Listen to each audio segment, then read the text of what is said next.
Hello, everybody! Welcome, welcome, welcome. Last session 0 for the new campaign. What's up, Wade? Oh, not much. Just another crazy day in my life. Awesome. Well, I'm glad that your life is crazy. It's I hear always you. interesting. I'll give you that, man. It is literally always interesting. Never a Right. dull moment. I mean, yeah. I won't lie. I know it sounds crazy. Like a lot of people think I'm crazy, but I'm telling you, once the baby gets born, like things actually mellow down for me for a bit, because like I'm gonna be off and on work for a while, and so when I'm off, it's just gonna be like I'm just gonna be dealing with a baby and a bunch of stuff around the house. But like when you're already a parent, babies aren't scary and chaotic and so on and so forth. You're just like, nah, it's a baby. Like you don't sleep much, you take care of them, they cry a bunch. But like honestly, I'd rather deal with that than my systems at work going down and having 30 clients be absolutely rip shit and have CEOs being like, I want you to call my phone and explain this to me. I mean, like, I can't call 30 people, you know, like I'd rather deal with a crying baby. As someone who runs their own business, like I feel like somehow I have 100 people I answer to, even though at the end of the day it should just be me, and yet I feel like I can't go anywhere without my phone being like checked every few minutes because there's just always something that's like urgent attention. Always. Everything, The when world never everything's marked sleeps. urgent, is anything actually urgent? Yes. The answer is yes. Yes, it is all I still was just say urgent. none of my stuff is ever marked urgent, and some of it's like, we really need that a week ago, and it's like, why didn't you say so? Uh,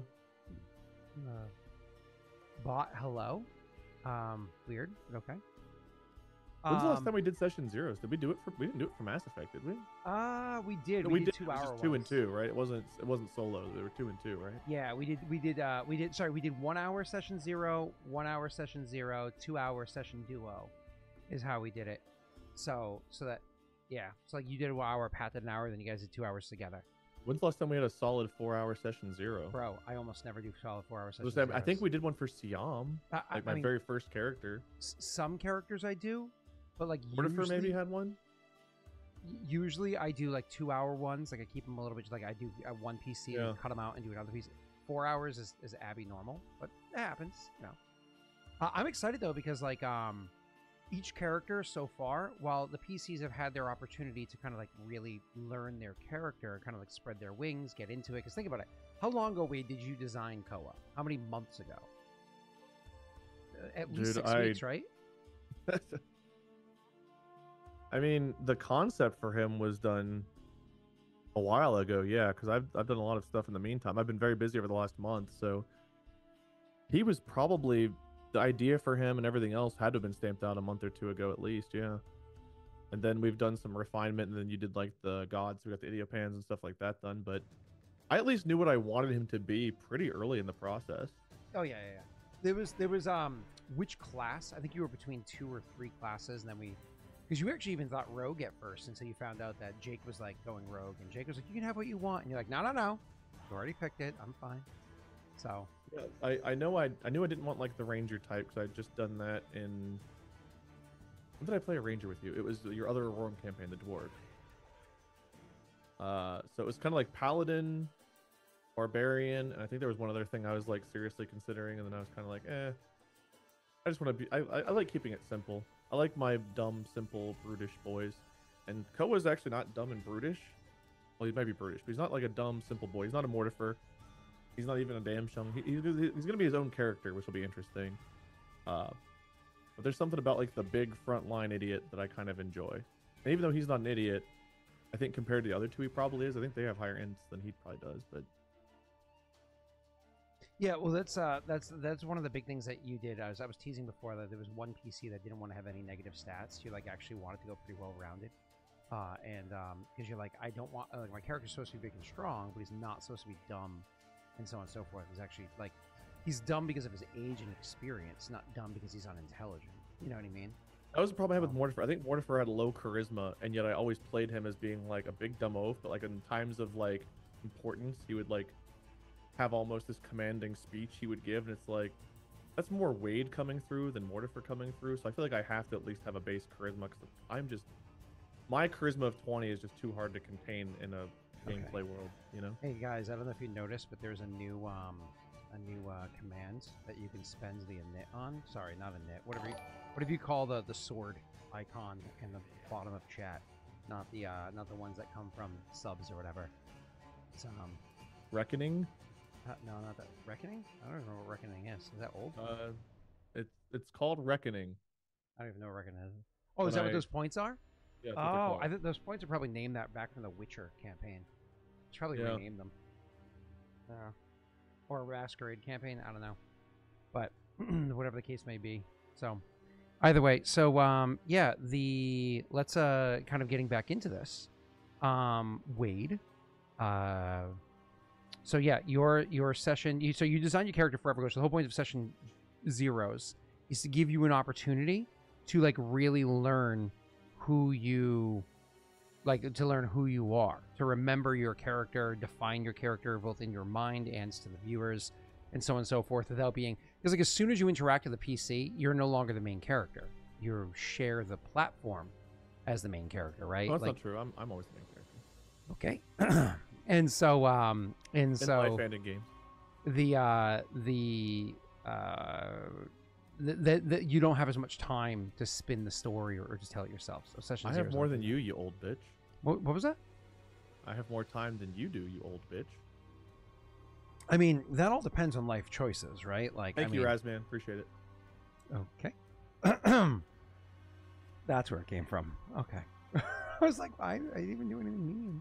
I had to. My hands were tied. Yeah, I'm sure. I'm sure there was no joy that came from it. It was strictly business. All right, fine. Well, that's it. Enough chatter, even though we haven't had a chance to really chat in a long while. Oh, I know. I was like, I kind of want to catch up, but no, we got to get on. Yeah, we have to start before 8:15. I got to be better than everyone else. Let's do it. Yeah. Well, the fun thing too is like after the session's over, I have to like process the VODs and everything. Like I have like, I'm trying to do it in 45 minutes after the session's over, so I can have everything already processing on YouTube and things already getting ready to be posted on Patreon. So like, it's all done real quick. So we'll have time to catch up then.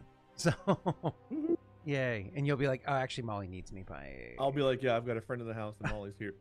I gotta go. Yeah. All right. Oh, look, Snog already did it. There it is. Get back on track. That's for all... That's for... Because like, usually when they yell at me, shut up, Scott, only I see it and viewers see it. You guys don't see it. You don't hear it. So that's one for everybody. So when... Based on what I saw from the first two session zeros, I think that you've been telling a great story and people shouldn't be saying, shut up, Scott. Oh, wow. Well, thank you. I had to say that too. God damn it! No! Come on! Oh, I actually enjoyed that for a second. I mean, it was from the heart. I just normally wouldn't compliment like that. So it was true. I just didn't want to have to say it. All right. Well, without... Oh, God. Without further ado, and Forensic, you and I still need to get together with one another.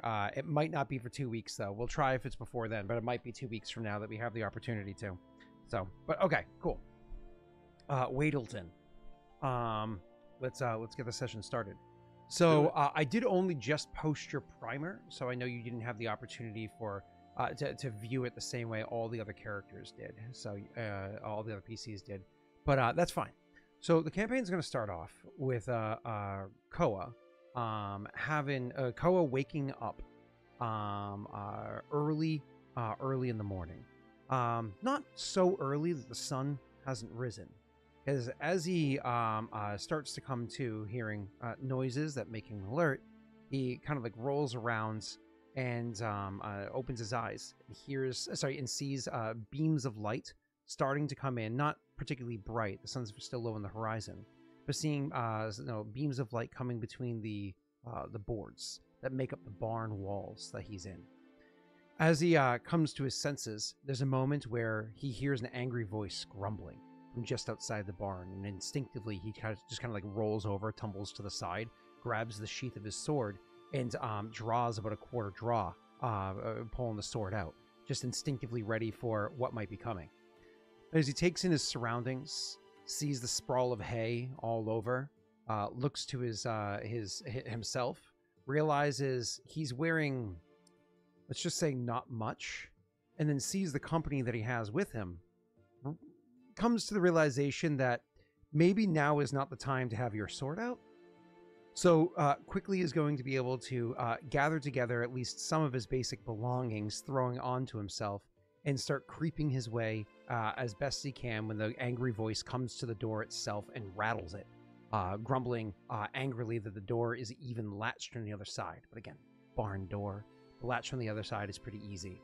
As Koa goes over to the horse, finishing getting everything he needs to onto it and leading it slowly, you can see a bit of wood, like a stick, sticks in between the two barn doors and starts jerking upwards, grabbing the knocking the bit of wood, the lock, if you will, the barring of the door, knocking it free.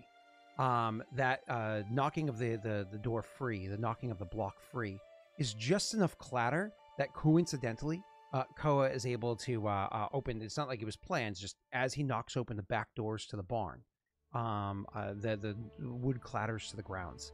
And then he quietly, with soft padded bare feet, he walks slowly, holding the bit and bridle of his horse, holding the reins of his horse, leading it out of the barn and just barely rounds the corner.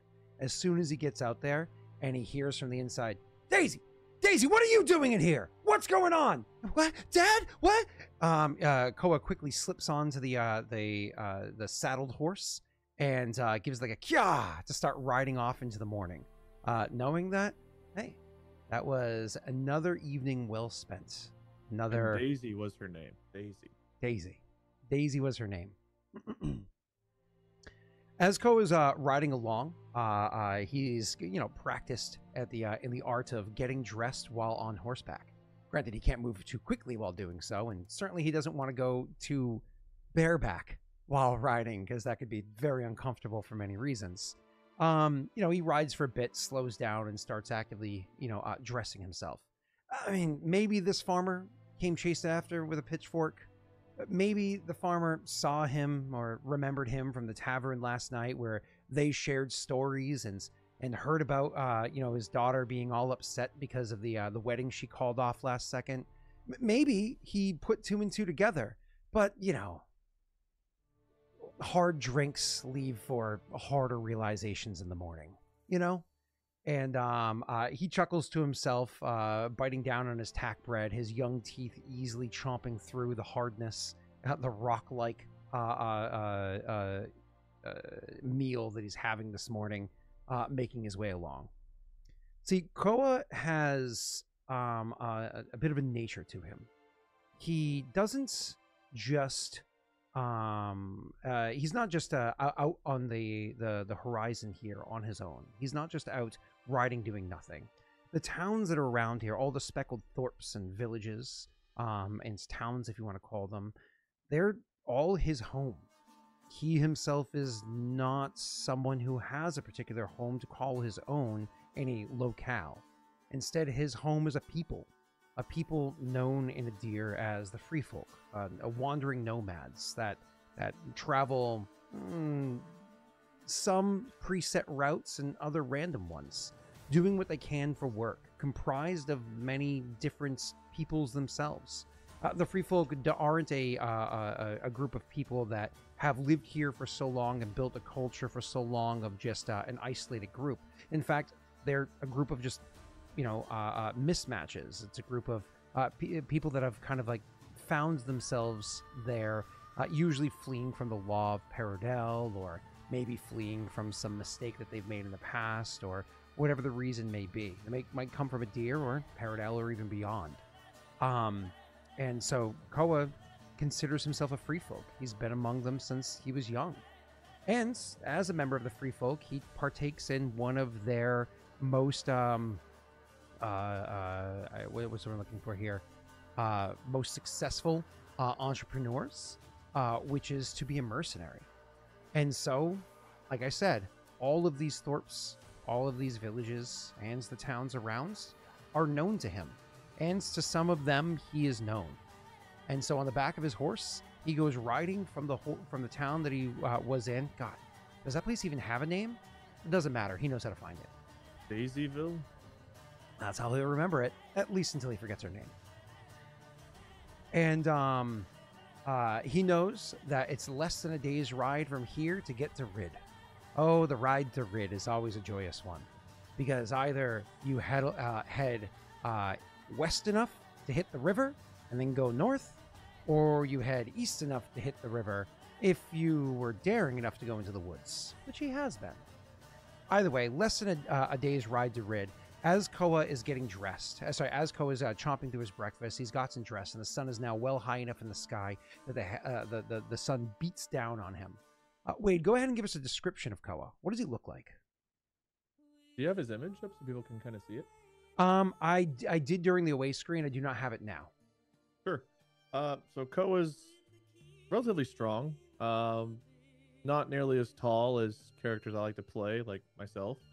It's hard to see the world from someone much shorter than his eyes, like Scott, but I'm going to do my best here. Koa is a measly 5'10". He's young, 18.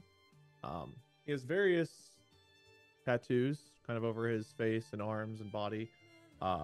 Dark hair, a dark kind of long beard and mustache. Very muscular. Still a foot taller than Scott. Walked into that one. His armor and clothing, while relatively well kept, definitely kind of mismatch a little bit. He doesn't really care too much about color schemes and that kind of thing, so it's kind of like, whatever works. Pieces he's acquired or been given or taken from, whatever along the way. Otherwise, carries a great sword. He also has a shield on his back and a couple of small spears. And I think that's pretty much it. Cool. Yeah, he's not a scrawny dude. He knows hard work. He knows labor. And 18's legal. He's definitely hot. Yeah. I mean, a steak fresh off the grill is still a delicious steak. I mean, we're never going to walk down that path in any of our series here. We're not going to go down that path, but there is no legal or not legal, and these old world concepts, and adults are 15 for humans in Pathfinder and D&D and whatnot. So again, we're never going to walk down the path where that matters for the sake of what y'all joking about. But Koa is a man. Yeah, Koa is not a child. So even by modern standards, can vote in our country. This is on track. But anyways, so your character is making the ride to Rid, making his way as swiftly as he can there. But let's be honest, as swiftly as he can, Koa's not afraid of work. Koa's willing to do work. If work is there, and certainly if pay is being offered, Koa is going to do it. But, I mean, let's be honest. If he doesn't have to rush, if there's not a job actively waiting for him, I mean, yeah, he could get there shortly after midday. But rolling into the evening, that's fine. It makes for a better entrance, for one. And for two, maybe the local farmers around there won't get as good of a look of him in the evening light. Probably not a bad idea.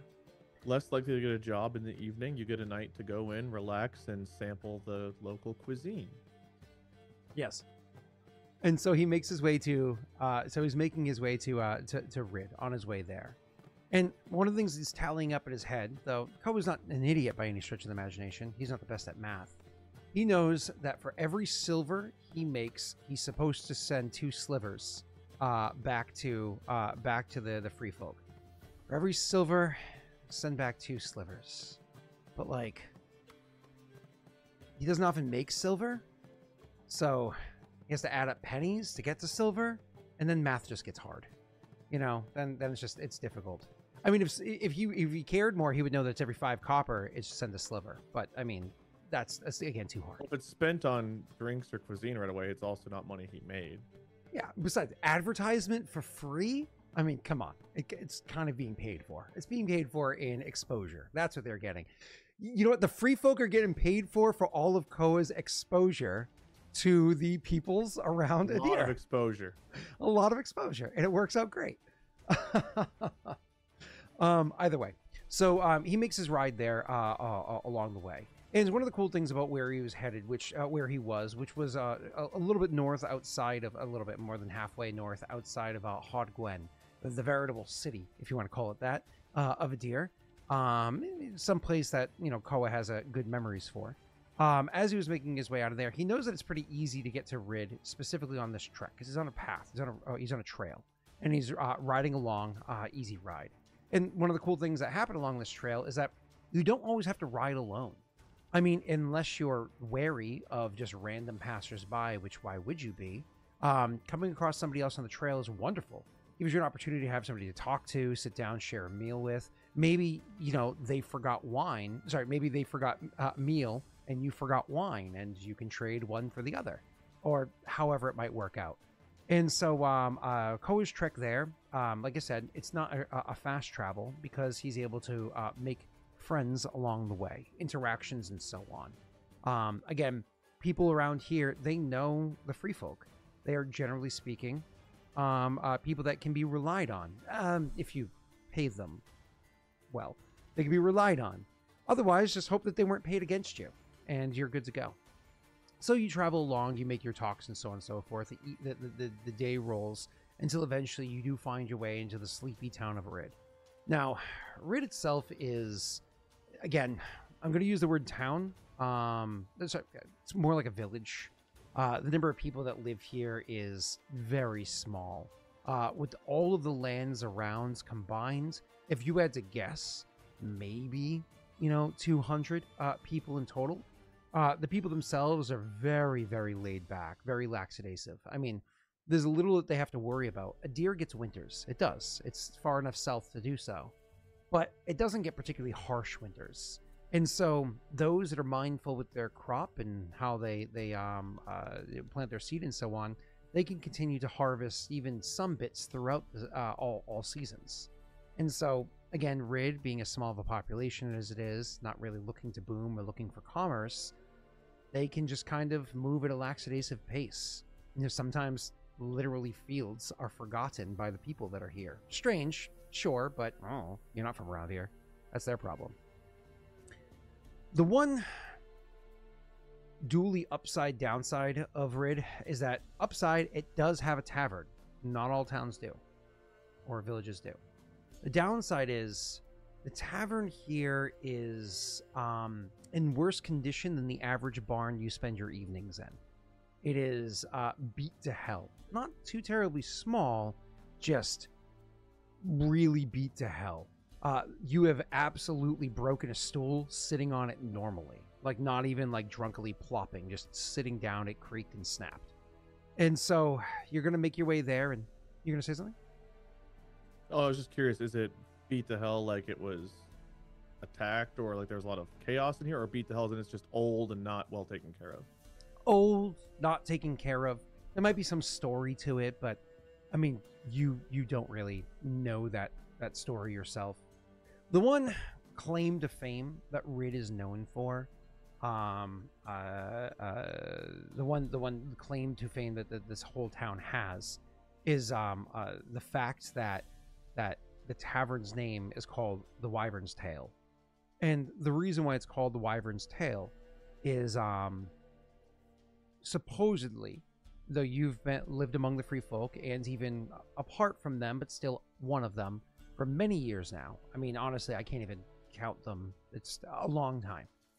And you have never, ever once seen a dragon in the sky. As a matter of fact, everybody knows dragons aren't real. Dragons are a fallacy. They're fake. Wyverns supposedly are real, but again, you don't see them. They don't like, you've never seen one before. And you definitely have keen eyes. But the people of Rid claim that their town is along the path of a wyvern's flight, and that occasionally here you can see a wyvern's flight.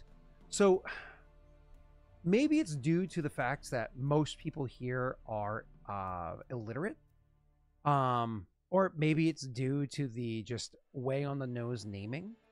But the sign for the Wyvern's Tail isn't just a very worn down image, like with very faded paints that you can barely make out beyond the engraving that it has. But the actual script, once again worn down, it literally spells the word wyvern and tail wrong. And tail is spelt as though as old as time. And it just kind of fits. And so it's a bit of a chuckle every time you go. So you come into Rid, and you come into it around dusk. Again, you get that nice backdrop that you were hoping for. You're riding, northwest, so you're riding into the sun as opposed to away from it.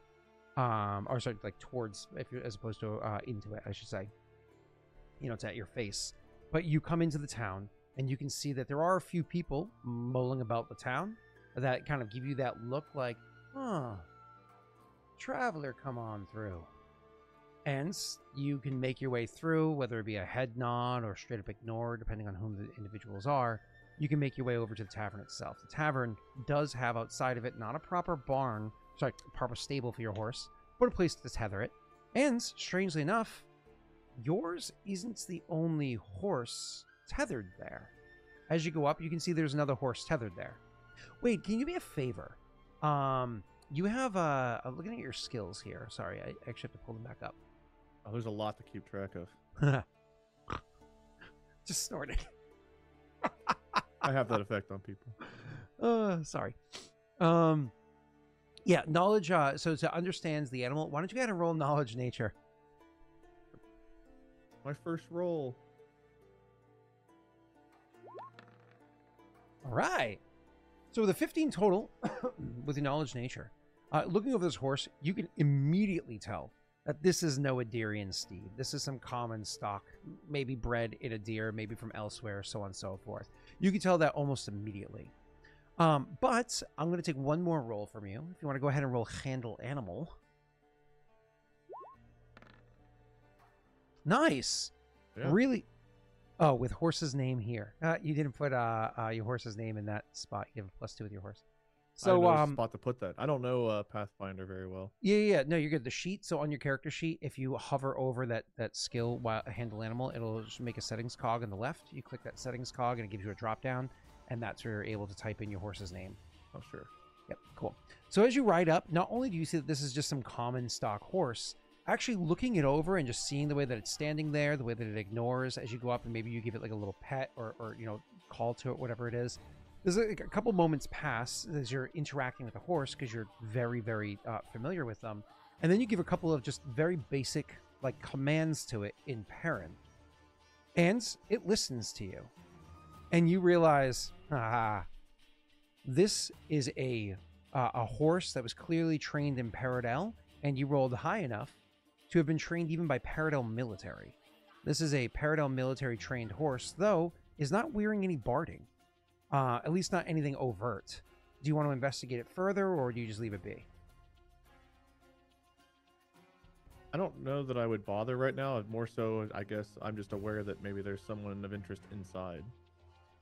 Okay, no problem. So like I said, you interact with the horse a little bit, so on and so forth.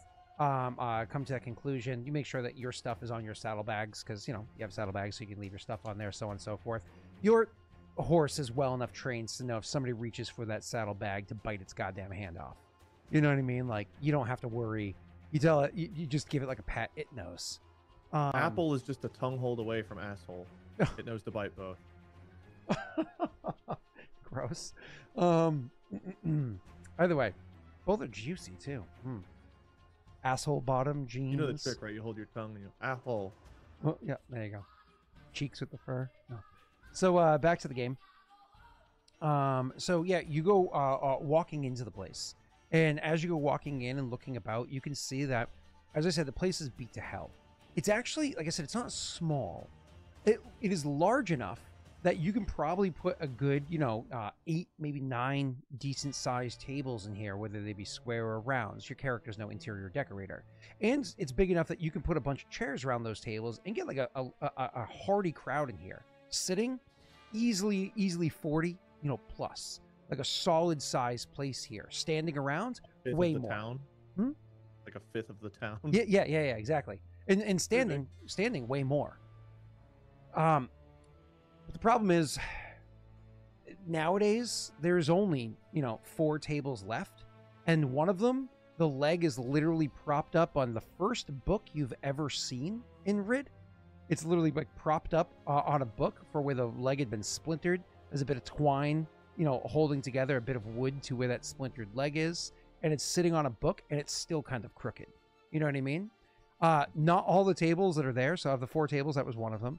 All the tables that are there, not all of them are properly number of seats around them. And certainly the bar has only about half the number of stools it could possibly have.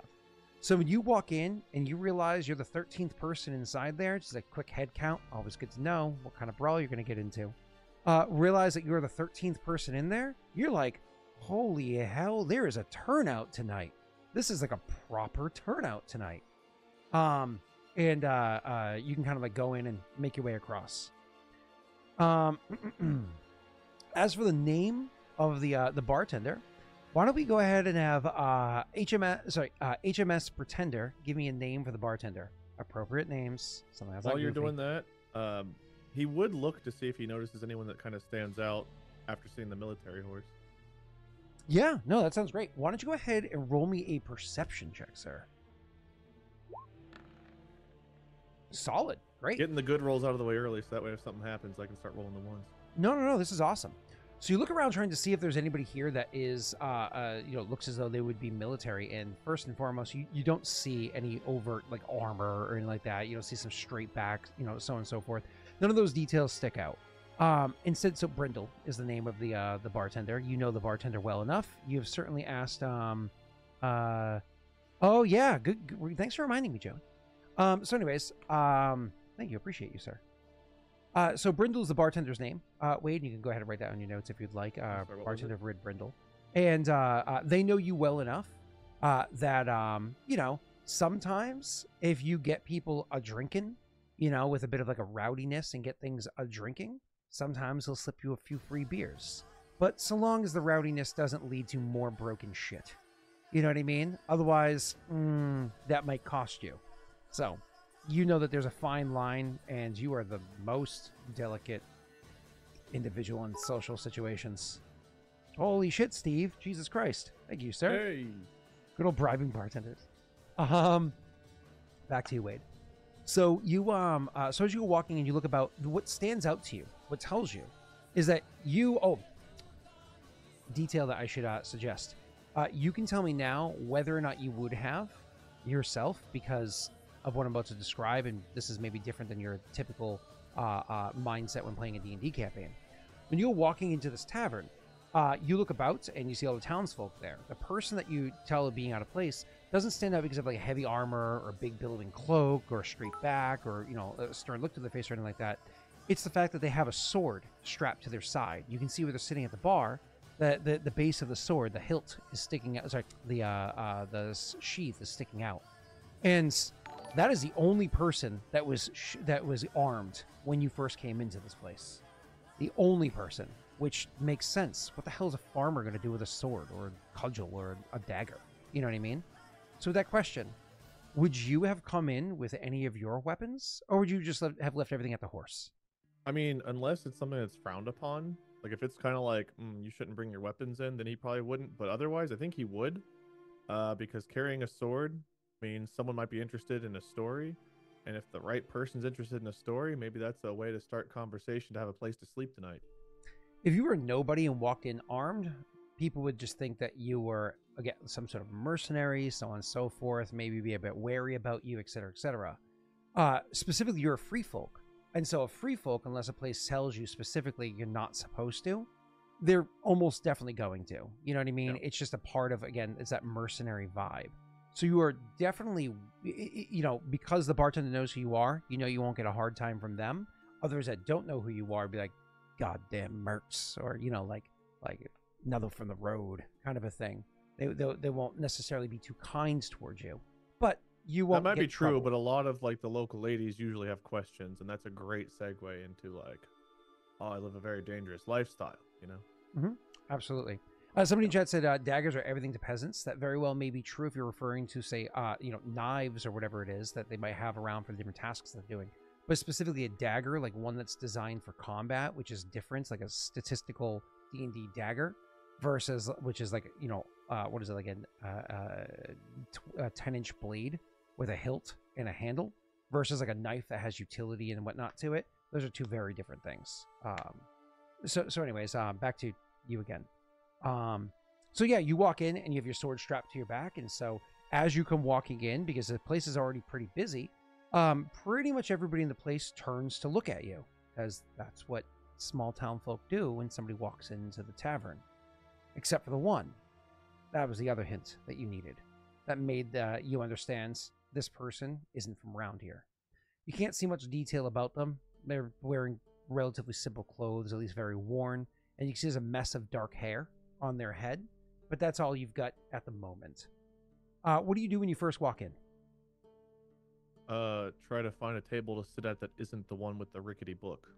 So as I said, there's 12 people here. Of the 12 people that are here, 9 or so are spread out across the other 3 tables that aren't the rickety book, and the other 3 are sitting at the bar, 2 side by side, and the one with a couple seats, a gap of space between them and the others by himself.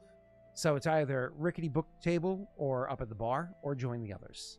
So it's one where he's gonna be able to see the entrance, keep an eye out to see if any pretty ladies come in.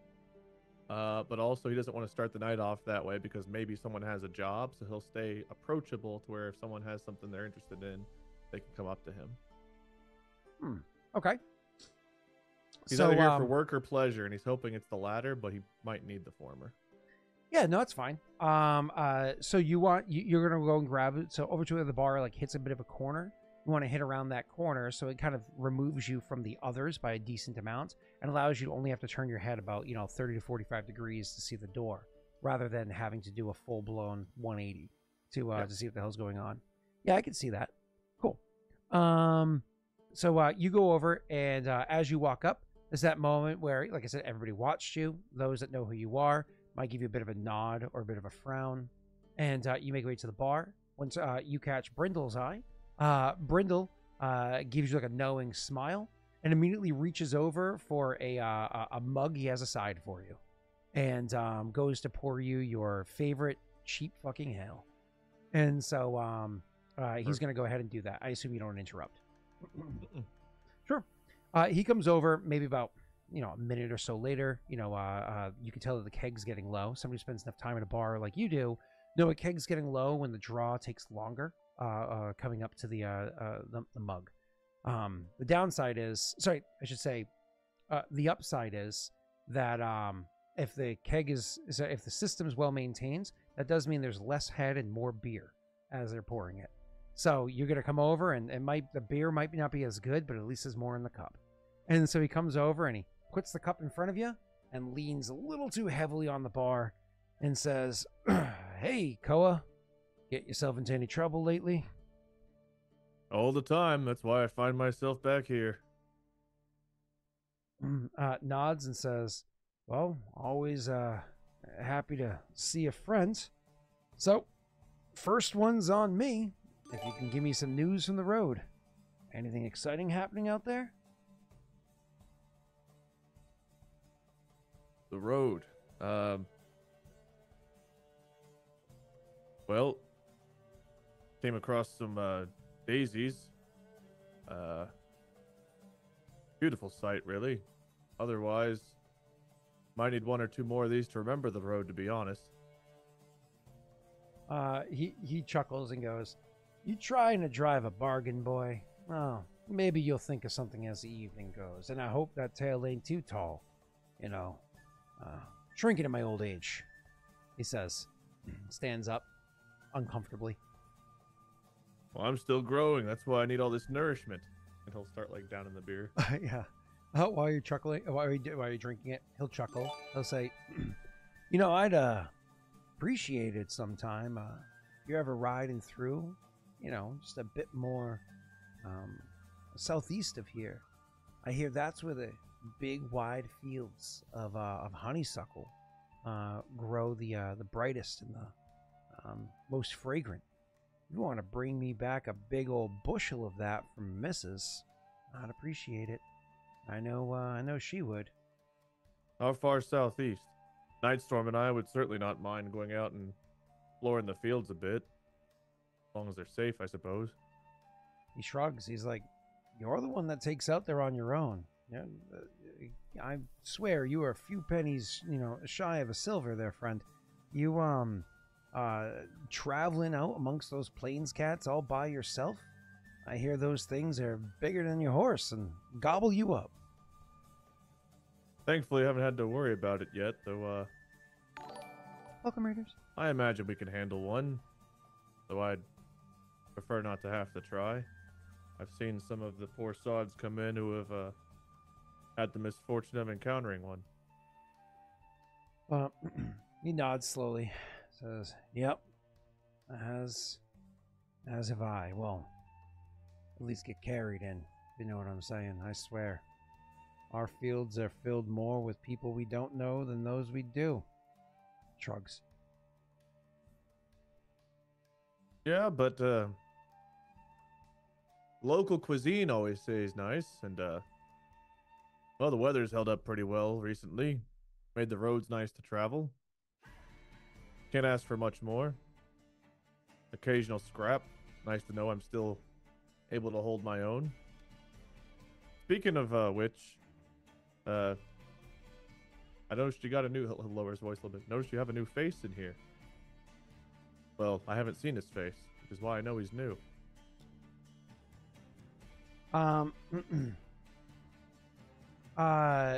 He nods and he says, yeah, he's, not from around here.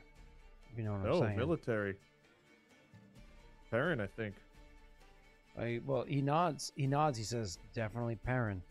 And looks, well, he's been around a bit longer than you and I together. You know what I'm saying? He's an old fella. Interesting. Wonder if he's got any interesting tales or is going anywhere that might have some work. He scratches his kind of like his chin that he keeps pretty well shaven for somebody that again, as sleepy of a town as this, he cares more about that than maybe you'd expect. And he says, well, I ain't catch his name yet. He's drinking and he's paying, but he's keeping to himself.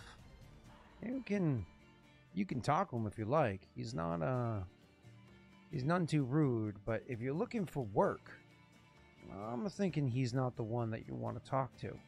I might have something lined up for you, but I don't want to get you too excited. Let me go ask and see if they're still looking. How does that sound? That's fine. I came in a little late, hoping to I'll take the night easy, but based on what I'm seeing, maybe it would be a better night to find work. Nods and says, like I said, I'll ask around and see if I can find out. I might get something for you, but you don't want to get young blood all boiling. Next thing you know, Kralene's spitting fire everywhere.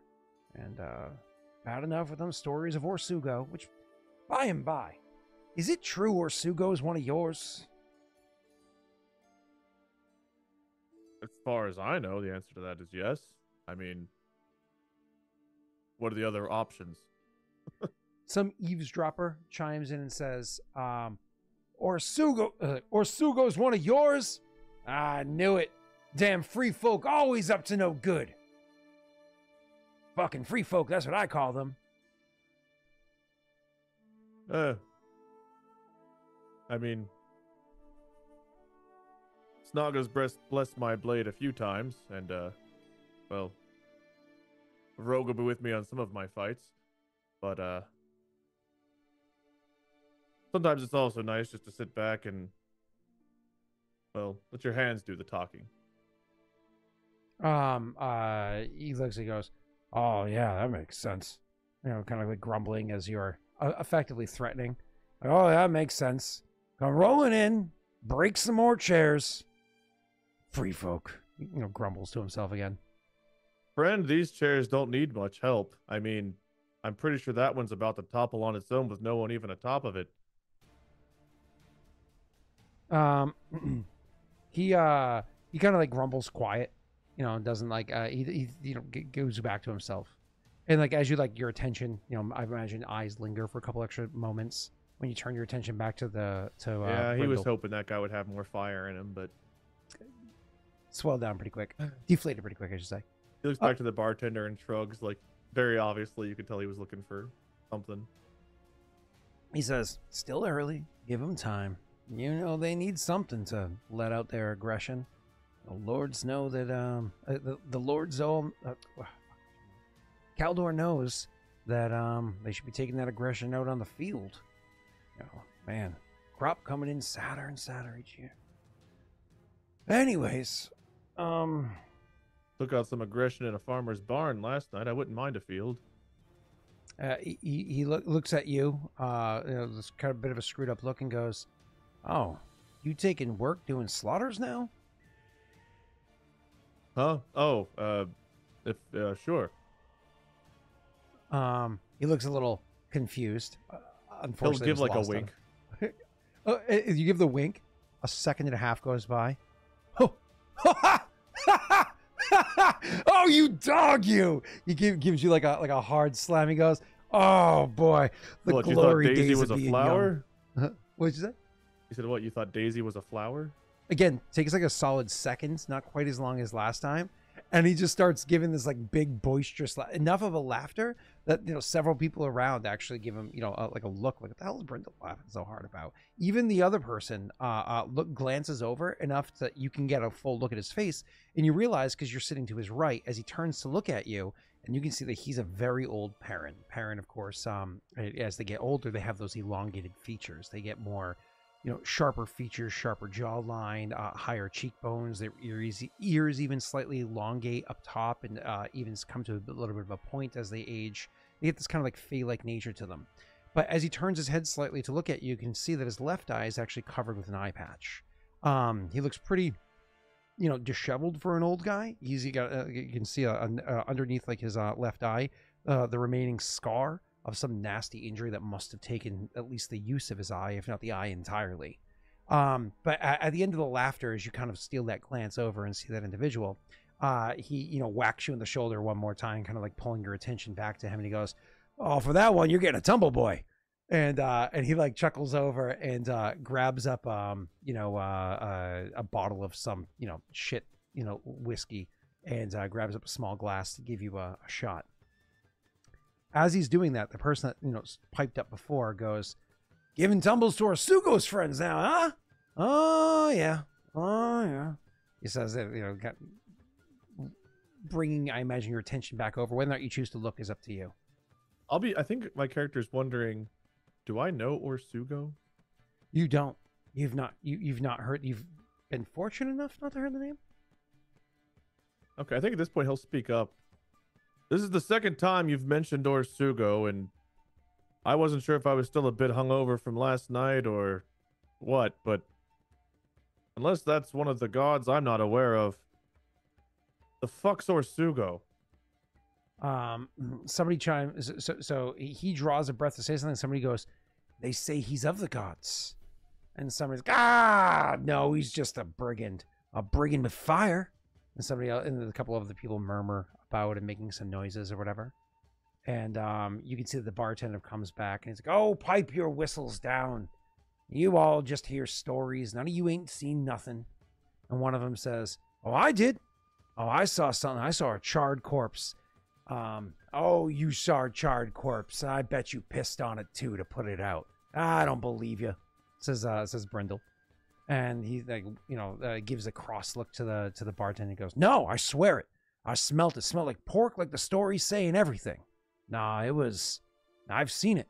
Orsugo's real. I mean, I ain't seen Orsugo. I mean, they say you can't miss him if you're around him. I mean, Orsugo, they say he's like 10 feet tall. Big, scary orc fella. Yeah, deep green skin. Green skin, but fire for eyes. Fire for skin. They say he is fire." And somebody's like, "You got your stories all mixed up. Green fire skin? You're just an idiot." And somebody else goes, "Or colorblind." And then there's like some laughter or whatever it is at him. Cole will laugh along too. Yeah. He's had a shot, now a beer. He's feeling good. Yep. And so you They kind of he goes, no, shut up, pipe down, you all. No, the Orsugo, they say that he's trolling the woods east of here. That's your people's place, ain't it? It's kind of true. The free folk live north, northeast, northwest, west, southwest, south of the forests that are east of here. They live around them. And so because of that, they will spend time in the forests as well, especially when winter hits. If it's a particularly cold winter, the forests will give you a break in the wind's chill. Will give you a bit of cover from that. You can have readily available firewood to keep warm. But generally speaking, they don't spend a ton of time in the woods unless they're intentionally hiding from some persecution. You know what I mean? Which, again, occasionally happens. The free folk have their reputation. That's neither here nor there. So they're not really your woods, but a lot of people think that. Moving on. Let's just say, of the free folk, you're one of the most comfortable in the woods due to your upbringing than most of the others. Others themselves have their own rumors. Like, apparently those woods have some sort of evil magics in it, and so the superstition and whatever. Just to be an asshole, he'll respond and say, "Well, yes, those are our woods. In fact, most are." He goes, "Then why didn't you solve the problem yet, huh? Free folk? Fucking free folk, I always say." Well, this town's been blessed by a, lean to look at, some marking. Wyvern, right? Maybe some poor sod fucked the wyvern and the thing it spat out's your Suga. Maybe it's your problem.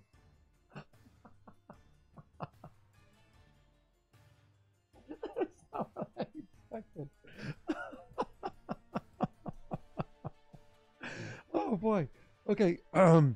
You say that, and again, there's a full second for some of them. Others, they get it a bit more quickly. And they start, chuckling and laughing at that one. Everybody, pretty much everybody in the bar laughs, except for that old parent guy. Pretty much everybody in the bar laughs at that. And he goes, well, I hope one day you find him and he can teach you who's what. And maybe you can learn your place then, boy. Be nice to have a reason to use my sword again. Most of you poor sods go down to a single fucking punch. He goes to stand up and his chair screeches back and he goes, "What you say?" And one of his friends, almost like it's rehearsed, stands up and goes, Now, come on. You sit down. You don't want to, I don't know. That boy has a big mouth. Yes. And one day, maybe he'll make use of it in the wrong place, but not today. He's like, all right. And you can see he's fighting to be pushed back He'll down. interject again because he can't help himself. Or I'll use it in the right place. Tonight even. Where are some of the beautiful women folk at? Where's only your ugly mugs I'm seeing? You'll hear a cackle of laughter from one of the other ladies across the room.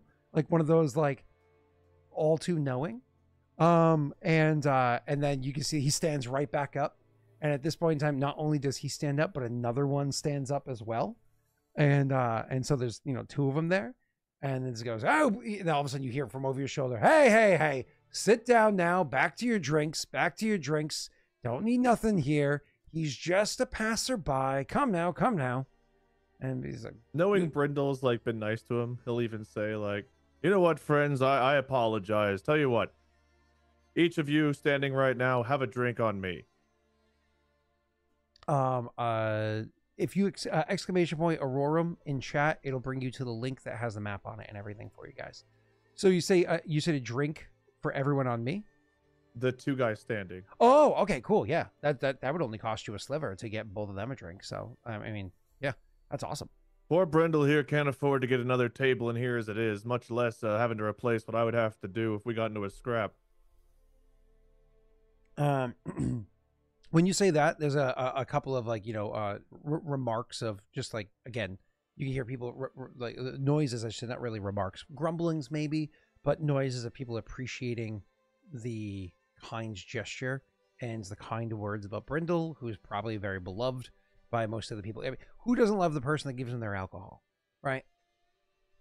So anyways, so they kind of quiet down some, whatever it is, and Brindle goes, I still have that, trying to get your attention. I still have that tumble for you.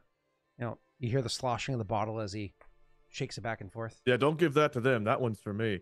A low chuckle, like a practice chuckle, and then it puts the glass down on the table and fills the shot for you.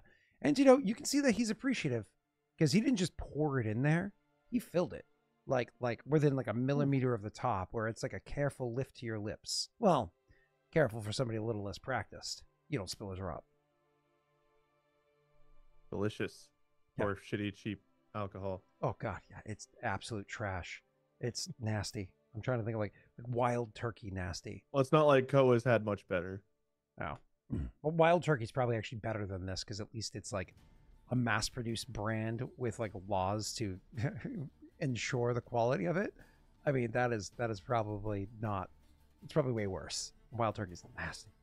Moving on.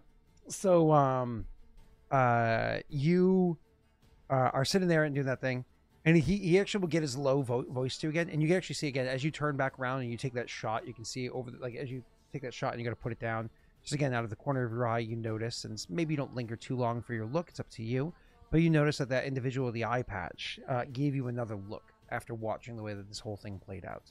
Again, do you full on look at them, or you just allow the catch to the eye? Oh, he'll raise like his empty glass to the guy and nod, and go to like drink it again. Oh, okay. It's empty. Ah. Kind of like set it down. Okay. You know what? That was pretty smooth, Wade. Why don't you roll me a diplomacy check, see if that works? I have no check mark, no ranks in it. Is that all right? Oh yeah, that's fine. All right. So I believe the DC was 17 for what I was planning. Let me just confirm this.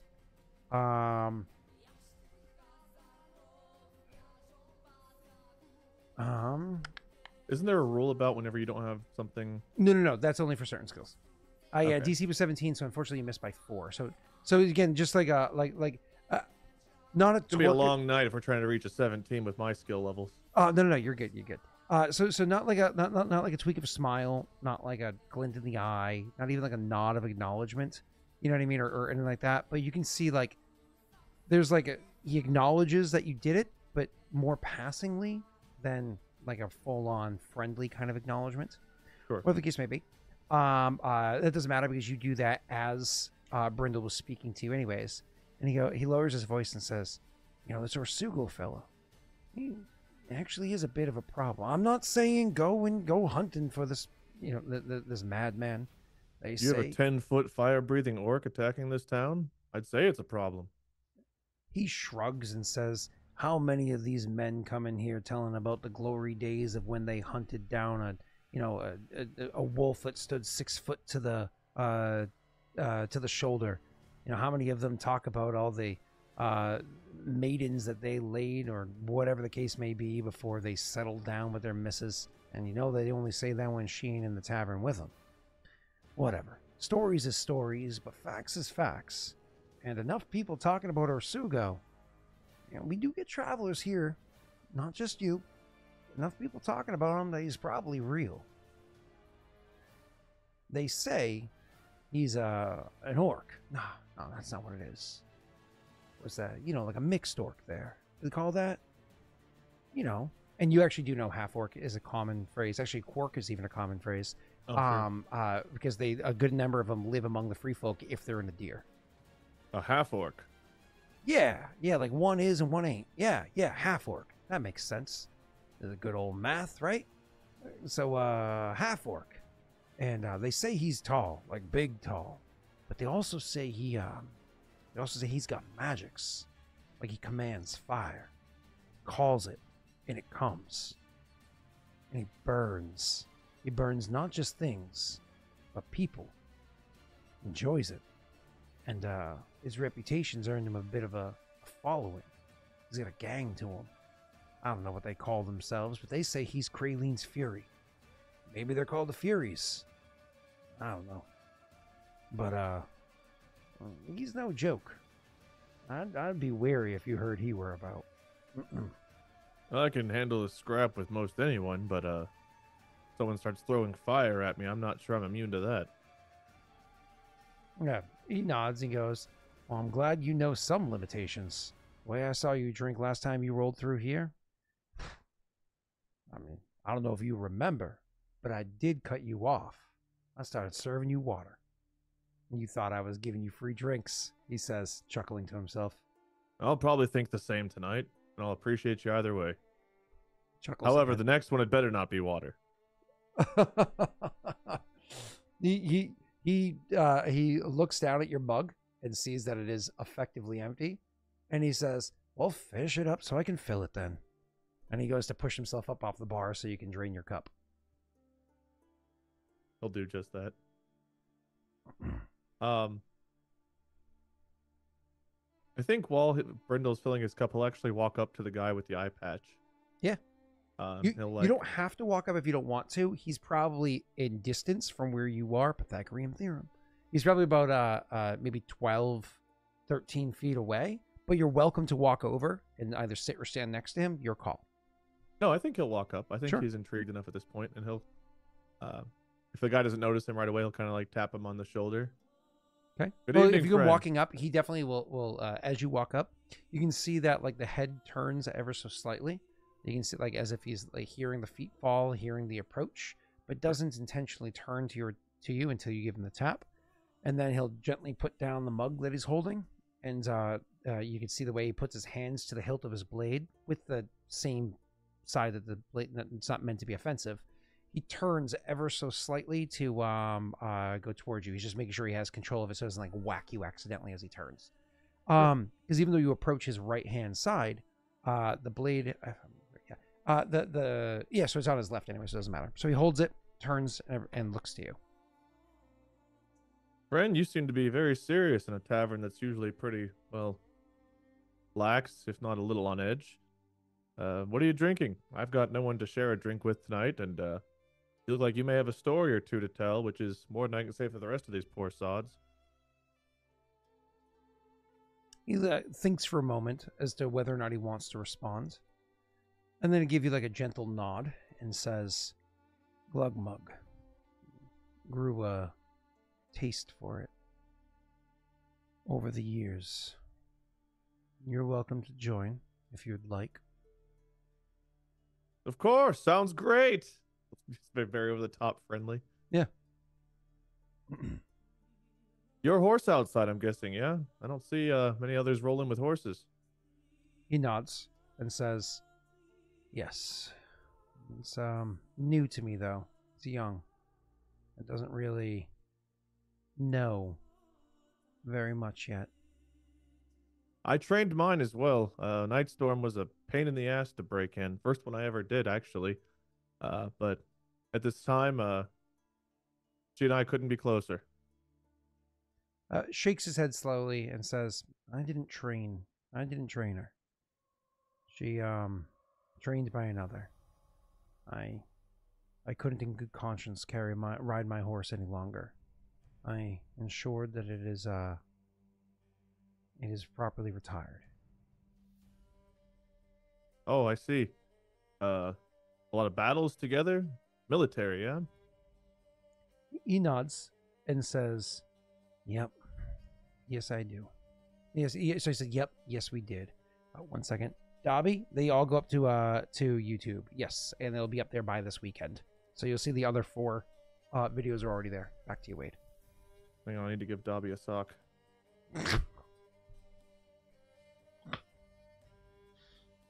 You're free to watch the streams now, Dobby.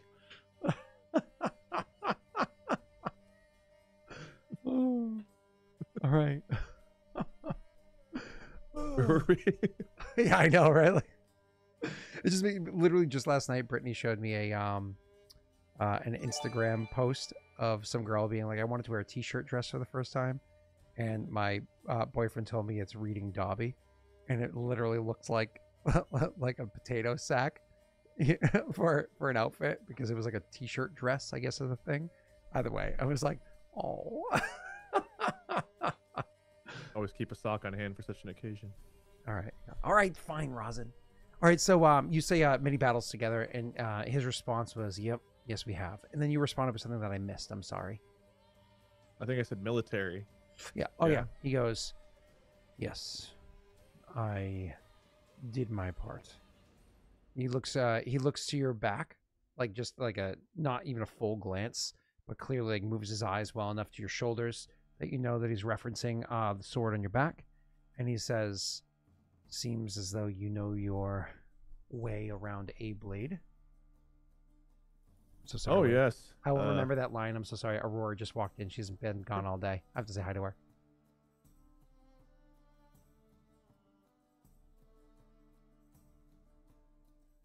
Hey, chat.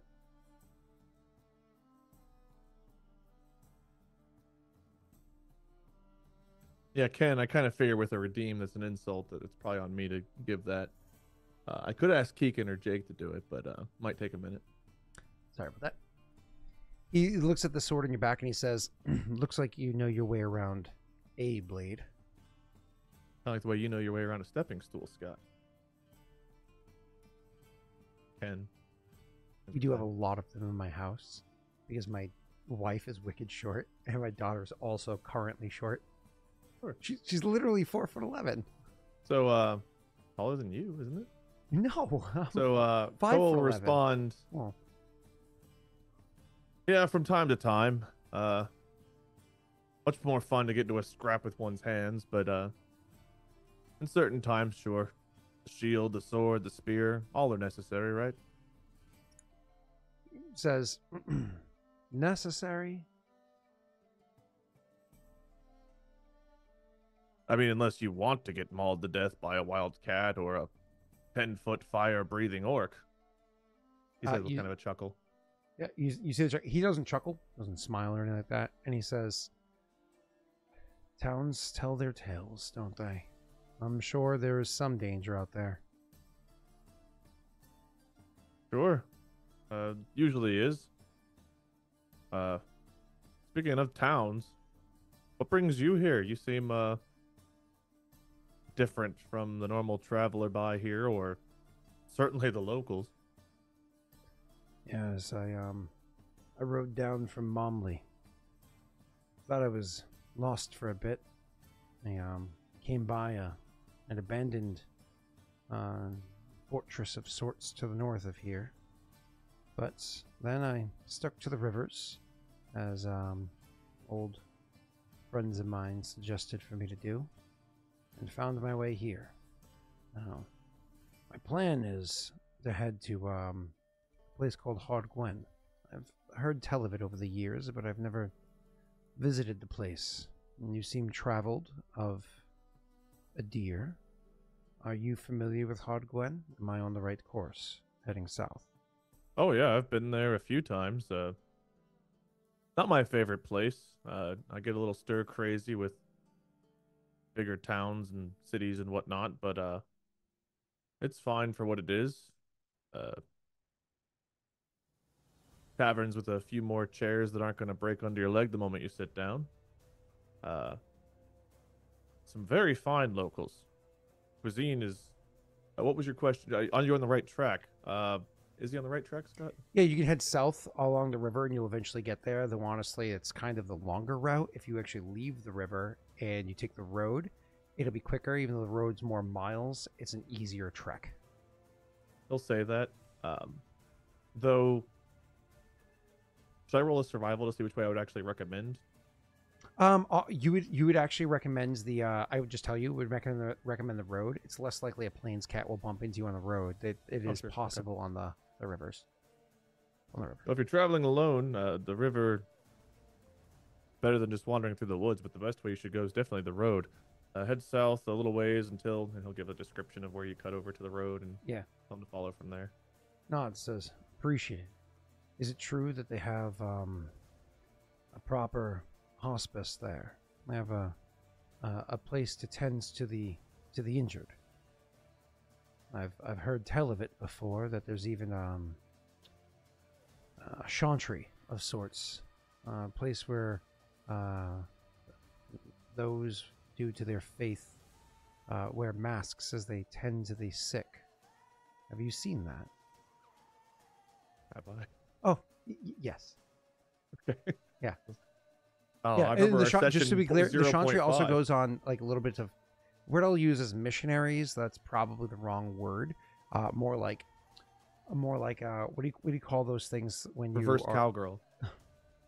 What do you call those things when you're like a pilgrimage? They also go on like yeah, pilgrimages where they'll go out and they'll actually intentionally go to like towns or so on and so forth as part of their pilgrimage to lend aid to others as they're earning their way into the Chantry. And so they'll do that to the free folk very commonly because the free folk don't always have the supplies needed to. So that's a great place to go and meet with others and keep a strong relationship with probably the most dangerous individual group in a deer, right? So anyways, so yes, you are familiar with the Chantry. Yeah, he'll share that. Nods, says, wonderful. I heard there's medicine and woman of sorts there that can help to mend one's mind as they rest. And you just gotta let it drop from there. I've not personally sought such a service, but if you're gonna find anything anywhere close to here, Odwin's probably the place to check. He says, I figured it was either there or a Malta, but one of those isn't an option. Am I familiar with the Malta? Probably not. He'll go, ah, yes, a Malta. Not sure I know that one. He, will take a sip, and just not even responds. You could just tell he's like, yep, as he takes a sip. You mentioned medicine for the mind. Now, call me crazy, but I think that's what ale's for, no? Well, as he finishes his drink, he pulls back the mug, tilts it so he can look into it, and gives it a very long look. One of those looks that make you go, okay, Grandpa, I know you have spent some time, but the rest of us want to enjoy ours, Eventually he puts the mug down and takes a breath and says, that's what some people do. It's more about what you do after that matters. This might be too personal of a question, but is this something you're seeking or something someone you know is seeking? It's for myself. You can see he's, for the first time, you get a proper emotional response from him. Like, he actually looks a little uncomfortable saying it.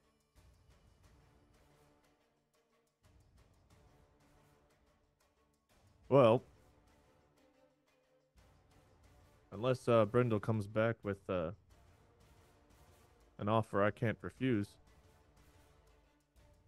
If you're looking for an escort on the way down, Nightstorm and I could accompany you. He shakes his head and says, not necessary. By the way, wait, I just realized because I was looking at my OBS. When you are down like this, it actually covers the wood that covers part of your... Yeah. I don't care, but I can see more of you, but the rest of the chat has a... I didn't realize that the box might do it. It's funny, too, because when I originally worked with the artist, he actually moved it down, I want to say about 25 pixels from where it was. Imagine how much more up that was. Yeah. But either way, back to you offered to go for the ride.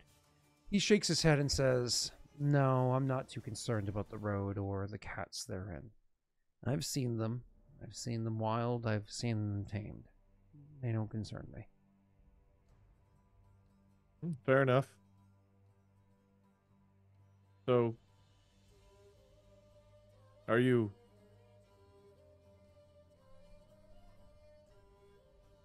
I suppose I'm not sure what you want to ask.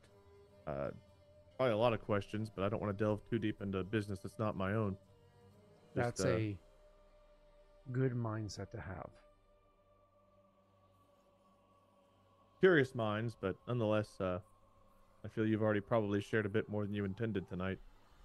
I myself like to wander. I like to travel. I like to spend my days working and my nights having fun. He'll say with a smile as he takes another sip from hopefully a drink that Brindle's brought him by now.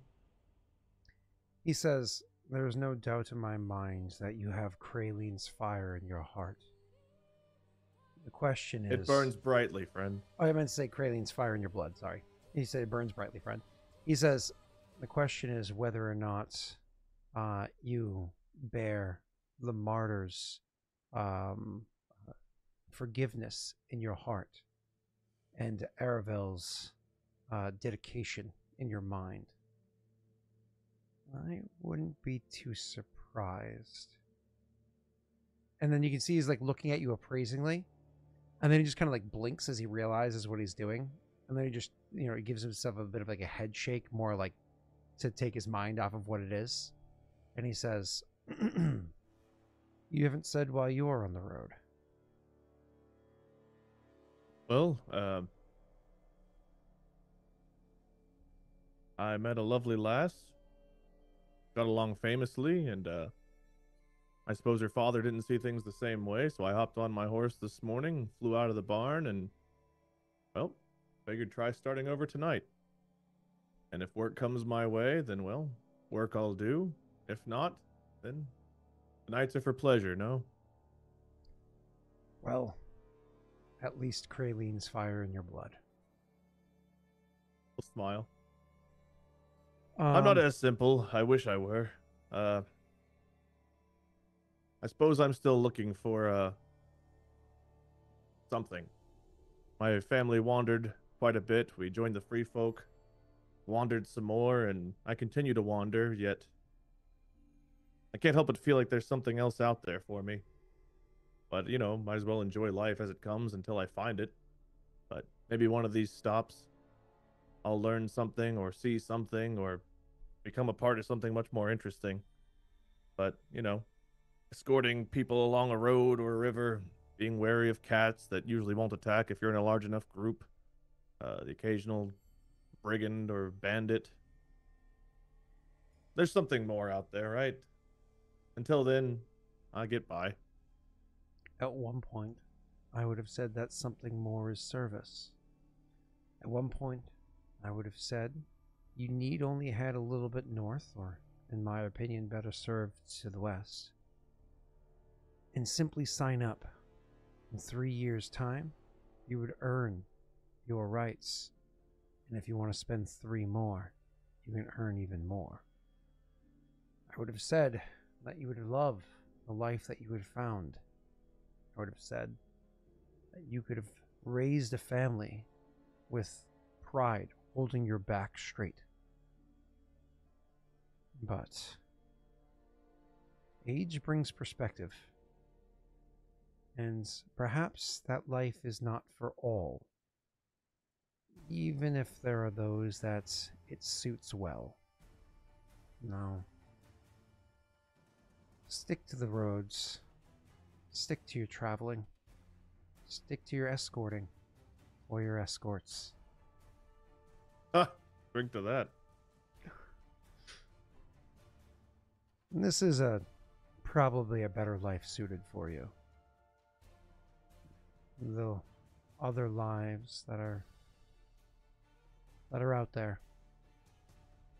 Oh, you make sacrifice. Sacrifices that aren't always your own. Well, sometimes sacrifices are necessary. No, the good comes with the bad. Right. You cannot gain land without someone else losing it. Can't get blood on your sword without someone else losing it. Well, hopefully it's a something and not a someone. There's a difference between a cat and there's a difference between a cat and a man. Some men are worse than cats. Most not. It's true enough. And in those times, you do what you must do. It doesn't mean they can't have a choice, though. And when you hear him say a choice, you know what that means. Oh God, you live close enough to the borders of Paradal. You know he's paramilitary. He's Paradal military. So he's Del. You know that's the case. And they have something called Inclime. That's what it's called. Inclime. Inclime literally means the choice. The choice is when they overtake a region and they like take over a land, all of the people that live there now fall under their rule. And everybody that lives there serves Inclime. They have the choice. And like everything else in Paradal, it comes in a group of 3s. You have 3 choices. To serve them well and to become a citizen, to become a proper second-class citizen. There's a whole thing to it. You can become first-class too. You don't have to remain second-class. To become a proper second-class citizen, you can either serve 7 years of doing non-military service, maybe producing goods, running errands, whatever it might be, but 7 years of your life of indentured servitude. Or you can serve in the military for 3 years. Or there's the third option, where your pride is too great and you choose to just not be around anymore. And so when he says there's always the choice, or there's always a choice, it's one of those things where you just kind of like, oof. Another thing about inclame is usually for those that are overtaken. But if you are a second-class citizen, you can also choose to serve inclame. Usually, in that case, you would only take one of the two choices, right? In which case, you could serve for 7 or serve for 3, and then you can have a proper first-class citizen, a Goriad, right? But that's neither here nor there. That's how it works. Those that serve, or that are born from those that served, get to be born as first-class citizens. Those that either were taken in or were born second-class citizens, they have to earn first class. But back to you. So he says that kind of like, you're like, ugh, inclame is what's in your head. Whatever you speak is up to you. You seem to not have a very high regard from where you're from or what you've done. I'm sorry the drink doesn't do more to lift your spirits. It seems maybe this medicine you seek might be necessary, friend. I've not caught your name. Koa, by the way. He says, Leon, it's a pleasure to meet you. But no, lifting spirits, he says, literally lifting up his mug, but, slightly so you can see it, does not lift my spirits. Unfortunately, it just makes you remember. Remembering's good, though. At least in the waking hours. At least in the waking hours. I'm sorry your past haunts you so. I don't have such, memories myself. I feel what I've had to do, and, well, no offense, but I hope I don't ever have those same regrets. He says, makes sense. You've lived too short a life to properly make regret. Again, stick to your traveling. Free folk. Sure, they may be free of land, but they're also free of responsibility. Huh. Tell that to the ones growing up there. There's plenty to do. Everyone must do their part. It's how society... And then he kind of like catches himself giving like a lesson. And then he just, stops and then takes a swig of his mug instead. So easily he falls into this lesson given kind of approach. He just keeps trying to stop himself. Well, friend, Leon, was it? You're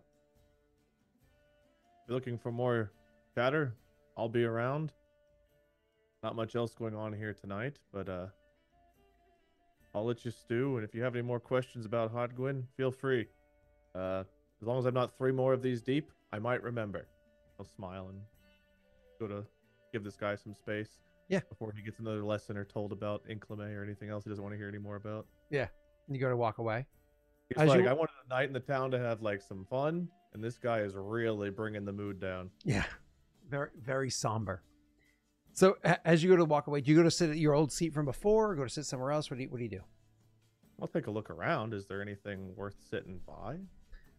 Yeah, actually, there's so since you were in here and having this conversation, another person had walked in and gone over and they sat at the table that is has the book underneath it or whatever that's over there, and they're sitting there, and you can tell by the clothes that they wear there must be some sort of a merchant. They're dressed like a merchant. They have clothes that are well enough maintained, new enough, but yet clearly travel clothes to suggest that either they're wealthy or a merchant. But again, the portliness to them and the quality of boots and how worn those are no, this has got to be some sort of emergence. You know what I mean? Especially how well kept his, his beard is, despite its graying and whatnot. You can see this man's probably in his late 30s, maybe early 40s. Human. Yeah, this man's definitely eeping merchant. But sitting at the book table.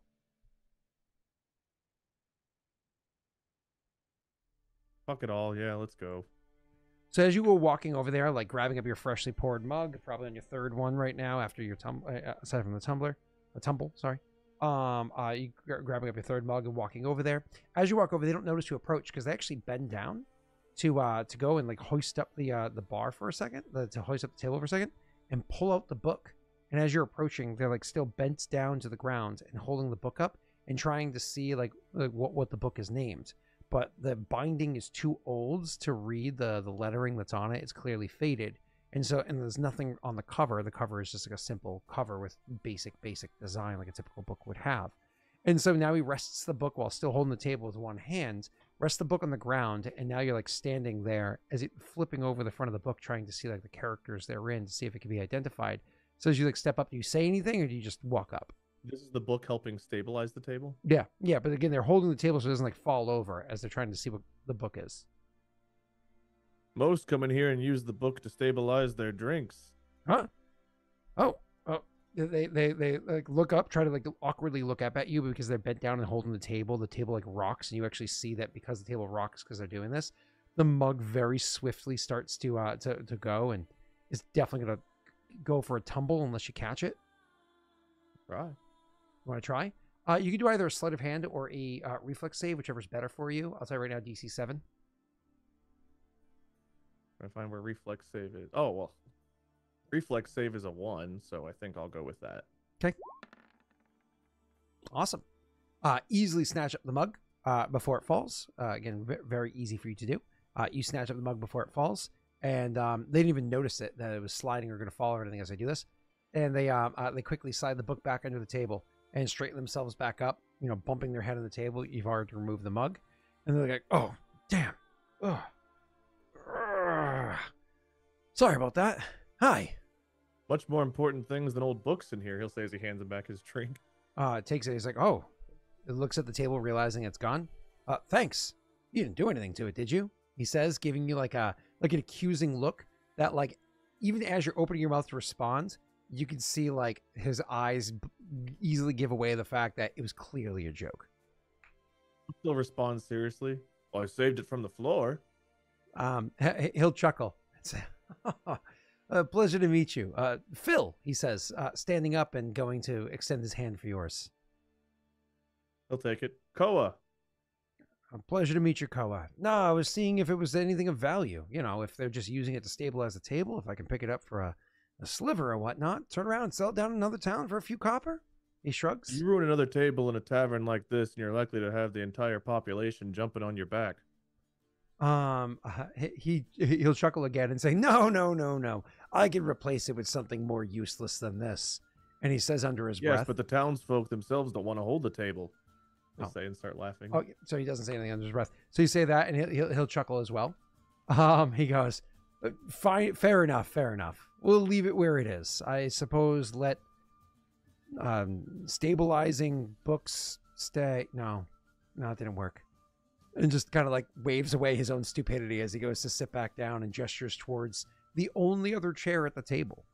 As you look at the chair, appraising it as you pull it out, you realize there's a reason why this chair is at the table, and you definitely heard his creak as he sat down. He's not a small man.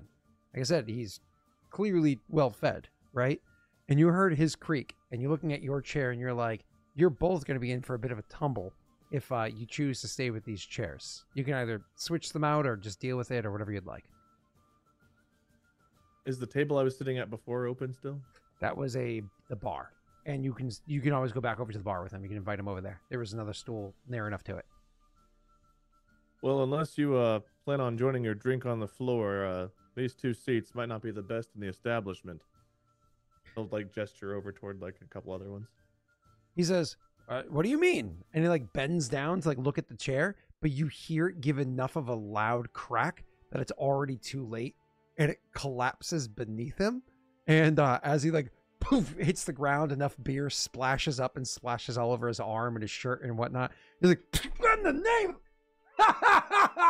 and you can just see he's just like laughing out loud, so boisterous. Like he gets red in the face because of how funny it was, and other people are startled by the collapse. But then seeing that he's clearly happy, other people are laughing, and so while he's red in the face laughing, you can also see that Brindle is red in the face laughing.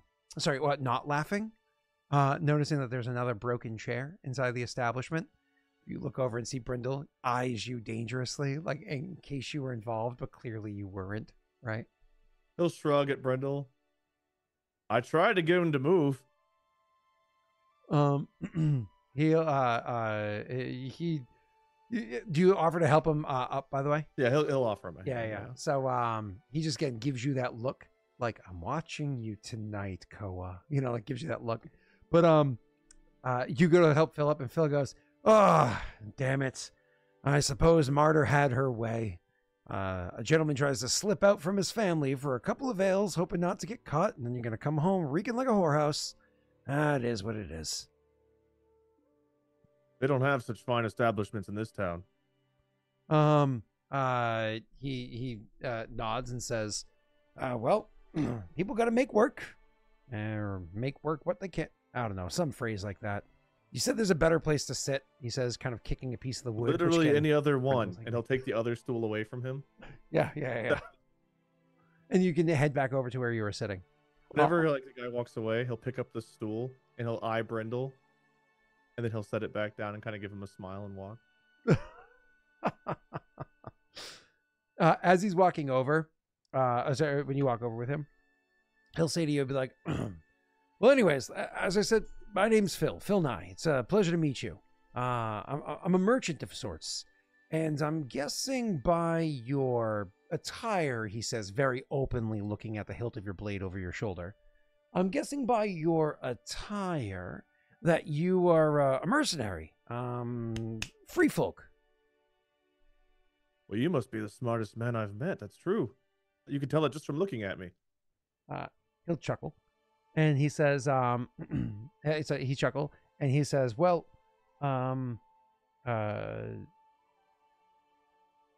he chuckles and he says, well, I've hired a few free folk before. You know, I always feel as though you take a little too close to the Dell way of things. Travel in threes. I don't see the other two here. No, in fact, I traveled in 4 whenever I left. Oh. I guess it's just been my run-ins. Whatever the case. Well, to be fair, it was supposed to be 3, then I tagged along last minute. Oh. All right, well enough. 4 then. That might be a little too rich for my blood. But, are they up and about tonight? May I meet with them? I'd be happy to talk a deal.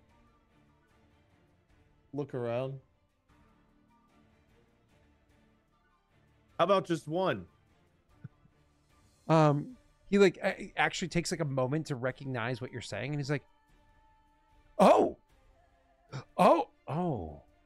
was it the cats? No. I found someone else's bed to sleep in for a night, and they wanted to keep going. Oh. Okay. Well, now I know how. What? It's worse than the cats. He goes, well, now I thank you for the warning, he says, a bit too knowingly. He goes, I'll have you know, if we're making a deal, Philomena and Philippa are off the table. That is not an option for you. And he says that like with the over sternness of a family man. Fair enough. I've already been chased off by one farmer tonight. Well, today. This morning. Sometime. Folk that don't know the road need a little excitement where they can find it. If they don't go to the road will go to them. Yeah? But I look for excitement in both. He says, well, my family knows the road well enough, and they don't need it walking all over them. But let's talk a deal. Listen, I'm trying to find my way over to Leshev, but I have a bit of a incident that took place. I took the wrong course. I tried to take a bit of a shortcut, if you will, got all turned around, and now I can't find my way across over to Leshev good and quick. I know I can take to the rivers, and I can try to head south along the river, then west and north. That's, of course, an option. I understand that. But almost that entire path, thanks for a second, in the name of all the gods and the ways they curse us, that entire path is going upstream. Literally, there's not a moment of that where I can't hop on the, there's not a moment of that where I can hop on the river and just let the current take me. We'd have to hire oxen to pull us along or walk it the whole way, and that's a long way round, and we ain't never going to get there in time for the deal I need to be making. So, I have to cut a bit of a short path. And, happens that I spoke to someone that knows that short path. Chiming in, you have, Brindle, goes, "Hey now, Bill, I heard you talking that yesterday. You don't want to go that way." And he goes, "I told you to find me someone to get hired, and well, where were you on that?" And he goes, "That's what it was, looking at you. That's what I was talking. Tell him that I told you that there was someone I was going to tell you about that you needed to be hired by. Tell him I told you that." Well, Brindle, I'm not even spoken to you yet today. "Damn it, Koa!" he says, slamming his hand on the table. I'll motion to the chair again and be like, he slaps the bar a second time and then walks, like, storms away. And Phil leans in and goes, "Thanks, you saved me he says, "You saved me 2 pennies. "Oh, you did break his chair. You should probably give him the 2 pennies anyway." Thinks for a second. Does the math. "I can give him 6 slivers. It wasn't a good chair." That's between you and Brindle. That was his favorite chair. He'll chuckle at the obvious joke. He goes, "Neither here nor there. It turns out that apparently, if we are where I think we are, if we are where I think we are, Jesus Christ, Not familiar with that god. if we are where I think we are, in Adir, then we just need to travel effectively straight west from here. And I mean straight across west from here. And we could find ourselves in Leshev, or at least close enough damn near to it. We just got to travel through the woods there.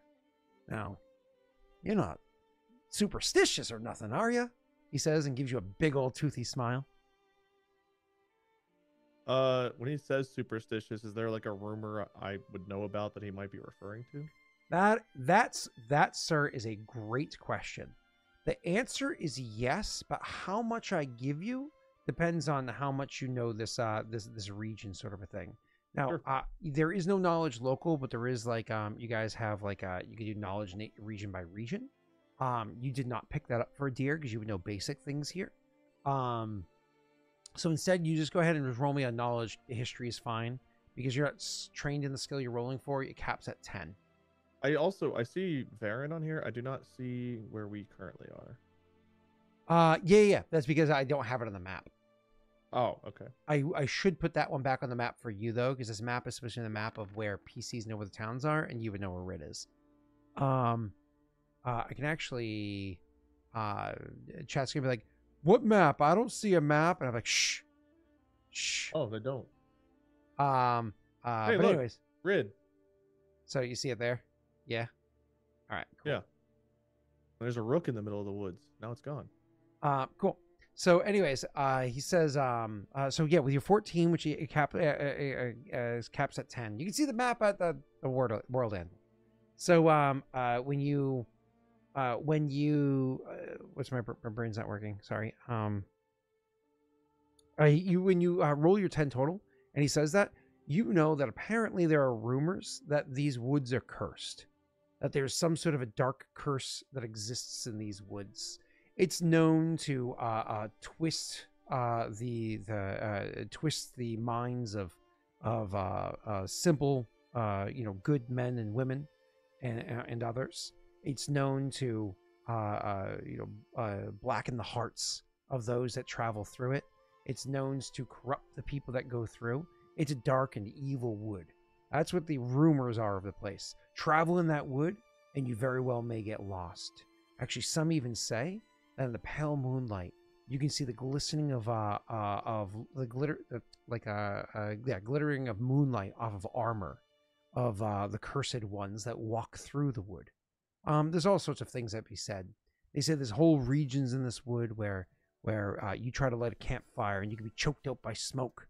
Areas of the wood where fires won't even light because your wood is too damp, and so on. Areas in the wood where you just try to walk on the ground, you try walking barefoot, and your feet will burn because the heat of the stones beneath them, etc., etc. But truth be told, Koa, you've been in and out of that wood before.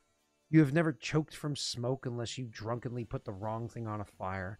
You've never burned your feet unless you stepped on a coal that, popped from the fire that you've lit, right? Yeah, you've had wood too damp to light, but that's what winter is. You know what I mean? Like, and certainly you've seen no armor glistening in the pale moonlight of cursed ones that are stuck walking this world. Nothing like that. So it's a whole bunch of malarkey. So he'll say, I've been in those woods, and I believe all those rumors to be true. But I'm pretty sure I can help safely navigate you through it, yeah. So I never said a last name, Rosin. He goes, good, splendid, wonderful. He goes, now I know the fee of free folk. I know it well. And usually when you're traveling in threes or more, he says, kind of, waving to the point you brought up earlier in your story. He says, usually when you travel with threes, I give a whole gold, I give a whole gold, the proper 9 silver, all linked with one another. I know how it works. But unfortunately, my friends, you are not 3. You're only 1. And so I don't intend to giving a whole gold to 1. But I'm stronger than 3. Pick any 3 in here. I'll beat their ass right now and show you I'm worth 1 gold. He chuckles very loudly out loud, like, oh, like overtly. Oh, He'll that laugh good. And then stop laughing and just wait. Yeah.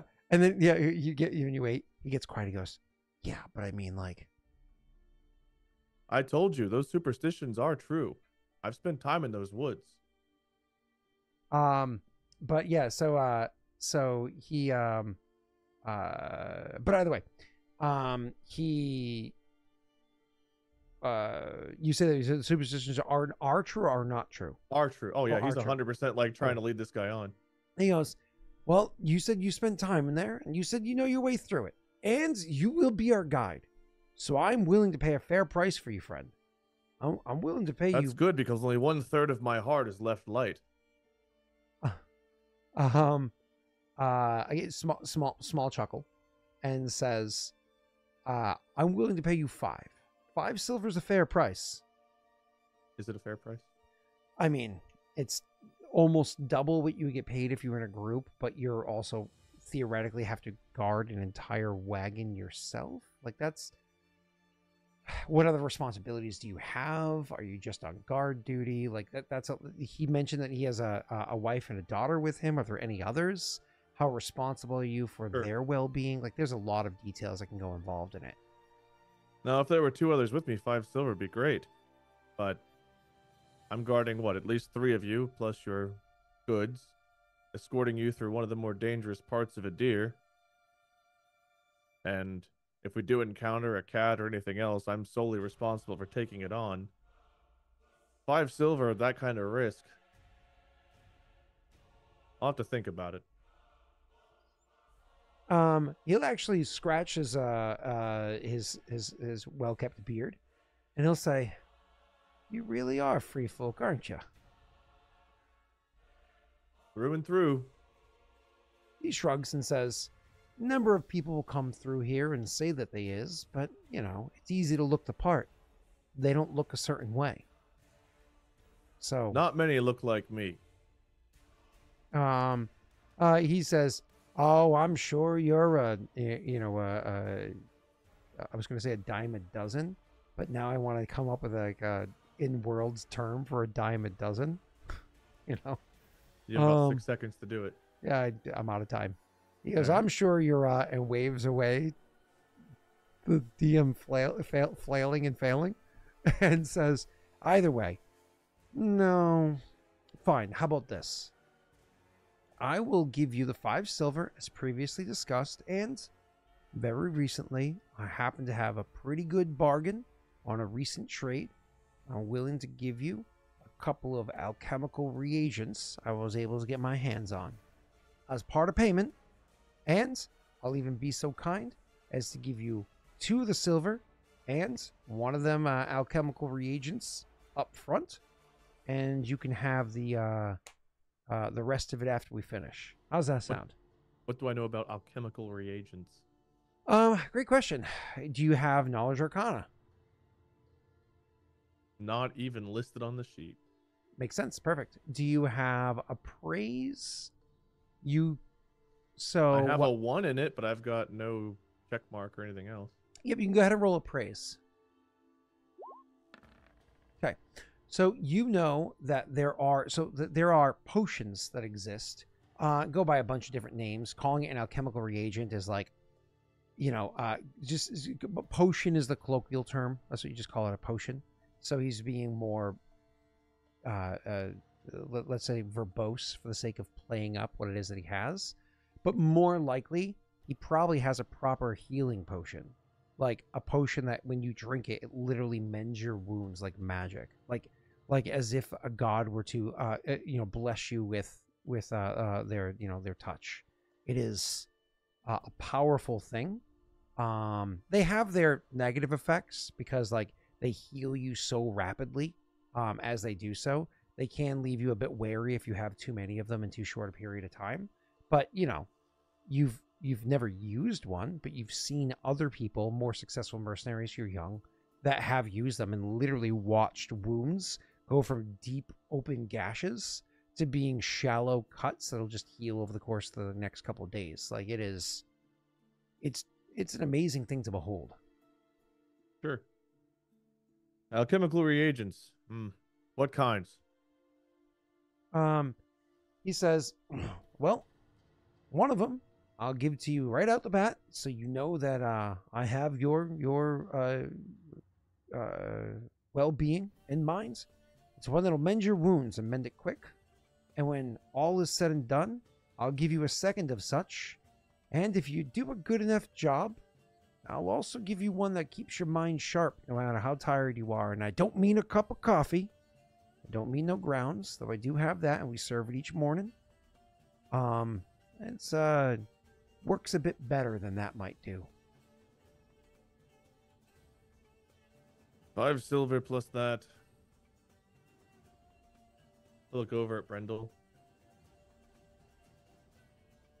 Toss in the poor sods 2 pennies and you got a deal. Toss in what at 4 pennies? The poor sods 2 pennies that he owed him for the work. Oh, gotcha. So you're arguing for what's his name for Brendel. He doesn't even think for it. He just immediately says deal and puts out his hand. So Leshev, when do we head out? Well, heading out in the evening is never a good thing to do because you don't want to wake the missus. He says, chuckling, and says, so morning, but not first thing.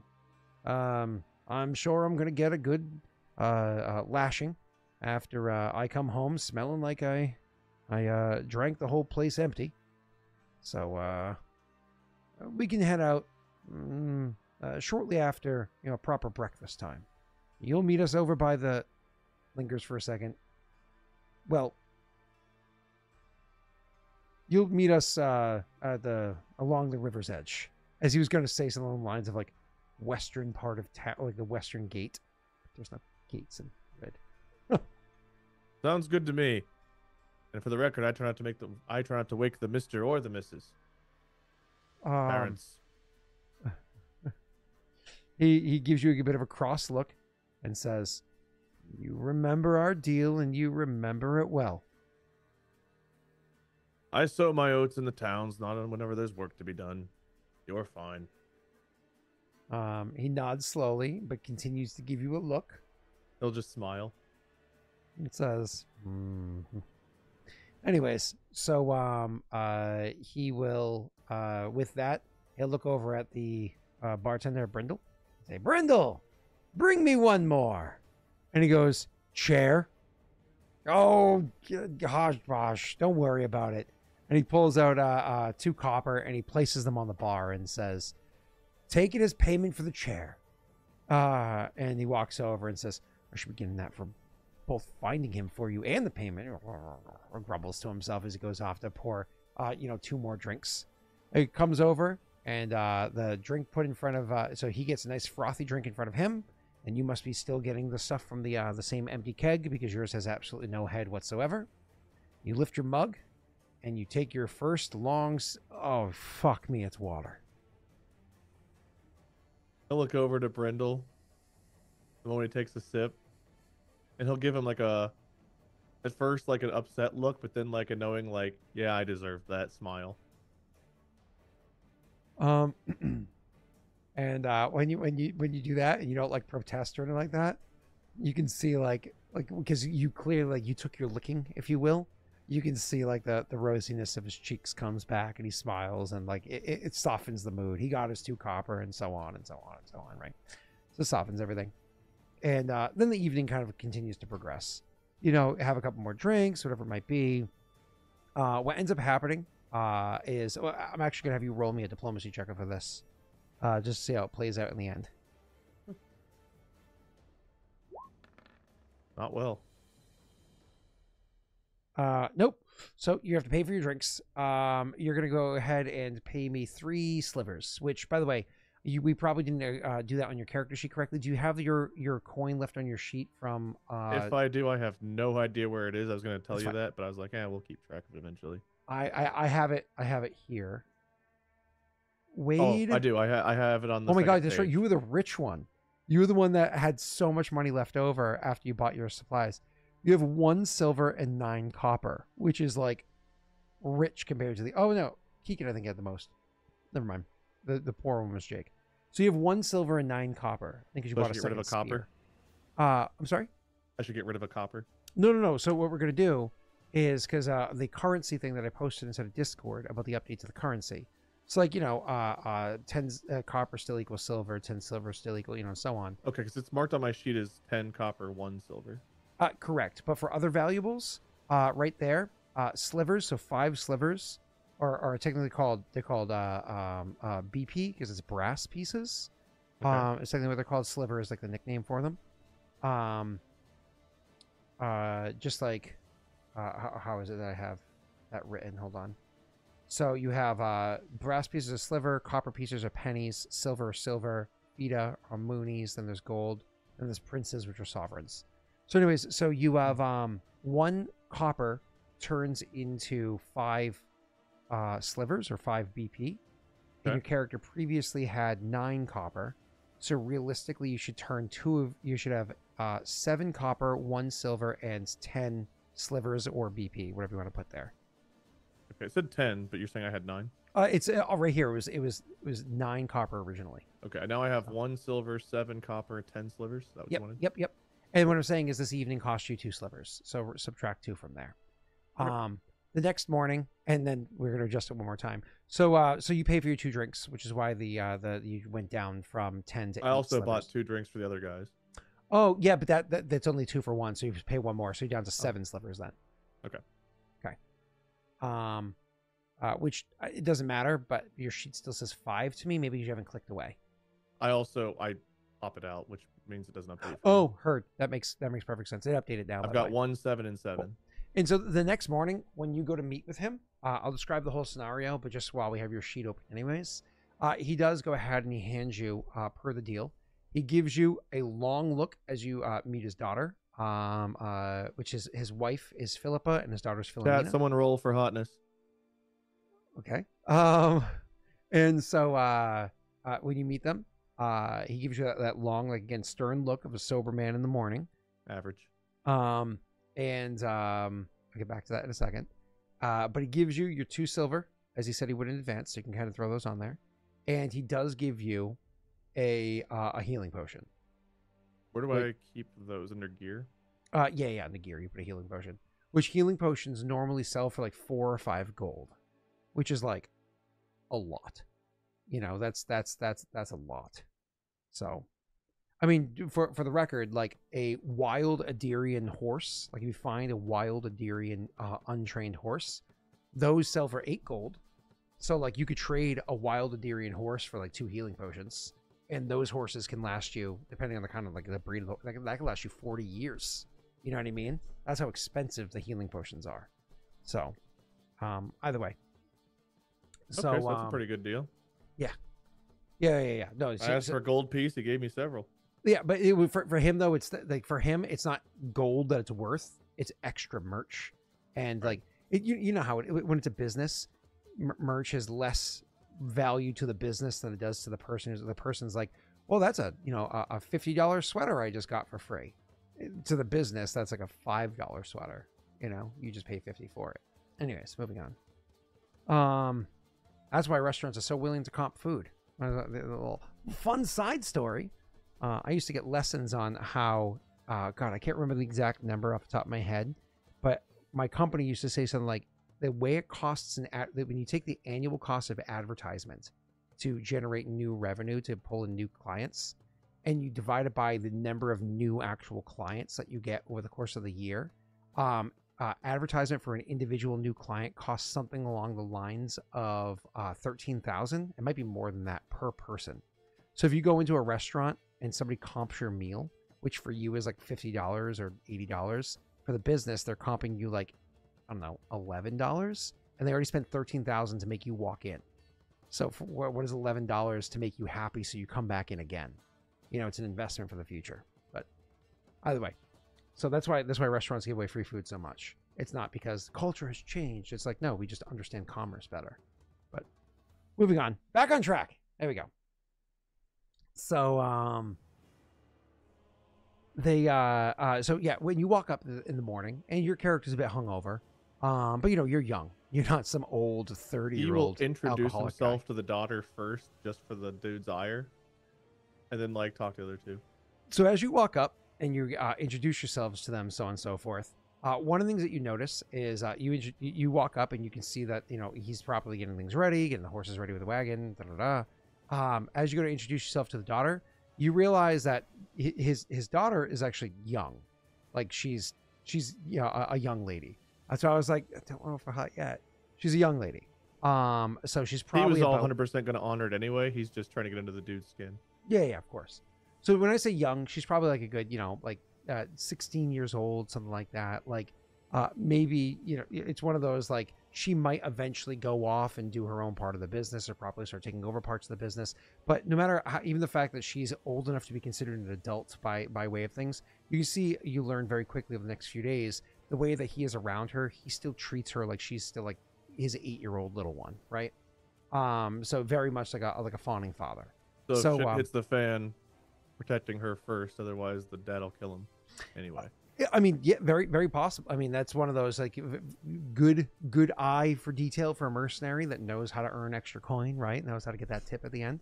So you go up, introduce yourself. Like I said, you get that devious like look, like remember, and then he pays you or whatever it is, and then goes over and properly introduces you to the family. And it's like, this is my wife, Philippa, my daughter Philomena, and obviously we've met last night.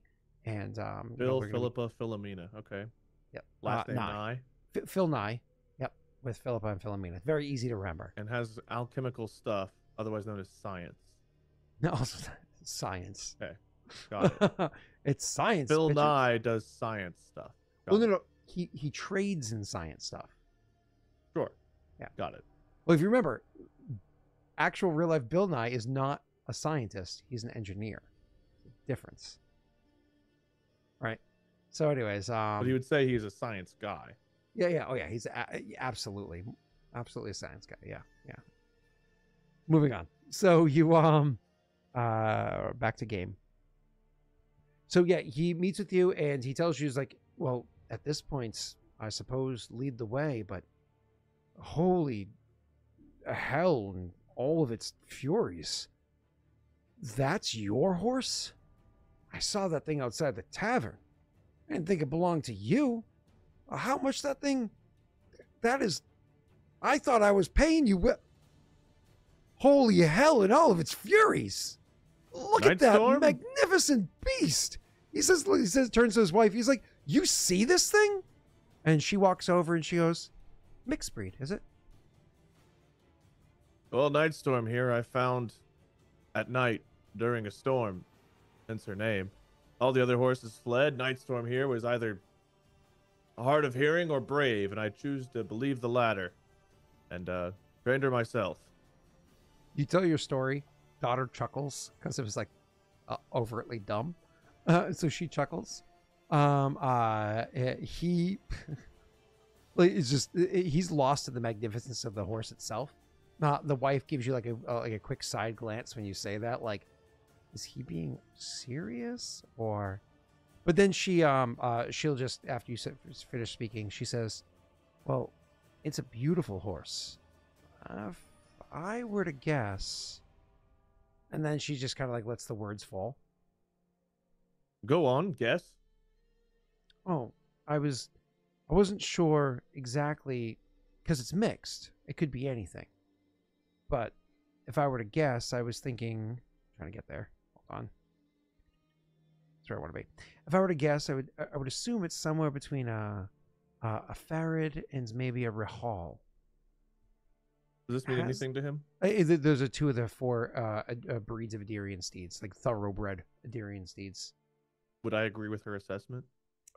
Great question. You would think that it's probably a bit more mixed than that, but you can see why she would think. You would see why somebody who knows a bit about Adirian horses would think that, and so you could like choose to either nod along, like agree with her, or you can choose to give out more finer detail. Oh, he'll engage in conversation. He'll say, "Oh, I can see the features you see, but actually, I believe that Nightstorm is more mixed than you think," and go like point out some other things just to like.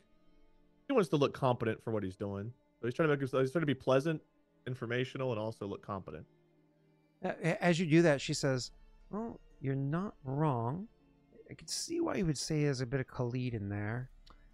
And then there's Jalil. Okay. She shakes her head and says, "I concede. He's not just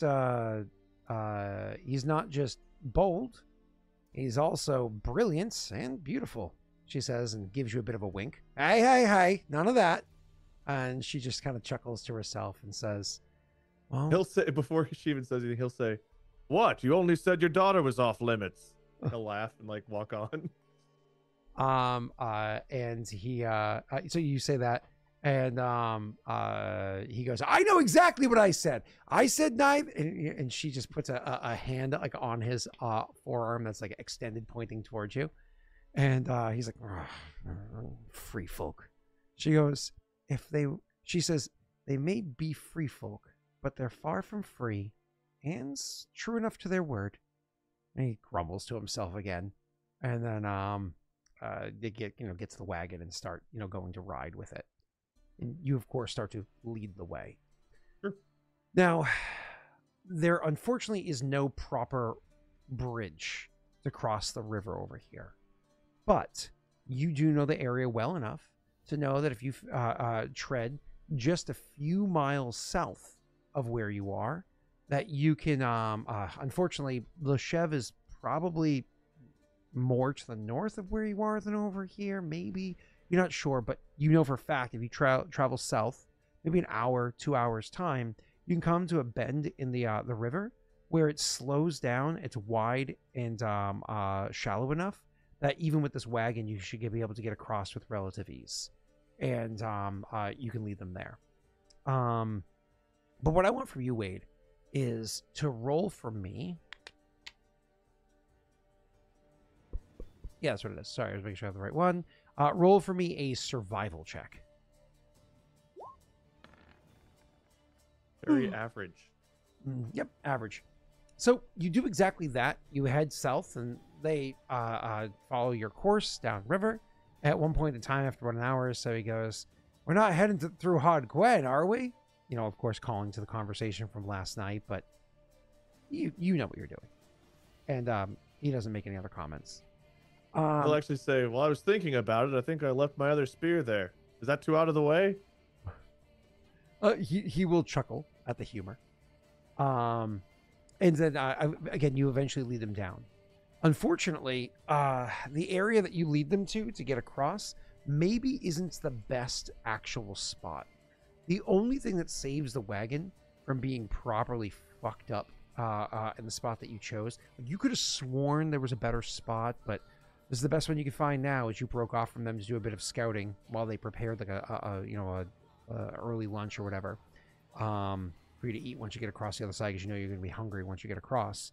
So like you broke off from them, did a bit of scouting, they got in position, prepared things, and it's the best spot you can find. The only thing that stopped this from breaking, that stopped the wagon from properly snapping, maybe even taking out an axle, is the quality of wagon that it is. You couldn't tell when you first left the town because it just looks simple, it looks mundane. But the more time you spent with it, seeing how he doesn't wince, he doesn't get concerned, he doesn't look overly worried about any of the rocks that he hits with the wagon. He tries to avoid them, of course, but rocks are in the road. You're not on a proper road. You're going along the wagon. Or any divots that it lands into. And you can see that you don't hear a single blister or crack or what it is to the wood anywhere. This wagon clearly is made out of some high quality material or engineering, or both, right? Like, no doubt in your mind. It looks simple, but much like how the man looks relatively simple and he has those kind of wares on him, maybe there's more to it than it seems. This guy is probably pretty well to do, but keeping a low profile. Either way, the quality of the wagon, or its engineering, materials and or engineering, hold it together so when it gets across. When it gets across, all of you are soaking wet. All save the daughter, who stays inside the wagon and doesn't get hit by any currents or whatever it is. All of you are soaking wet. And so there's a moment where you have to either throw in your spare clothes if you have them, or whatever undergarments you wear, as you lay everything out to dry out in the sun and have lunch on the other side. And there's like, a bit of like a crossness of everybody, just because they're like, so much work so fast. Everybody's like a bit, once you get across. But once that like passes, then it goes into like some like heartwarming, like chuckling and sharing stories. And almost immediately, only half a day into the first day of travel, you start to like warm up to them and them up to you more properly. And it's a bit more of like a friendly banter, and they're asking more personal questions about you and so on. But we don't need to RP all of that. Just details that happen. He would try to subtly, I don't know how subtle, but like over time, learn more about them. Like he would comment about the quality of their wagon. He may even like take a jab at himself and be like, well, I did pick the shittiest part of the river to cross, apparently, but thankfully you had a good wagon, better than I would have expected. Like, he would have tried to learn a bit more that way. Yeah. Up to you if there's any more interesting to learn or not. But no. He would make small things of like, yep, had her all my life. Is things like that. It was one of those, what? One wagon that long? They break down. Like that's ridiculous. Like, well, have you ever heard of the wagon? God damn it! I was gonna make that joke. You're too slow, Scott. You were all set up. Oh, that's so funny. Well, hey, Keegan, the difference is Koa is actually a badass, so he's the one that determines how the road goes. I say as I'm about to get stabbed to death in my sleep. All right, so you are that happens. And then you guys take like maybe a bit longer of a lunch than you wanted to. But that's because, you wanted to be able to properly put your clothes on. So you wanted them mostly dry from the sun before you got them back on. Depends. Can we roll for the wife's hotness? Yeah. Chat can definitely do that. Thanks, chat. Yeah. We'll wait. Full on wait for this one.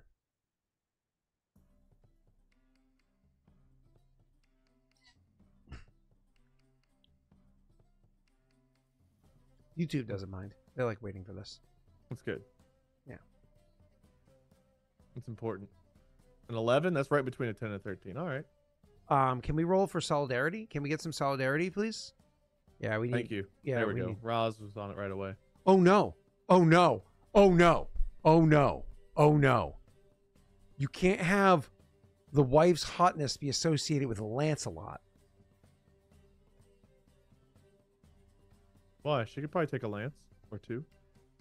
I'm just saying, he did lance a lot. So your Koa. character has a reputation. I just saying, like, oh, all right. Hey, if Anyways. her name is Zoot and she's in like a castle with a whole bunch of other women, we're in business. It wasn't Moving on. Lancelot, though, was it? Who was the one that went to the... I'm thinking Monty Python. Anyway. He's going to behave himself. But if she was like an 18 or higher, like maybe he wouldn't have. Yeah, fair. All right, back to. So why don't you go ahead and, because that was more or less that was the first kind of like real proper struggle. Sure. I actually need to measure distance real quick before we continue any further. Me 1 second, sir. Oh, no stopping. Okay. So, and then I have to do maths real quick. So that is going to be Pathfinder movement.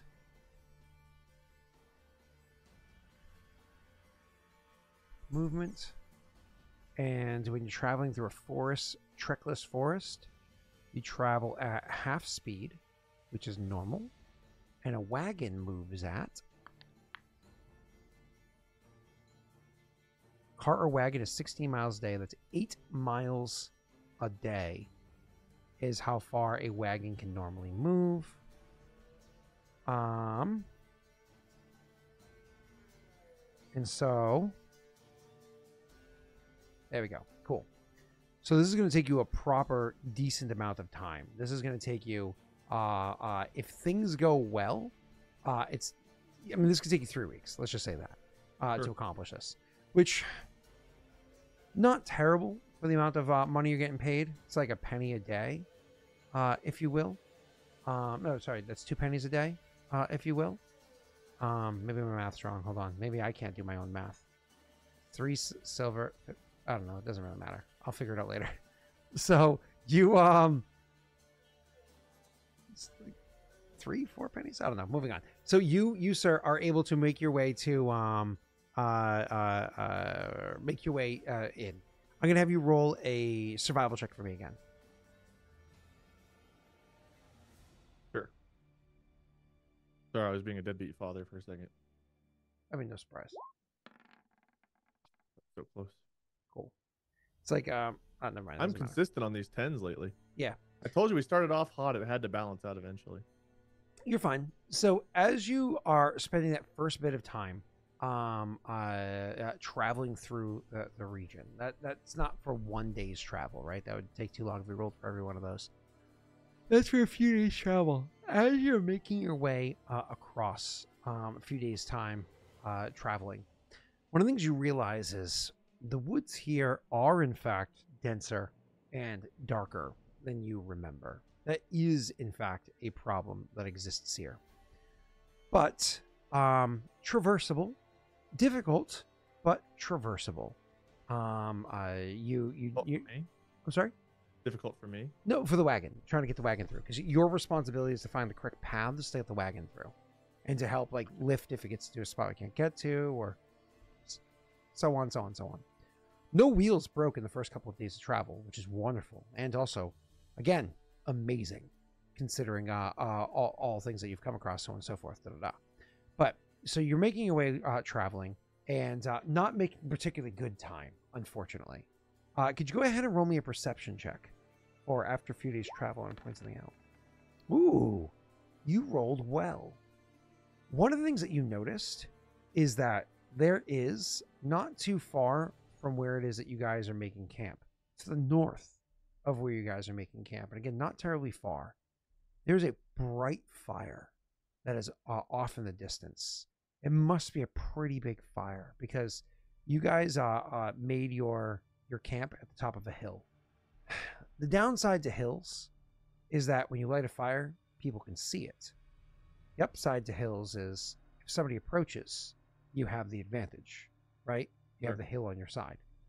So you went to the top of a hill where even though there's lots of roots that are in the ground here because if you're in the proper forest and there's lots of rock, you found a hill with enough of an opening at the top of it, the very crest of it, that you can, work your way through the dirt and dig down enough to dig a proper fire pit and keep a fire that, will burn, but won't necessarily make too much light around. Warmth, but not too much light.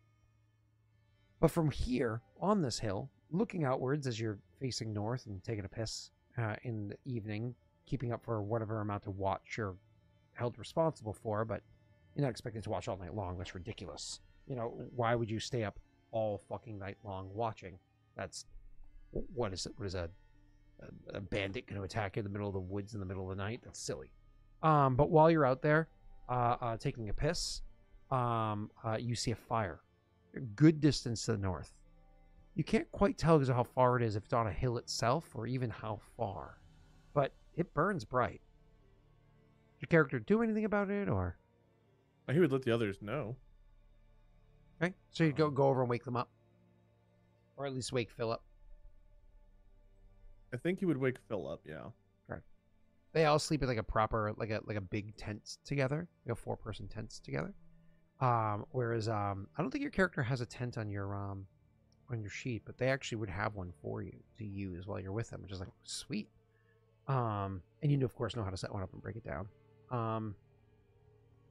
So that you would go over and just kind of, Phil, hey, huh?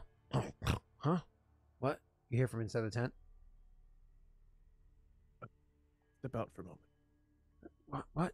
He said step out for a moment, Dad. Oh, huh. Why are you awake?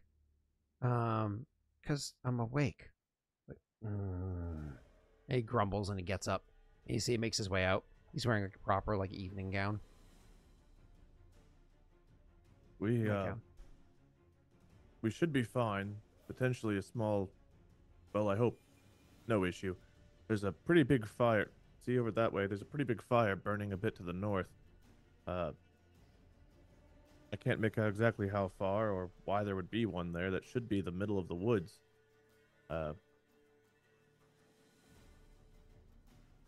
So just be ready for anything, just in case. I'll keep an eye out. I can investigate a little bit more if you would like, but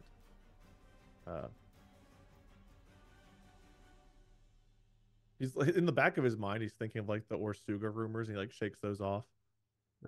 Hard to really say what's going on. Maybe just a large party passing through, maybe something better, maybe something worse, but something to be aware of.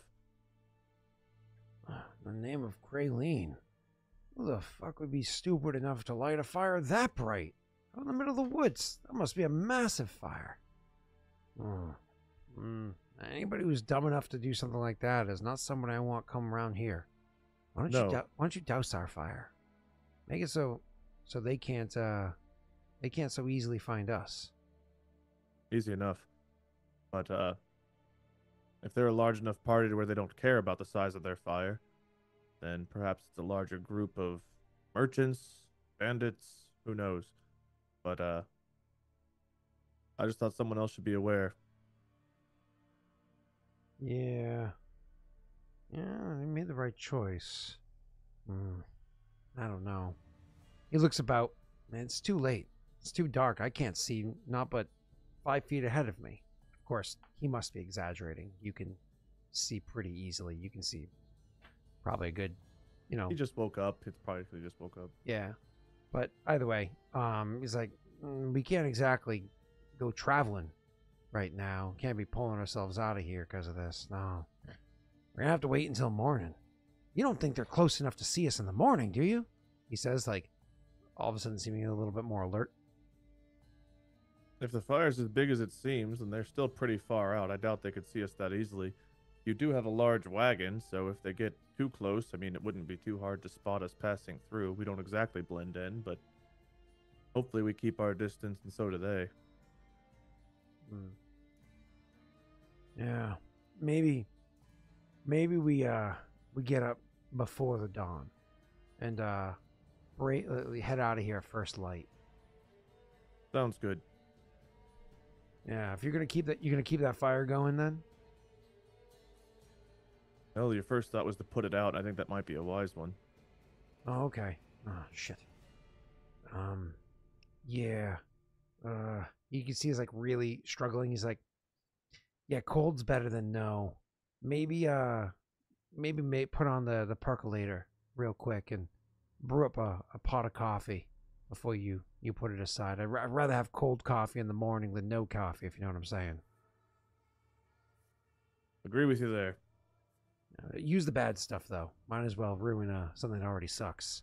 Make sure you have the essentials packed up and ready to go so that we can leave as fast as possible when you all wake up. Ah, shit. Yeah, good call. Good call. He gives you like a pat on the shoulder and says, I think you were worth it. He says and gives you like a half asleep smile. Whenever he lays back down, I assume Koa will have to rest at one point. So he'll go over and disturb Nightstorm whenever it's time for him to lay down. And he'll just tell Nightstorm to kind of guard them. Yeah.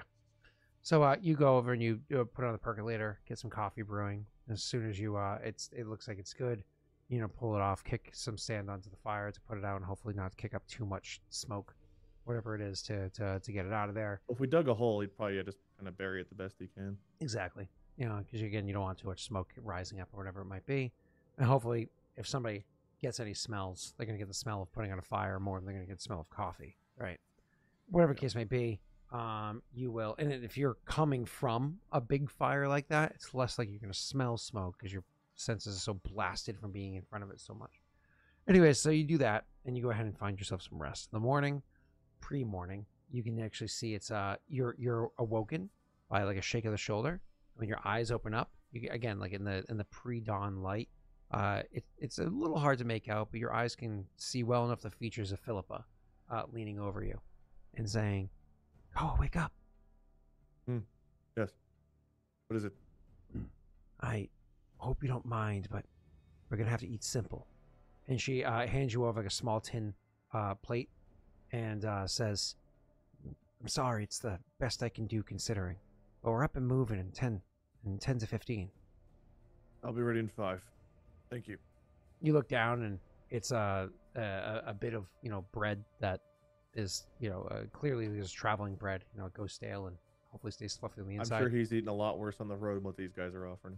Yeah, she gives you, the pieces of there. But, like, the meal is literally a combination of bread and literally she took raw eggs and mixed them with a couple of seasonings and, like stirred the fuck out of them to make you, like, a raw egg drink that you can have and some bread. And that's that. If it works for breakfast. Gaston, it can work for Koa. What was that? If it can work for Gaston, it can work for Koa. Yeah, exactly. I mean, she didn't give you a whole dozen, but and just breakfast too.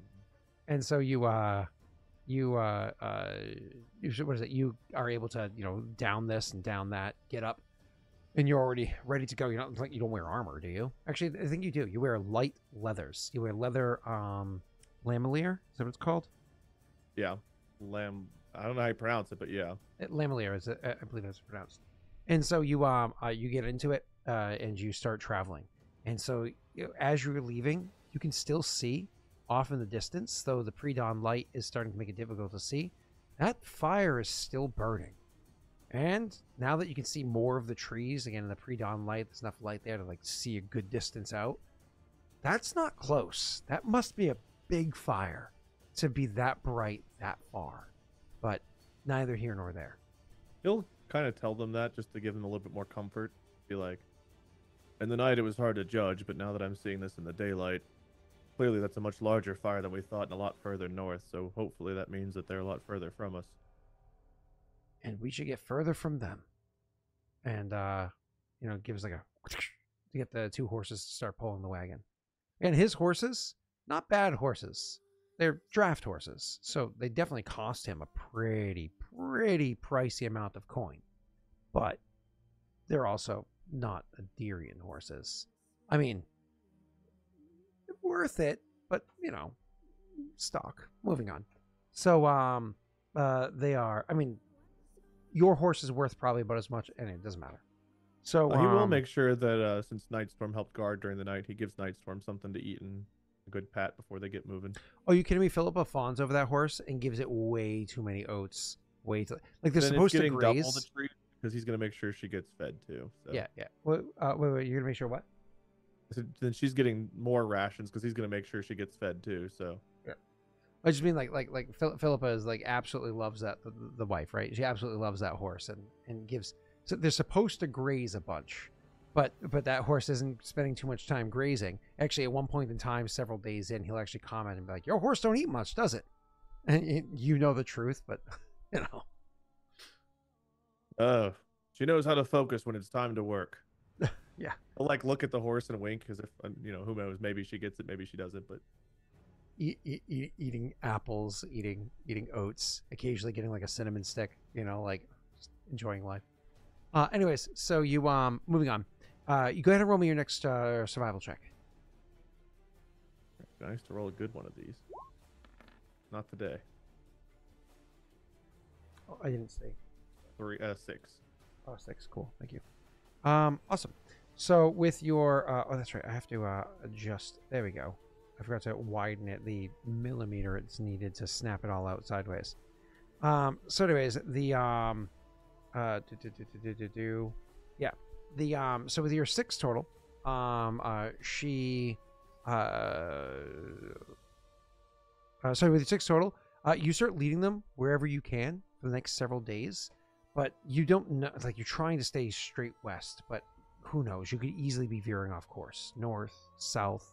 Who knows where it is you could be lining up? You're not entirely sure. As a matter of fact, for how far off course you could be, why don't you have somebody in chat to roll a D100 for me? For me, it's a matter of high or low. Middling is actually not terrible. Sure. Roz, you seem nervous. Let's do it. Okay. So Roz is rolling. And you keep trying to travel with them. Now, the cool part is, in this part of the wood that you're in, it actually does open up a bit. More hillocky, more rocky, but less dense with trees, this particular area that you happen to be in. But as you continue traveling, going wherever you can, you're traveling, further and further and further along, hoping to end up where you intend to. For I hope after it's a several good side too, true. After several days of traveling, why don't you go ahead and roll me a perception check? Sure. I'm good at perception. I apparently just suck at survival. Cool. So with your perception check, it keeps popping away on me. 22. Holy shit, that's really good. So again, this is several days later. No incidents or whatever after that. Not even with a fire. This is several days later. You're probably like a good 5 or 6 days later. As you're traveling along, evening comes, and once again, it's one of those night times where it's fortunately there's not a cloud in the sky this evening. As I said, the area that you've been sticking to for a while, it has thinned out for a bit, to the point where like there's not a heavy canopy overhead. You're in a forest, but right now it feels more like woods, right? Like there's trees overhead, but there's also like you can see the stars. You know what I mean?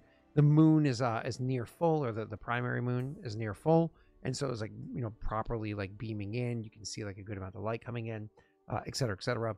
And so it's well lit here. You can see pretty far, well enough. But what catches your eye is, okay, you told him the stories weren't true. But unless you're mistaken... I told him they were true. Well, sorry. You told him the stories were true, knowing that they weren't. Yeah. Or at least believing that they weren't. But now, I'm pretty sure that's south that you're facing. Or I'm pretty sure that's south that you're facing. You see the glint of moonlight, almost like on water. But it's definitely not water because it's moving. And it's separating and coming together. I mean, this could be many things. It could be moonlight reflecting off of armor. That's not uncommon. Like, that's a way to catch a soldier in the middle of the night, the way the moonlight reflects off well-polished armor. It could be, what are those things called? Will of the Wisps. That's a rumor of something that could exist. Like the lost spirits of the dead that are kind of like lingering about and leaving these motes or trails of existence. There's, all sorts of things like that. You're not sure what it might be, but you definitely see a good distance to the south. Something out there moving. Not close, but it's out there. And not moving towards you. But it could.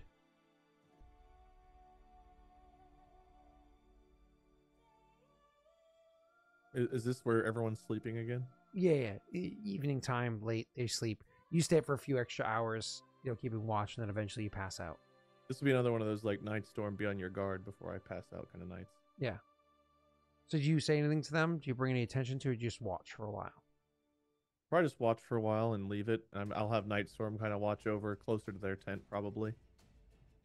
Sure. That way, if anything were to happen, night storm will probably make a noise, do something, and I'll have time to react. So with your watching, spending more time watching, not really interacting with anybody else, just like keeping an eye, the 22 total. If you had to guess, you know a bit about Will o' the Wisps. You know the stories. I mean, some believe that they are, as I said beforehand, the lost souls of the dead. You also know the other stories. You know, that they are creatures of the Fae. That, you know, are here in the material, you know, well, you don't know the material plane, the creatures of the Fae that are here and play chaotic games with the living. Like, there's different stories and whatnot, but if you had to guess, it looks more like moonlight reflecting off of armor. They move in too much of like a formation. Even when they break formation, it's more like because they're along a path, even if winding, than it is that they are... Yeah, no. It feels more like moonlight on an armor. It doesn't last long enough either. It starts for a while.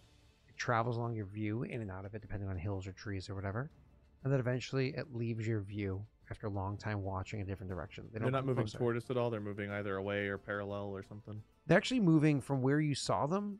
They're moving further south, so away, but predominantly across your vision. Okay. Yeah. Yeah, okay. I mean, I don't think he'll disturb anybody because it's like at this point, if he doesn't even know for sure what he's looking at, it doesn't seem like it's coming here. Why worry them? Let them get some good rest. In the morning, obviously everybody wakes up at the normal time, like they usually do shortly after the sun wakes them up naturally. So light comes in, kind of wakes you all up. They let you sleep in a little bit. Like when they wake up, they go about properly prepping the thing to depart, so on and so forth. Usually you wake up to the smell of coffee or breakfast or whatever it is, as opposed to waking up to the actual sun in your eyes, because you stay up so late keeping an eye on things, right? And there's a mutual respect for the responsibilities. So this morning you wake up. Do you say anything as you're like handed your hot breakfast? Yeah, I mean, now that everyone's awake, he'll kind of motion in that direction. There's also something strange out there last night. Reminded me of the tales of the... Well, it doesn't matter, but I think it was just some military or something passing through. I could see moonlight reflecting off of their armor. Moving south, mostly it seemed. I put Nightstorm near your tent and had her help keep watch throughout the night. Military? Does Hod Gwen have a military again? I thought they disbanded that years ago. Do I know that? You've avoided Hod Gwen for a while now. Maybe? Probably? Hard to say. I don't make my way to Hod Gwen too often. Hard for Nightstorm to really stretch her legs there. They say, well, if it's military, that's signs of another site, another danger. Oof. Maybe these woods aren't haunted. Maybe you're right. Sorry. Maybe these woods are haunted. Maybe you're wrong. But let's. I did say they were haunted. Maybe you're wrong. Maybe these woods aren't haunted. Maybe you're wrong. Oh. Yeah, I said the wrong thing at first, and I corrected myself. Gotcha. Maybe you're wrong, but still things here that I don't want to mingle with. Let's keep traveling, friend. You can roll a survival for the next several days. One of these is going to be good eventually. Oh, the fact that you're just like rolling poorly. Perfect. Average. I mean, 9, 10, 11. The 6 was bad. The others are at least somewhere in the middle. Ask somebody in chat to roll a D100. All right, Roz, that was so terrible that I'm going to have Tesh roll this one. Never mind, Tesh said BRB. True, you got this one. True be true. Roll low. Cool. Indeed. So, 55. Okay, keeping true to the course. So you are... I already said middling is, kind of keeping... That's funny. True did keep true. That's hilarious. Moving on. So you continue traveling with them, and eventually, at the end of this next several days of travel, you've probably traveled at this point in time, probably about 15 days in total, just over 2 weeks' time. And along this whole trek, you do hear a little bit of grumbling from Phil, who's mostly friendly and cheerful and happy. He's mostly kind, spirited, and so on and so forth. Mostly, again, just like a genuinely nice person. He's like, it would be nice if our guide could trap something every once in a while, like, because they themselves aren't hunters. And they're kind of like hoping maybe be able to, but that's like one of the perks. And this isn't like a scathing thing necessarily. Usually when you hire 3 free folk, you'll have one will point the trail, one stays on guard, one can help to, gather, like, make sure you gather water from a creek to refill everybody's supplies, make sure you do some hunting and trapping, whatever it is. But you're doing everything on your own, and he's just dour because it's been 2 weeks lost inside woods, mosquitoes, all that fun stuff. It's, early autumn, and it's just everybody's kind of getting on edge, if you will, which is normal. Sure. He'll say, I mean, if you want to get going later one day, I can take some time and go try to find something to hunt. But being as it's just me, I've prioritized safety and moving quickly. If you're craving something more filling, though, give me some time. I can go see what I can find.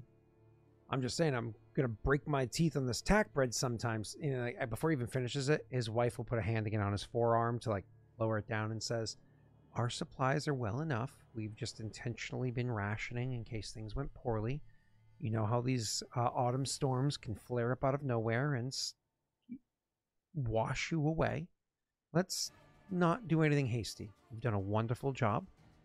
We've come to no proper danger to our family. You've navigated us through the curses, the evils, the devils, and whatever else might be out here. So let's just keep to how things are going. And she looks at her husband and says, and I will go ahead and get the jerky, and we'll start using that. A bit more meat would probably make everybody happy, she says, looking about everybody.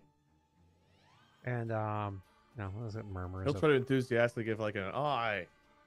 Hell yeah, over enthusiastic. Nice. Yeah. You're over enthusiastic. Of course, the daughter who's young, she chuckles at that. And he's like, really go for some smoked fish. And she goes, well, we're going to be close enough to Forvin that you can get your favorite. And he says, and then, being argumentative, he's like, the chef is nowhere near Forvin. And she's just like, rolls her eyes and says, I know. And you can see she's placating him, moving him along as he's being grumbling, because of course he has a timeline on his head, he has the ledger he has to keep to, so on and so forth, that kind of thing happening. However, tell you what, Phil, next stream we come to, if I can get a fish or two, he'll pull out like his spear. I'll get a fish or two. So you guys traveling, you get your 9, which means you definitely don't find food.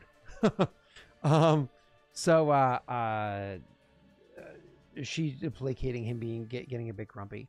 But then, unfortunately, it all kind of comes to a head, if you will, when, as you guys are traveling along, you come to an area where there's a large rock, and it seems as though things are going to go smoothly going over the large rock, because you're trying to pivot around it, going over the edge of the rock, whatever it is. But then the ground on the other side of the rock, which, I mean, you checked it first, and he verified it, that it was okay, though maybe he just didn't do enough verification, or maybe you didn't, or whatever the case may be. When the wagon is lipping down on the other side of the rock with its first wagon wheel, it hits the ground, and the ground is much softer than anticipated over there, and the wagon sinks in with the wheel. And so it not only does it hit the bottom of the wagon right in the middle of it really, really hard, because you have first one wheel then the other, hit the middle of it really hard, and you do hear cracking, and you do, like when you look over and investigate, see splitting wood. More than that, it leaves the wagon tilted in such a terrible way that you're like, oh shit, how are we even going to try to get these things out of here? This is miserable. This is like a bad spot. Legitimate damage to the wagon. You heard some smashing inside the wagon, so some goods probably lost, so on and so forth, right? Things go poorly. Before I pose ideas, was there anything specific? You look like you're going to say something, Wade.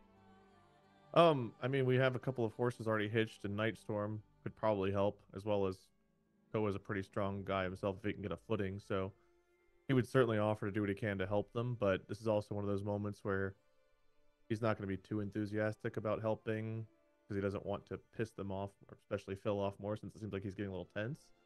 So he'll kind of let things play out for a moment and see what the reaction is before he gets involved. Understood. This is more of a profession like Wagoneer or whatever it is kind of check, right?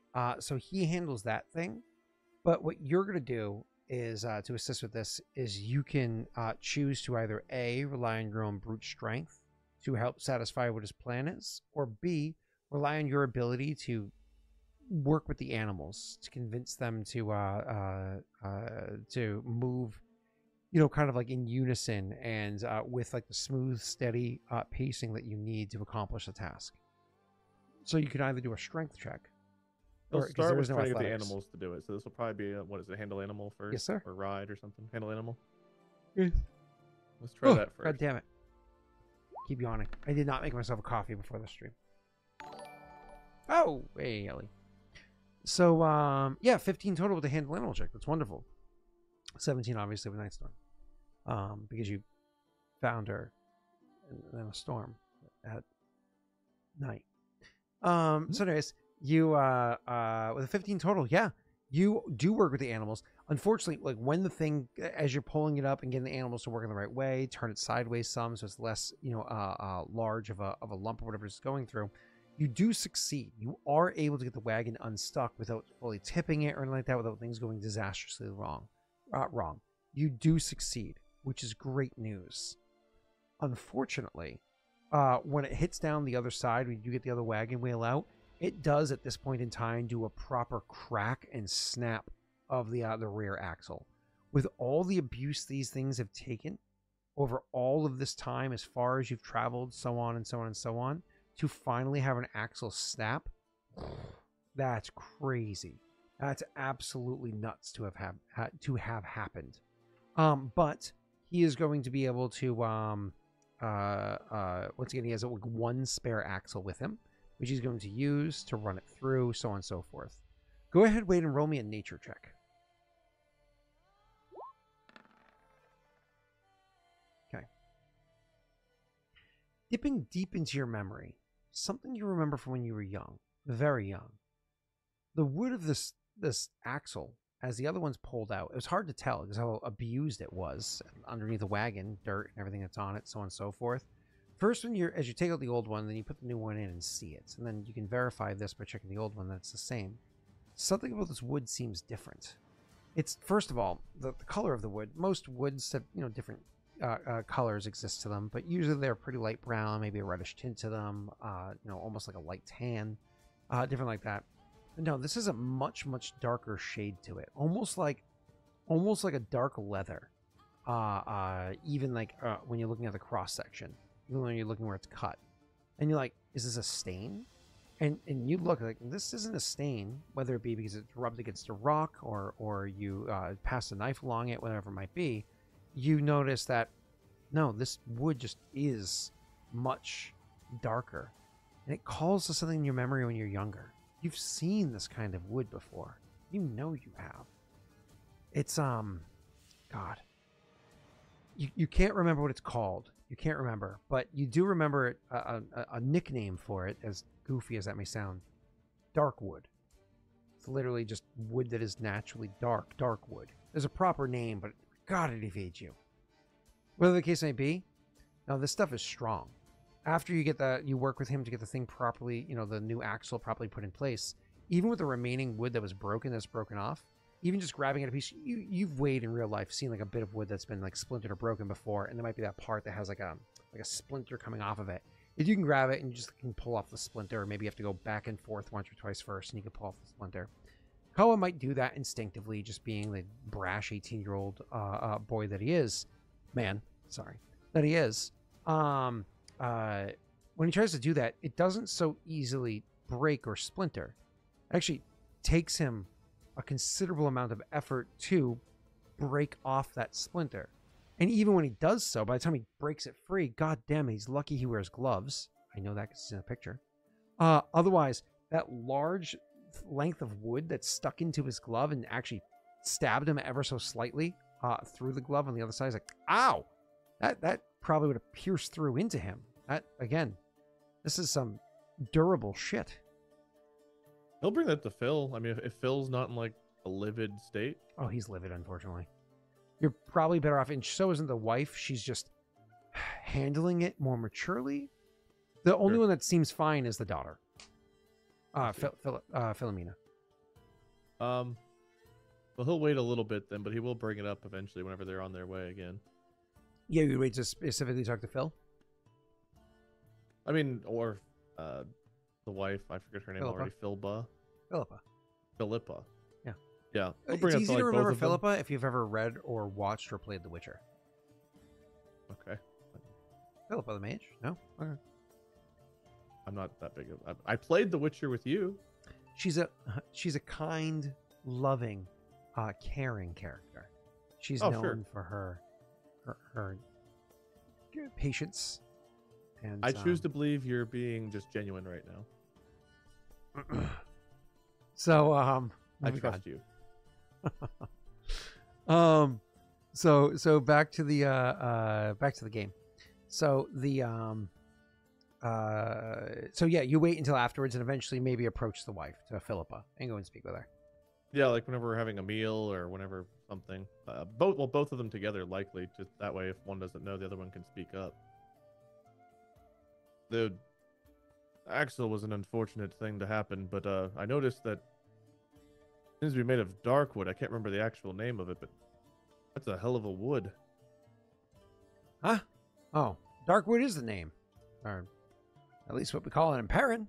He says with a zero enthusiasm grin, like trying to put on a fake his usual kind personality. He tries to put it on, but it's lacking all luster. Is it dark wood is what it's called, but in Perrin.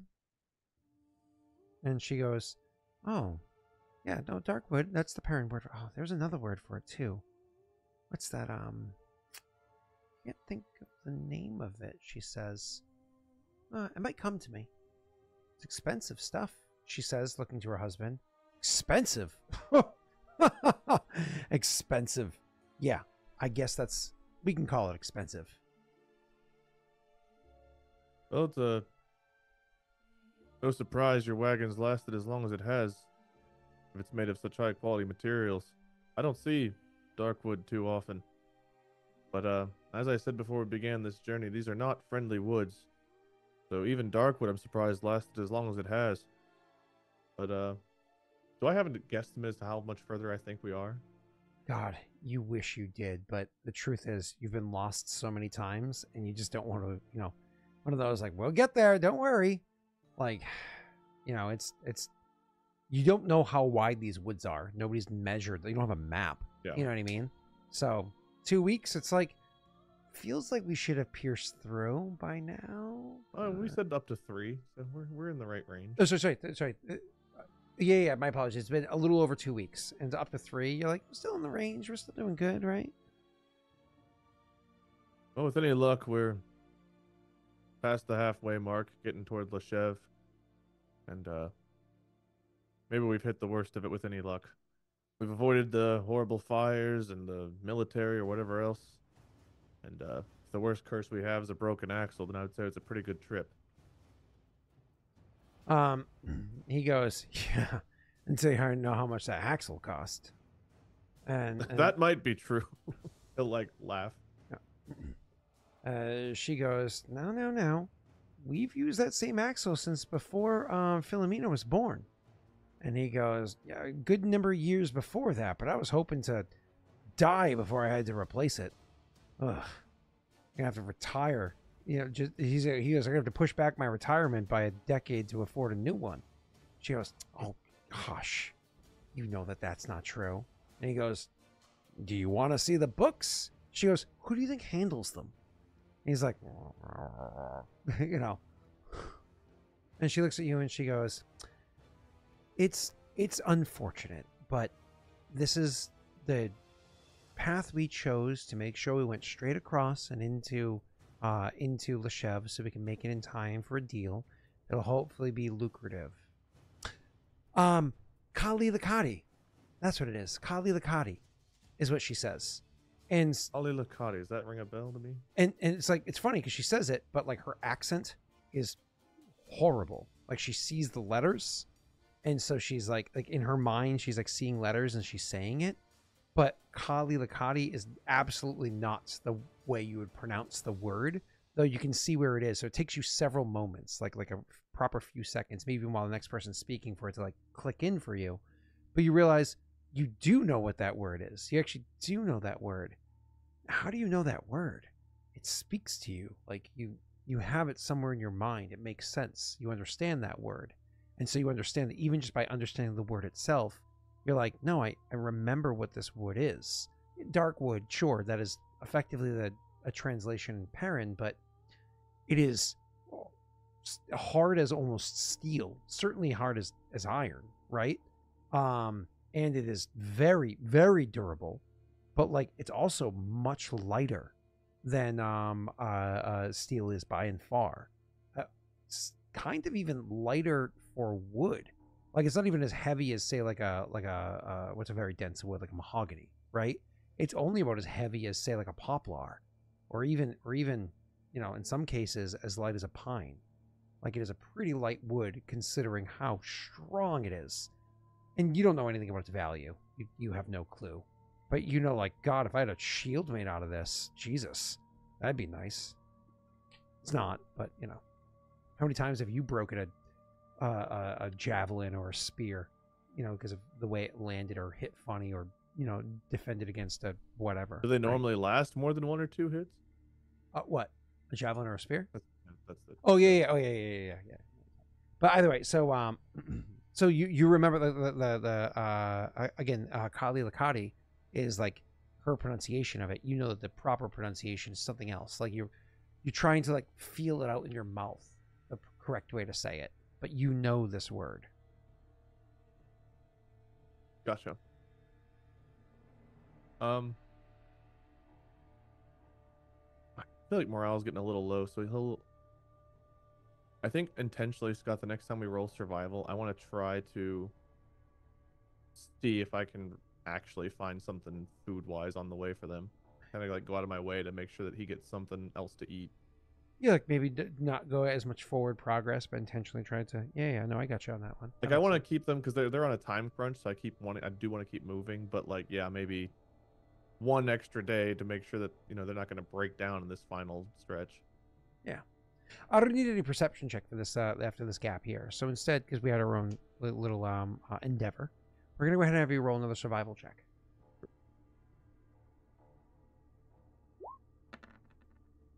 Hey, you, sir.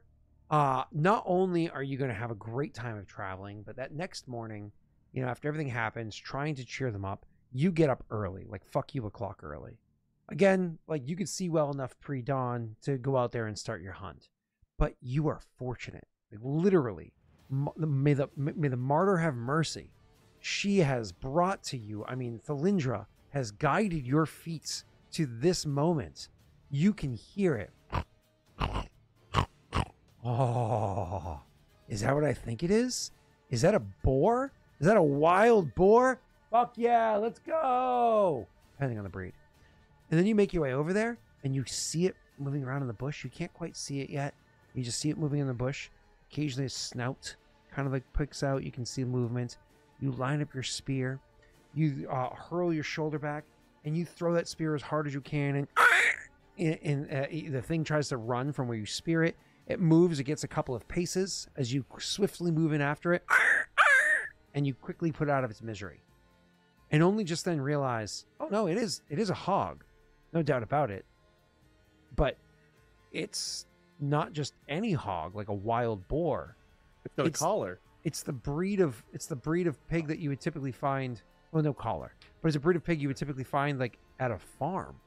Like this is now granted, hogs are interesting when they go to the wild. When they make their way to the wild, they get very primal very fast.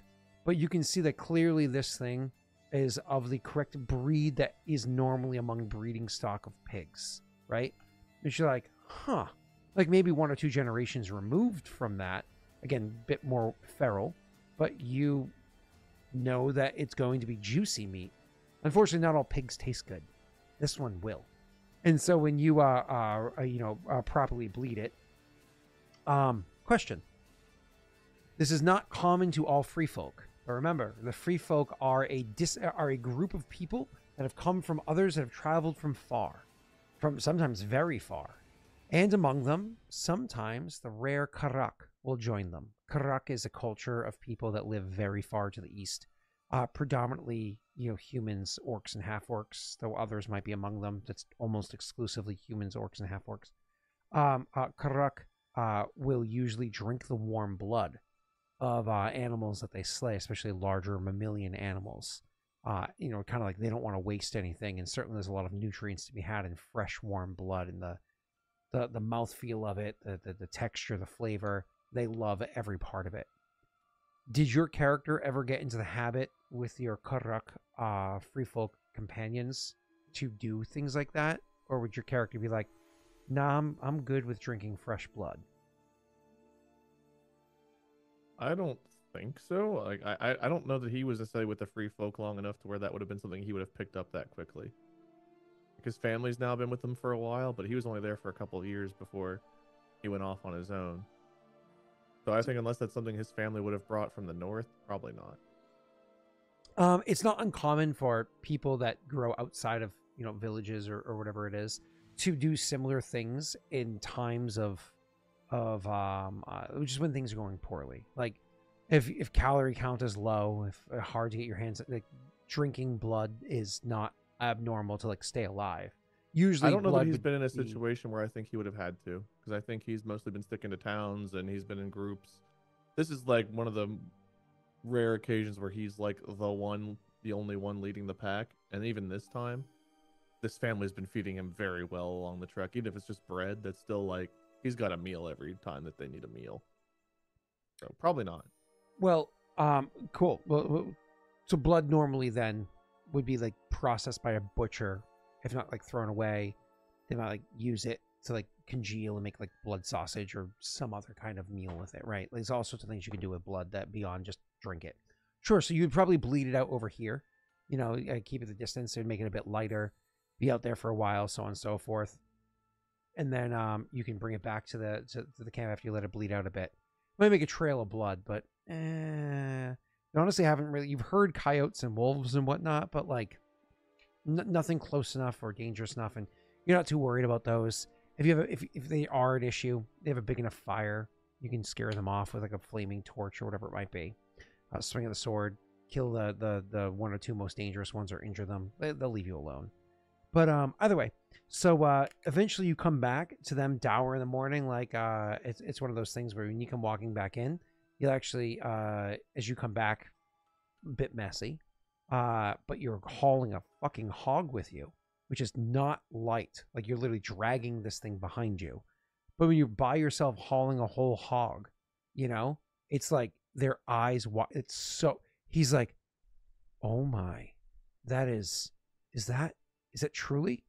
And like goes over and he fetches from the wagon. He gets his finest blades. You know what I mean? He's like, I'll tell you right now. Whew, are you good at skinning? Are you good at butchery? Because I'm. He shakes his head. I don't think I have any skills for it, so. You don't. You actually hear Philomena will chime in and say, Dad, how many times have I told you? I've learned to do a bit of butchery. And he goes, that's not work you should be doing. And she frowns at him and says, you wouldn't say that if we were Perrin. And he goes, well, we're not Perrin. And he says, well, we're not Del, because that's what they is. They Del. We trade with them, but we ain't them. And she furrows her brow and says, I don't appreciate this way of you talking. And she goes over and she like takes out of his hands the knife and says, I know what I'm doing. And like turns her back on him. And as he goes to protest, you can see the wife's eyes like levy in on him. Like, And he's like, and again, like just he treats her like she's much younger than she is. And then you see her fairly like within reason, masterfully skinning this thing, like properly peeling back the flesh and cutting it open. She needs your strength to rip it off, but then she actually starts like butchering this thing both with cleaver and whatchamacallit. It goes well. Again, this isn't like proper butcher trained apprentice master, but like well enough for someone who lives on the road. Better than I would have done. Yeah, absolutely. You would just like rip the skin off of it and throw it over a fire on a spit, right? Like she actually butchers the thing. Either way, while this is going on, he goes, I have to say, it's a little nerve-wracking watching my baby girl work those blades like that. But it is my finest scent. It is my finest set. There's a hint of magic in those, if you know what I'm saying. And it gives you a wink. Hey, as long as it comes out tasting good, who cares? Plus, safer her to knife the dead than to knife the living, huh? Jeez. He looks at you like what you said was awful. Like, I mean, I encountered this thing while it was alive, is what I'm saying. Because like when you say knife the living, it like a person is like what goes across his mind. Like, what is wrong with you? No. I mean, a living animal. Phil, come on. And he's like, oh, that too. Okay. Well, yeah. Either way, it's just strange watching your little one grow up. He says, gives you a look again, like because you threw him off. And he's like, well, bacon, let me go fry up the pan. And he goes, gets things, and you guys are going to eat well. We don't need to, like, belabor the point any further. But after it's done, like, you can see she, like, goes over and she properly cleans the blades and, you know, takes care of them, so on and so forth, gets the leather set that they come from, and puts them back in it, et cetera, et cetera. You know, she leaves them at the edge of the wagon. And she's like, you know, kind of says, did you say you don't know how to butcher? No, skill I never had to learn. I've either always traveled with someone else who can do it, or I've lived off of other means. I can kill something, sure, but at that point, it's just kind of like get what looks edible and cook it and eat it. She frowns, says, well, I suppose I'm lucky I know. There was a good old season and a half where my pa, he was pretty sick. He caught some fever on the road, and it took a while for him to do well. He was coughing funny and had a bit of blood in his cough, too. It was nasty. Anyways, he did recover, but that time there, my mom, she wanted me to, you know, spend my time, you know, with others my age, and there weren't many children in that town, but the one that was there, he was a butcher's apprentice. And so, you know, we'd go out and we'd catch, you know, rabbits and we'd squirrels and the like, and he showed me a couple of things. I always felt bad ending the little things, but then we'd eat them up, and it is what it is, she says, and gives you like a faint smile. But life and death are both a part of the cycle. Both are necessary. And without their death, would we really be able to survive? She shrugs and says, I hear that the little people don't eat meat. I hear the little people, they only eat plants and stuff. You know, not really a life worth living, is it? She shrugs and says, I don't know. I've never tried. I suppose maybe if I was eating the things they were eating out there, it might. Where is out there? Oh, what's that place called? The Elden Lands, or whatever it is, to the north. The forests, the magic forests. Do these ring a bell to me? I mean, I'm from the north. Yeah, she's absolutely referring to the Hafue. Or more colloquially called the halflings, but halflings is more of a derogatory term. So calling them the little people would also be a derogatory way of referring to them. Is this like, have I encountered them, or is this like a story? Oh, no. You absolutely know that Hafue exists. I mean, the full-blown Hafue culture that exists inside of Eldamar, you wouldn't really know that, but you definitely have seen Hafue. People that have full height stand at maybe 3 feet tall. Yeah. Have I seen them eat? I mean, the ones that lived in the town where you were very young, you remember them eating, but like you were young enough to not remember what they were. Like you don't remember them.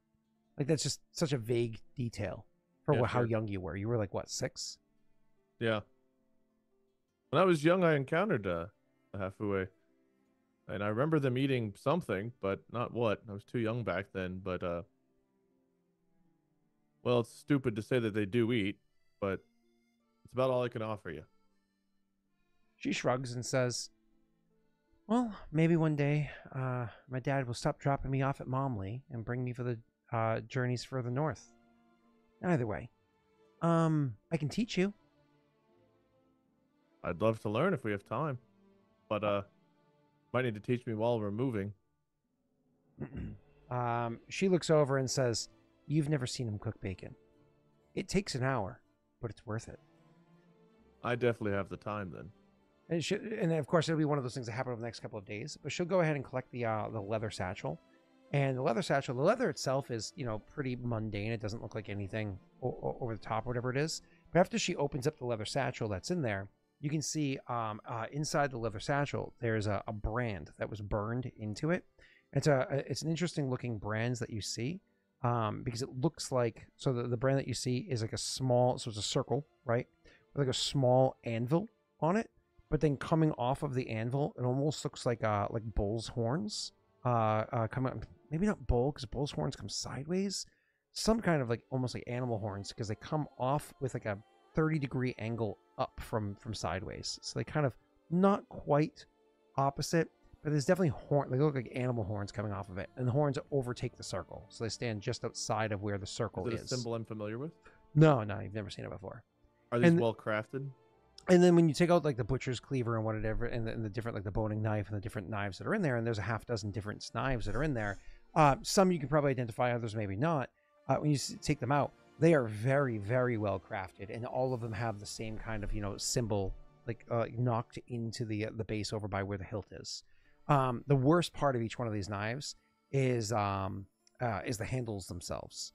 So it looks like at some point in time, got his hands on some really good knives, which have wooden handles, but wooden handles, especially when they get wet, and so on and so forth, they eventually break down. If you don't maintain them with the proper linseed oil, I mean, your character would know that. If you don't maintain them, proper oiling, so on and so forth, they will break down faster. And then even then, they only last so long. So it looks like these knives really need to be upgraded. But while that may be the case, she must know how to use the whetstones and whatnot that are inside there, because they are well sharpened. They're well maintained, the blades are, right? And, whatever. So, looking them over, again, there's about a half dozen different knives in there, very well kept. And she goes over them and, names them, and most names anyways, and starts showing you the basic skills. But Nagas bless these blades, but my lord, these handles are a bit crude. She frowns and says, "Oh, the knives are old. Maybe 8 years? Not too old.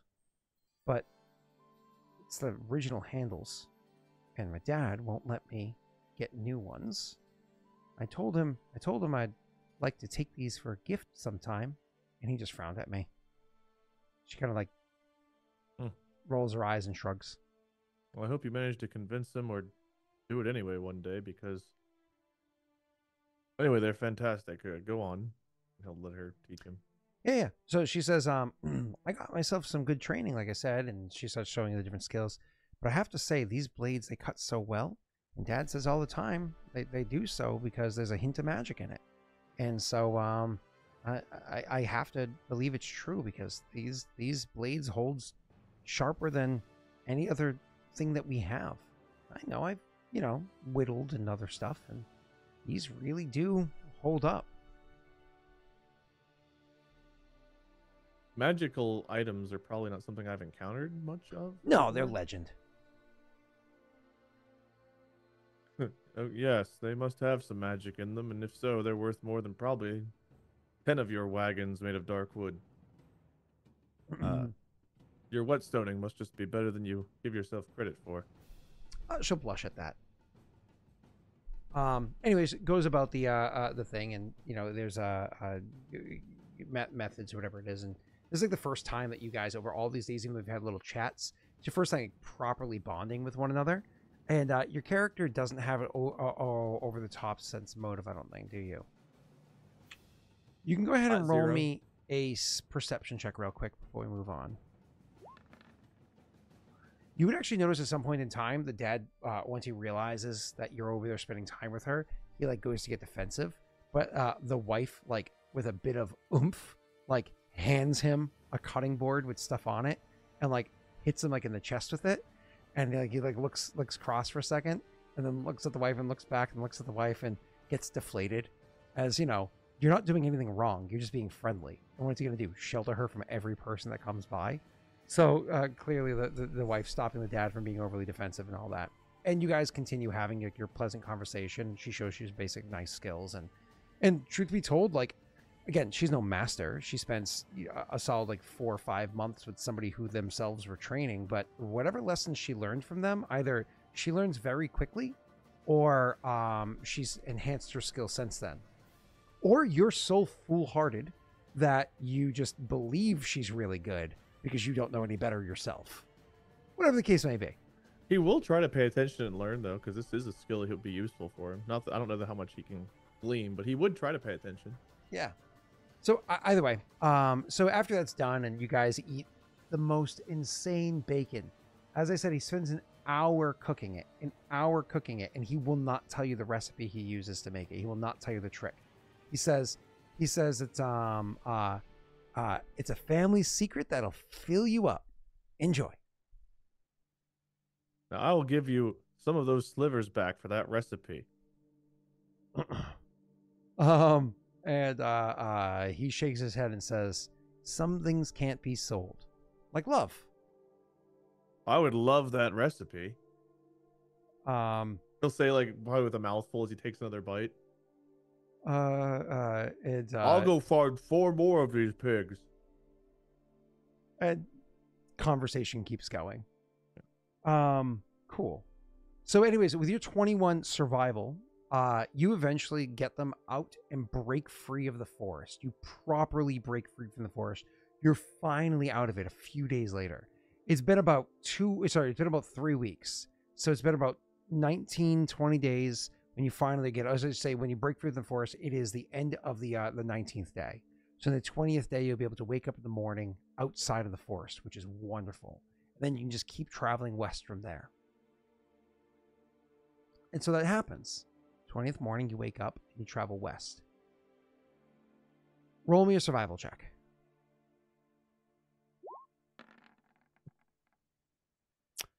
The good news is you ended up exactly where you wanted to. You know that Leshev is not going to be far north from here.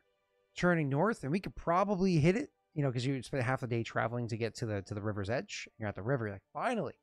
You can finally turn north, and you can start heading to Leshev. Probably get there before sunset if you make good time. Everybody's spirits are risen. Things are going to be great. Everybody's happy. You've been eating bacon and ham and pork for the past couple of days. You had to salt the shit out of a bunch of it to try to keep it from rotting, and they put it in a special box or whatever to help preserve it, but you're not going to be able to use it all, of course. Pig's feet are great, though. Pig's feet are awesome. So anyways, everybody's spirits are high. Get there by sunset. Okay, you didn't get there by sunset, but that's okay. The morning, you'll head out, be there by lunch. By dinner, let's push on a little bit further by sunset. Partway into the 3rd day of traveling north, finally there's a boat passing by, and you call out, and you see a sailor over there, and you say, like, he calls out and say, "Hey, friend, I'll throw a sliver to the well if you can tell me how far we are from Leshev." They look around, and they go, "Let's see how good your flick is." And he reaches into his purse and does like a really good flick and throws it, and actually spins and lands like pretty much to the guy. He barely has to reach out to snatch it from the sky and catches it. And he looks down at his hand, see it's real, and he smiles and looks back and goes, "With a wagon? Maybe another day and a half?" And he goes, "I'm sorry.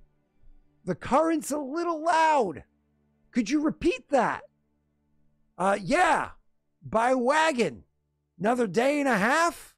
We just left there real early this morning. And we got the current, the rowing, and the wind bringing us this far." And he goes, "Huh. Safe sailing." Turns back and looks at you. "I think we ended more south than we wanted to." The wife yeah, it would seem that way. The wife will chime in. and say, we may have been, with that much traveling, we're probably just round the bend from Forvin. And he looks at her and says, no. No. She goes, well, you saw the bend in the road. It was that large stone. Looked like granite. And he's like, no. You're telling me we were less than 2 miles from Forvin? Just round that bend? Just 2 miles from its edge? And she says, I think we were. No. You mean we were less than 2 miles from being able to find our way? She's like, whoa, whoa, whoa. If you were looking for an inn, it would be at least 7 miles from where we were. We could have slept in an inn days ago.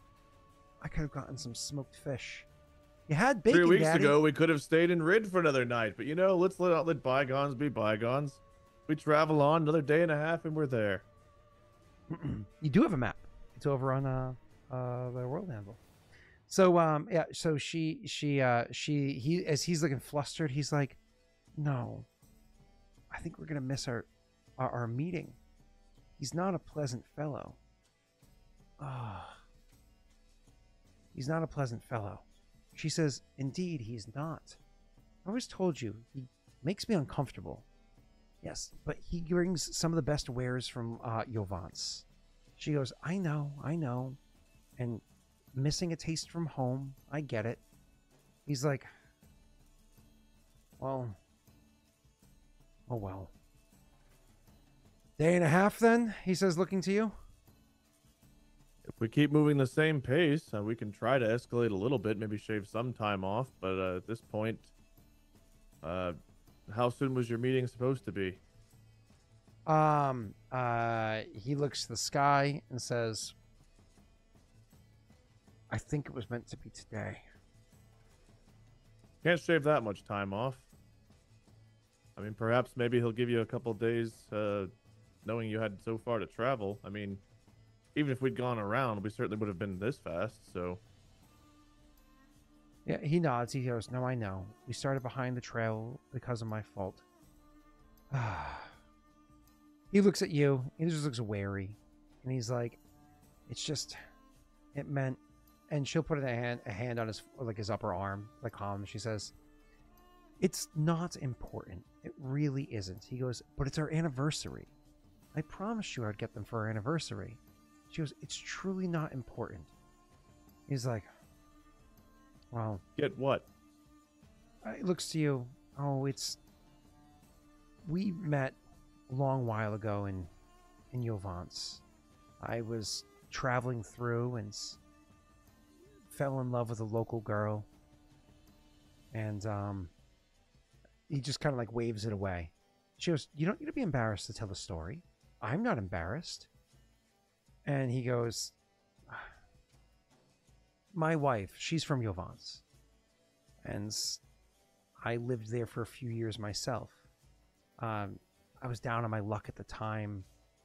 So I was stuck in a town doing whatever I could to make trade for however much I could.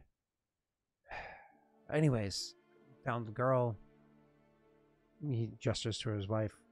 We fell in love, but it wasn't meant to be. Certainly things wouldn't allow us to have them as we wanted them. He just shrugs and says, she goes, I wasn't free. Both literally and figuratively. She says both figuratively and literally. I wasn't free. I had to purchase her freedom. She goes, technically speaking, that's not what happens. Technically speaking, it was an arranged marriage. You paid my owner for an arranged marriage. And he goes, with your consent. She goes, yes, I know. And the daughter giggles, probably having heard him squirm through that part of the story many times before. She goes, besides, arranged marriage isn't something to be ashamed of. There's nothing wrong with it. He goes, it is when you don't get a say in the matter. And she goes, yes, sure, that's true. But there's nothing wrong with arranged marriage. It's fine. He looks back at you and goes, if you're not familiar with Yovance, not everybody there is as free as they are here. And Either That's way, terrible. yeah. So after I finally paid for the arranged marriage, he says, looking to We all her. pay for love once in a while, Phil. Nothing to be ashamed of. He'll like nudge the daughter a little bit jokingly, also to rile Phil up more. He's like, hey, hey, hey, hey, and she gives him like a playful whack, to make him calm down, and he like probably looking like he's remembering something she's probably said to him several times over the past several days. He calms down. He goes, anyways, I spent effectively everything I had to free her. She playfully says to him again with a dark look, paid for an arranged marriage. His face flusters, grows red. I was then stuck there for a few more years. We were stuck there for a few more years. And she looks actually solemn at this point, looking back to you, like, playfully on his arm, but then looking back to you, says, in the same town where I was before. People there don't like that. When one of their own is no longer one of their own, and neither do the people that no longer have it. Just things there are different. There are those that own and there are those that are owned, and the others that in between, they're kind of ostracized by both.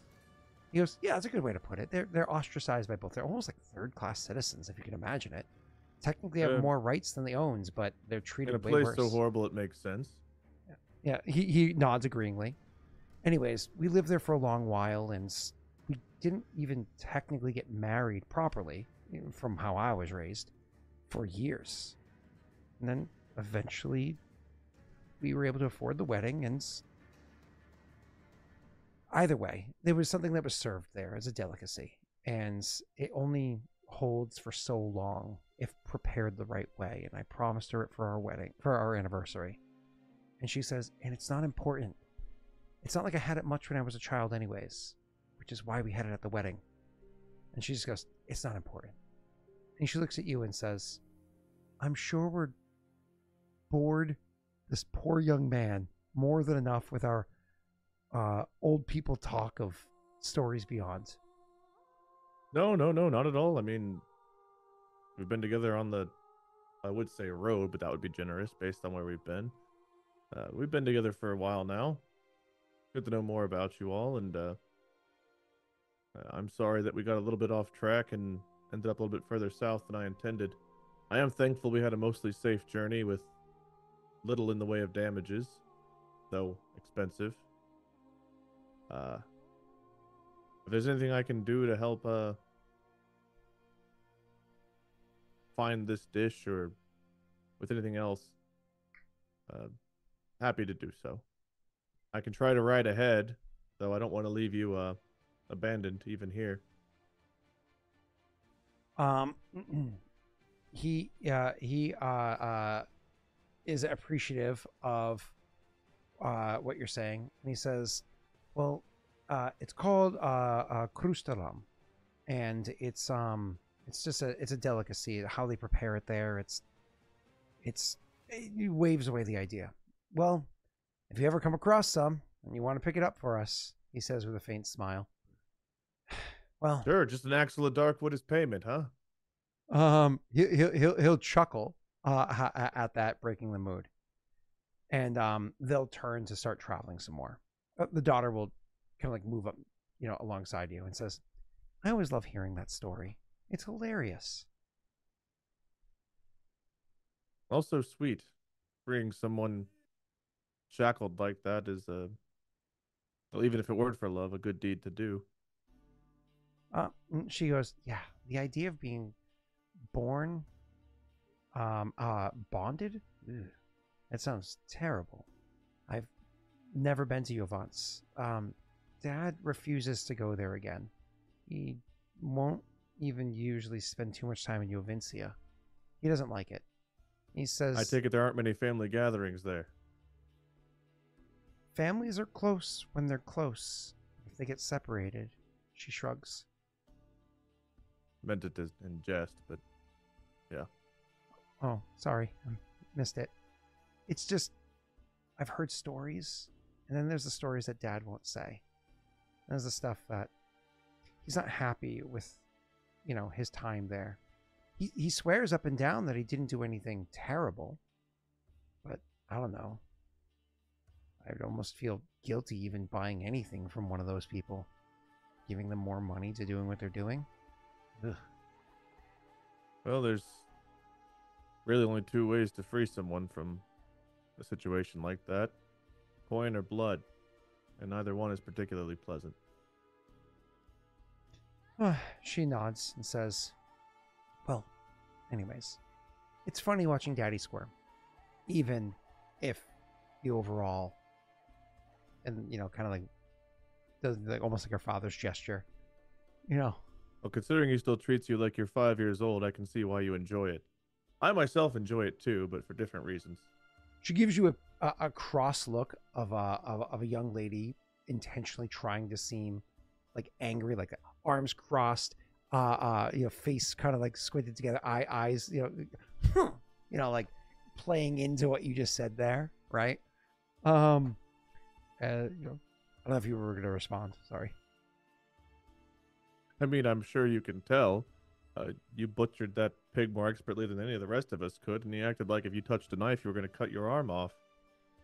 Well, she says, well, I did actually, and she starts going to like roll up her sleeve. Don't show your father that, or I'll be skewered tonight. Puts her arm back down.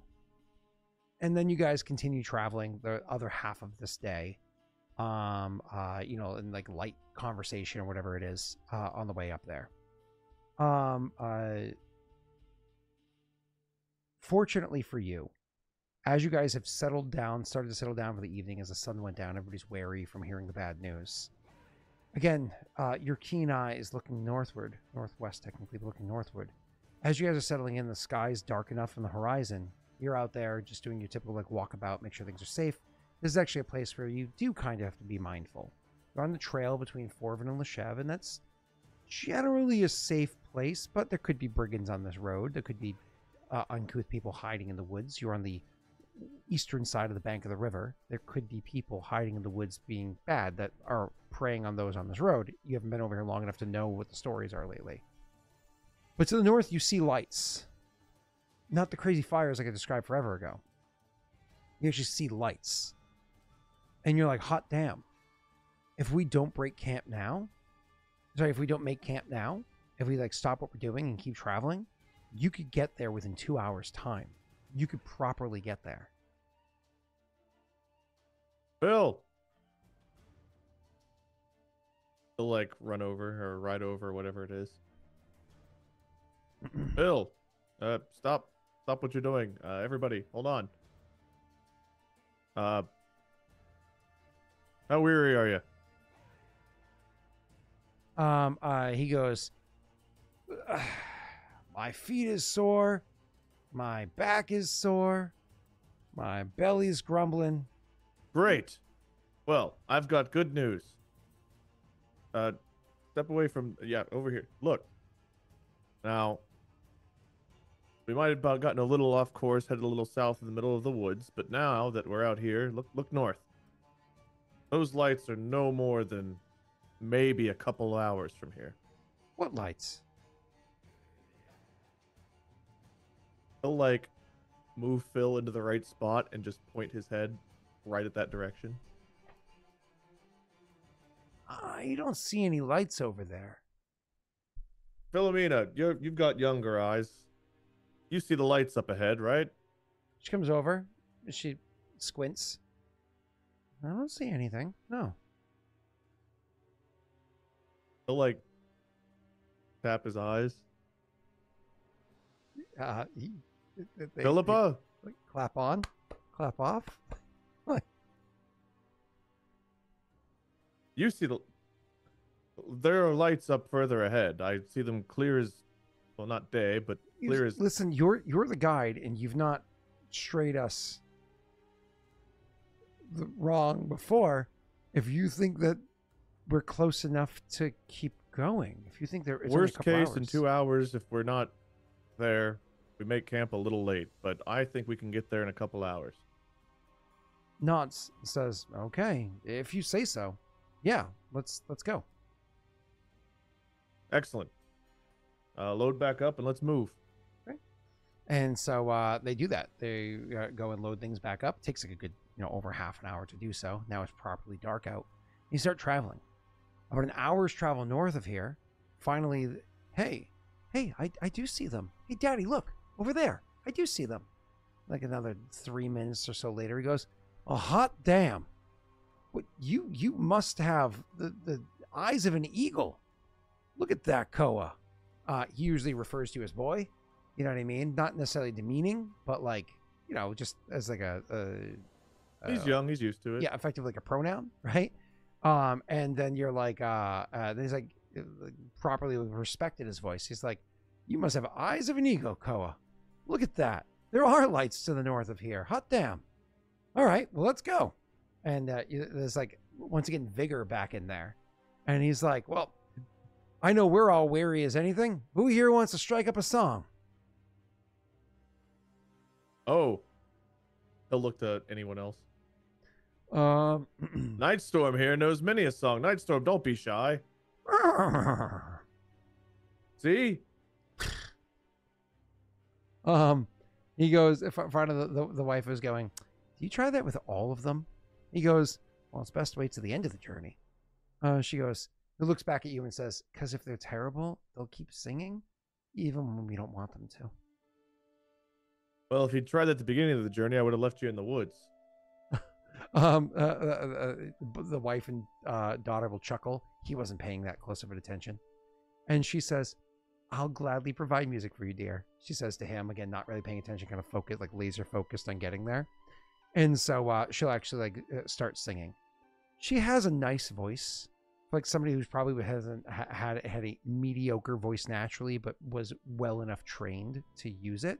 So she works her way through songs about as good as you can hear in any tavern you've ever visited. You know what I mean? Certainly not the best, but well enough that you have no complaints to be made about it, right? And so she sings, and she allows the next, bit of time traveling to kind of like fall away. The hardship of it, so on and so forth, kind of falls into the back of your minds. Go ahead and make me a Constitution check. A save or just a check? It's technically a check. There's no Constitution saves. Wonderful. And then you have to make me one more. This time it's DC 12. Even better. One off. So after that additional time of traveling, whatever that you're doing that you chose to push on for, unfortunately, it's just exhausting. It just truly is. And so you gain yourself the fatigue condition. The way the fatigue works, Wade, is unfortunately you cannot run or charge, and your strength and dex are both at a -2. Okay. It's actually a condition you can put on your character in the top. You get that for 2 hours? What was that? You get that for 2 hours of additional travel? Each hour of additional traveling you roll, and you could potentially get fatigue. Damn. Yeah. Okay. Yeah, how do I add that on here? Top left-hand corner of your sheet, there's conditions. Click that. Oh, I see. And with the drop-down, click fatigue. Good to go there. So anyways, now that that's on there, could you go ahead and roll me a perception check, sir?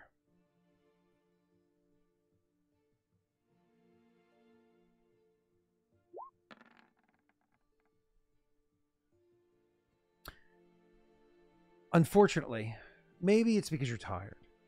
Maybe it's because her song is well enough distracting you. Maybe it's because your eyes are so focused to the north, to the light that's growing brighter and brighter. Maybe it's because you can smell on the very edge of the winds there, that sweet smell of bread. Something else cooking in the town up ahead. Maybe. But whatever the reason is, you didn't hear the branch crack. You didn't see the rustle of the leaves. You didn't hear the creaking of the wood as the arrow drew back.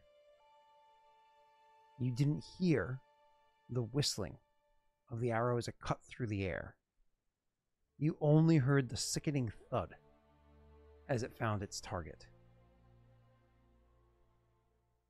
Wait, who in chat would you like to roll a d6?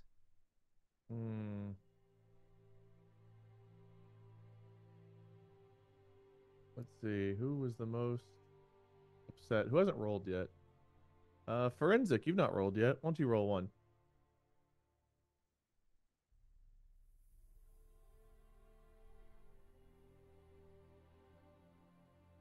Oh, yes, Forensics, 100% on you. You came and sassed me at my chat the other day. It's you. There's good news here. The good news is that if it was a 1, it was Philomena. If it was a 2, it was you. There's a 3, 4, or 5, it was Philippa. But if it's a 6, the singing stops. You hear that thud. It sounds familiar, but at first you don't know what it is. You're riding on your horse. You're alongside the wagon. You thought you saw something, but again, you're distracted, looking to ahead, hearing the singing. The singing stops. Phil? Phil? Phil? You hear as you quickly ride, as you distracted, pull back from your distraction, and looking around to see what's going on. And then you see out of the corner of your eye somebody moving very quickly out of the trees to your right and moving towards the group of you. You can't quite make out who it is they're going towards yet. But as they're rushing towards you, yeah, this time you hear it. You hear the creaking of the wood as the bow has another arrow drawn, notched, and has another arrow pulled, notched, and the bow drawn. You hear it. You see it all happening. It's all happening so fast and so real. Go ahead and roll me your initiative, sir. And unfortunately, you are fatigue, which if everybody remembers the class he is, very, very, very bad. I don't know where initiative is on this. You actually click top center. Yeah. Okay. So as a reminder, there was you actually almost took a racial trait that would allow you to ignore fatigue once a day, and you didn't, for other reasons that are way better. But oh boy, that sucks. Okay, so you roll that. Thank you. I mean, you did this intentionally. This is not really anything I did. What? Me? What? I mean, yeah. Me? It was... What? What? Me? What? Rolling higher than a 12 twice with that con. You knew what you were doing. We got this for my first roll. And this for my second roll.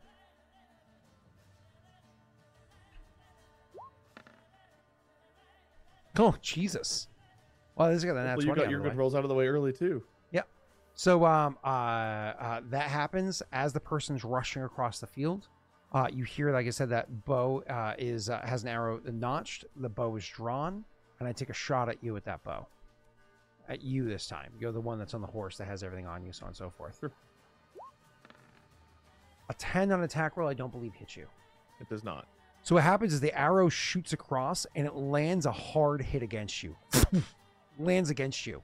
Philomena, who's confused because she doesn't know what happened yet. She didn't see what happened there. She's, like I said, was walking alongside you, chatting with you. She sees an arrow skewer right through your chest, right into your belly. Skewers you. Not aware of the fact that you're wearing lamellar armor. Which lamellar, for those of you that don't know, is leather armor that has plates that sit, like thick plates that sit in between the fabric of the lamellar, right? That is... it can be, those plates can be made out of, think like Kevlar. There are many different things that those plates can be made out of. I think you're wearing leather lamellar, so you're wearing like a hardened leather, but inside of supple leather. And the arrow, the way that it landed, the arrowhead cut through enough of the lamellar to have the tip of the arrowhead just barely like scratch your skin, like you feel a scratch, like as if you caught yourself on like a bit of metal hanging off a door frame or something like that, right? Like so a bit of a shallow scratch on you, but doesn't kill you. Philomena screams, like seeing the arrow, to her eyes, skewer you, right? You're unscathed. Caught off guard by that, but unscathed. You have the other person rushes forward with their sword, and they rush forward, and they were originally going for you on the horse, but as they saw you take an arrow, and you're there like looking at the arrow, they changed the direction from going for you to go to where she is. And you hear him say, as he moves towards her, You'll fetch her for ransom. And then tries to grab her. Give me 1 second. Make sure I got this right. This is what I want to do. So with this CMB, to specifically try to grapple, he has a sword in one hand. Looks like a short sword from where you are.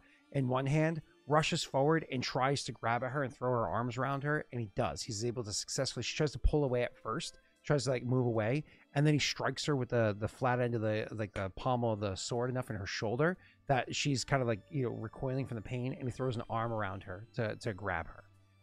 It is now your turn, Wade. All right. I'm gonna go after this guy to get him off of her. I'm currently, so this is my first time in this. I'm riding on Nightstorm, so I want to ride up and try to hit him with. Do I have to use a spear for this? I don't remember. For what specifically? If I'm trying to attack while on the horse. Oh, you can use any weapon you'd like. Okay. But I want to try to ride up and hit him with my greatsword. Yeah, absolutely. You can do so. Sure. Do I have to roll anything to ride over there? Nope. You are able to just lead your horse over. Okay. I just click greatsword. Yes, sir. You draw your greatsword as a move action. Oh, wow. Yeah. Oh. So you heard me say he rows over, tries to grab her. She tries to wrestle away. He clocks her in the like tries to get her in the side of the head, but clocks her in the shoulder because she's moving. It hits her hard, so she recoils backwards. And then he gets his other arm around her and pulls her after saying, like, "You'll fetch a pretty penny." And as he grapples her and starts trying to pull her backwards, like towards the woods. And then you immediately draw your sword and like kick into action. She wasn't far from you. She was a couple steps away, so you probably didn't even have to move. Maybe the horse turned and took a step forward. Describe how this is resolved, Wade. I imagine, I mean, it was so quick and he's fatigued, and yet instinct kicked in, and it's like, okay, we've been in these situations. We've, you know, I trained Nightstorm. So Nightstorm knows exactly what she's doing. All I have to do is get my sword out, kind of get it in the right position. Nightstorm will put me in place.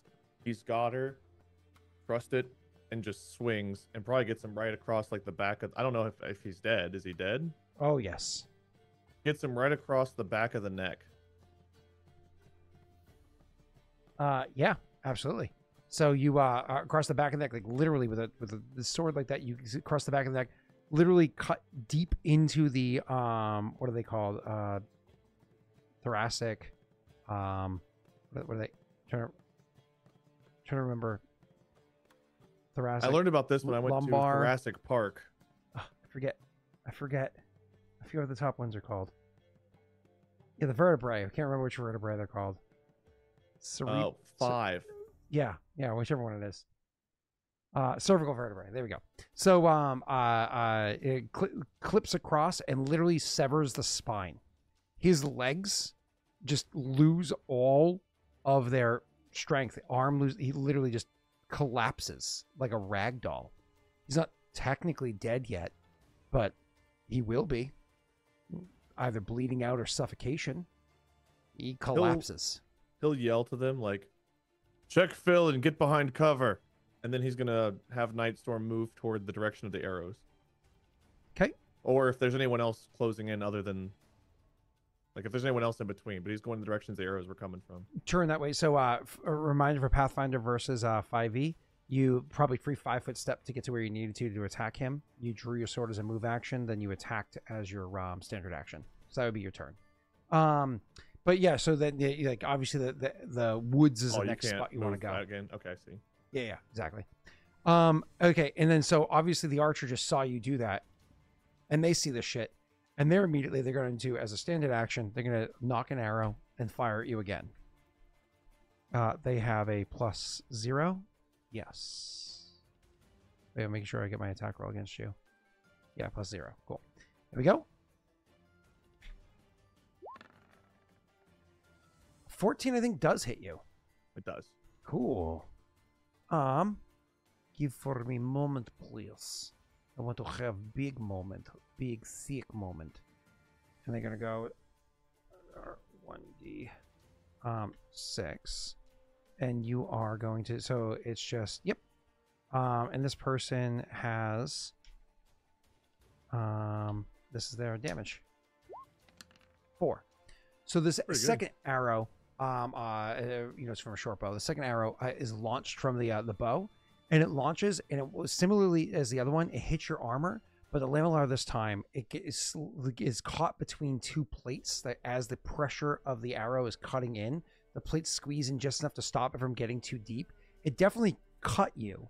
Like, you can feel it stabbing into you, and as you're moving around, it's moving and stabbing you. So you have to kind of like grab it and like pull it free from where it's stuck in the armor. So you felt that cut into you. You're definitely bleeding underneath. Nothing grievous, just a wound you're definitely gonna have to clean and maybe stitch up. You're okay. It's not too bad. You've done worse, flaying a steak with, drunk, right? But either way, you've stabs through into your armor and stabs you again. It is now your turn as well. As you hear the chaos that's going over there, your mind is focused on the combat. Yeah. We charge in, and I'm going to take another swing if I can get in range. Okay.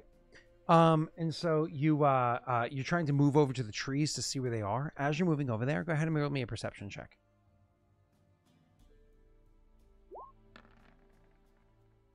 You're trying to look into where they are in the trees, but wherever they shot that arrow from, you definitely went there. You moved your way there. No doubt in your mind, you moved your way there. But they turned. They took that shot, and then realizing that didn't do what they wanted to do, they must have left. You can see all the broken twigs and whatnot from where they are, but you can't see. It's just too dark out, and they're in the trees. I mean, you've got fine eyes, but it is too dark out, and they're in the trees. They took flight, and they ran. You cannot see them currently. And then you could try to take your horse in there, but that's going to be difficult to do. It will require ride checks easily. Let's try to move your horse swiftly through there. He'll hop off until, if I'm able to, he'll hop off until Nightstorm guard them, and like motion to the family, and he'll go on foot. So moving to there was your move action. Hopping off can either be a standard action, or you can attempt a DC 20 ride check to get off as a free action. Failing just means that you use your standard action. So there's no DC 20 ride. Yep. So there's no penalty for losing. You just I'll try it. Yeah. So you try to hop off, but unfortunately you're a little bit too fatigued. Again, it's so much happening at once. You're caught off guard by this. Like, you should be better than this. But after all that time, after what's it been, 22 days of traveling, you just nothing gone wrong. You were caught unawares. This is like the worst scenario. You get off the horse and you prepare to go chasing after this person. It's now their turn, and they double move, starting to get some more distance. So let's pretend like we're not dealing with rough terrain, which we are, because you're going into a wooded area. The first turn they would have been able to move 30 feet away. The second turn another 60 to be 90. You're starting 90 feet back. On your turn, assuming you want to double move to chase after them, you're welcome to do so. Your double move is 80 feet. You're able to really start catching up to them, right? Do I see them? So I should say after your first 40 feet of movement, because you have enhanced speed, yes? I have an extra 10 feet, yeah, unless fatigue changes that. Awesome. Don't look at your phone. Crap. I have to look at my phone. I wouldn't look at your phone.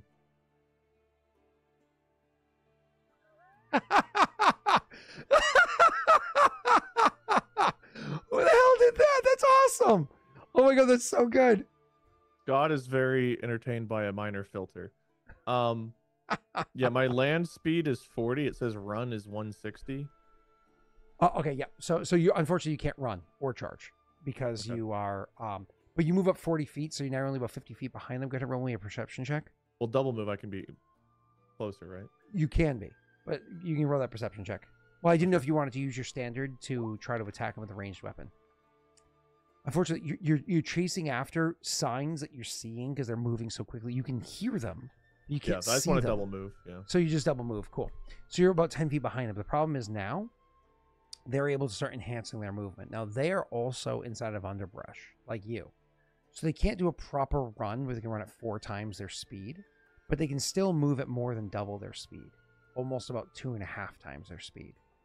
So like about 3x. So 30 can move at about 90, but you double moving moves at 80. So 10 feet away, and then because of the way that the game works, you go from 10 feet away, plus 80 is their, sorry, plus 90, now they're 100 feet away. So, like, you could try to chase after them, but the thing is they could eventually get away. However, let's not throw Koa into an automatic failed scenario. We're going to enter into a skill challenge for you.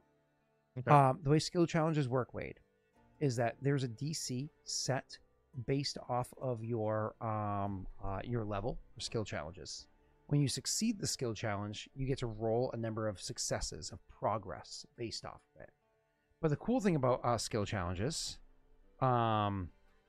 is that there's not always set things that you have to do. So if you're like, I'm whittling wood, okay, and that's the challenge, it'd be boring, but like it would just be like scrimshaw, right?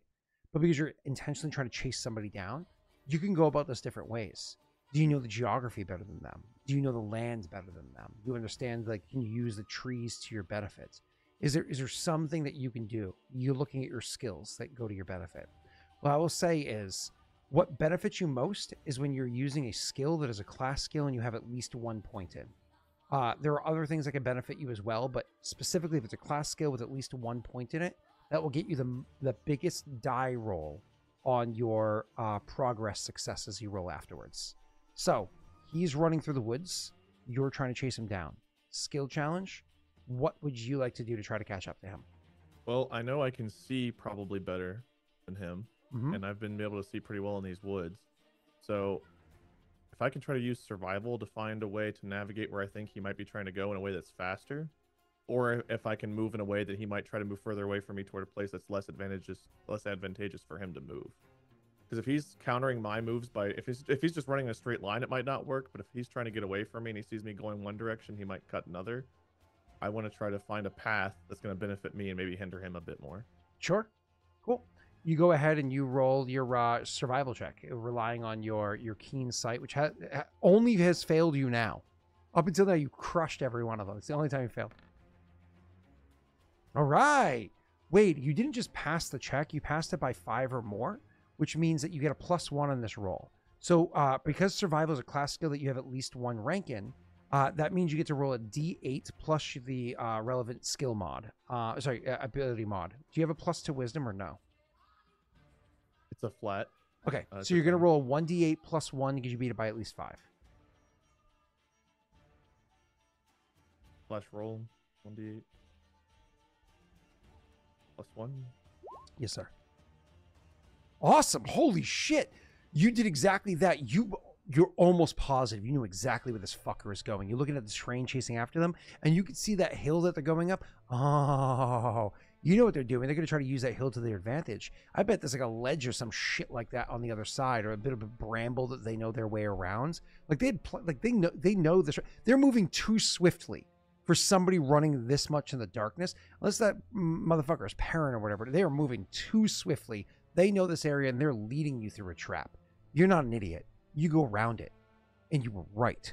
You absolutely, not only do you go around it, which keeps you out of whatever they were trying to lead you through, because they had to navigate it the right way, they moved slower than you did, and you were able to catch up to them a considerable amount. They are not far from you, sir. That was a huge success right there. What is the other way you would like to try to catch up to this individual?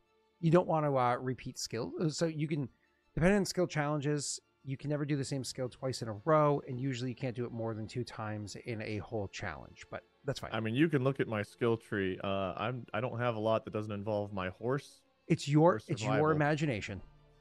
Can I get ahead of them to a point where I could try to surprise them, where maybe they don't see me, where I could hide? Yes. So instead of an actual skill, you want to try to more or less outrun them with like a constitution check, right? Well, I was thinking like a stealth, like stealthily attack them. Sure. Yeah. Maybe I throw something to make them think I'm one direction, and then That's technically a bluff. It's how deception's handled in this game. You're welcome to try it. It's not terrible. It's hard to imagine how I can, like I said, I don't have a lot of skills I'm good at. Unless there's a place I can swim or climb, it's pretty much stealth or ride. No, you moved away from the river, so there's no streams or anything here. Survival was a great one. You technically perception, Knowledge nature. I can potentially. knowledge nature them to death. Knowledge nature actually could benefit you. If we're still running in the woods, I mean, this led. So are we still in forest? Yeah, you're in the woods. Yeah. You ran back into the forest. That's where those brigands were. Okay. Well, when you said we were running like toward a cliff edge, for some reason I imagined being out of the woods. These were up a hill inside the woods, Okay. and then more or less is going to lead you through some like sharp bramble. I mean, yeah, if there's a way I can use nature to my benefit in here, sure, I would love to do that. Go ahead, you roll. This is your first time doing a skill challenge like this, so I can take over the narration if need be. That's pretty average. Okay. So with a 10, unfortunately, you actually failed by 1. And so you, sir, are the other one you passed by 9. And so you, unfortunately, as you're trying to like find a way to catch this person off guard, you're looking for anything that might get them. Oh, God.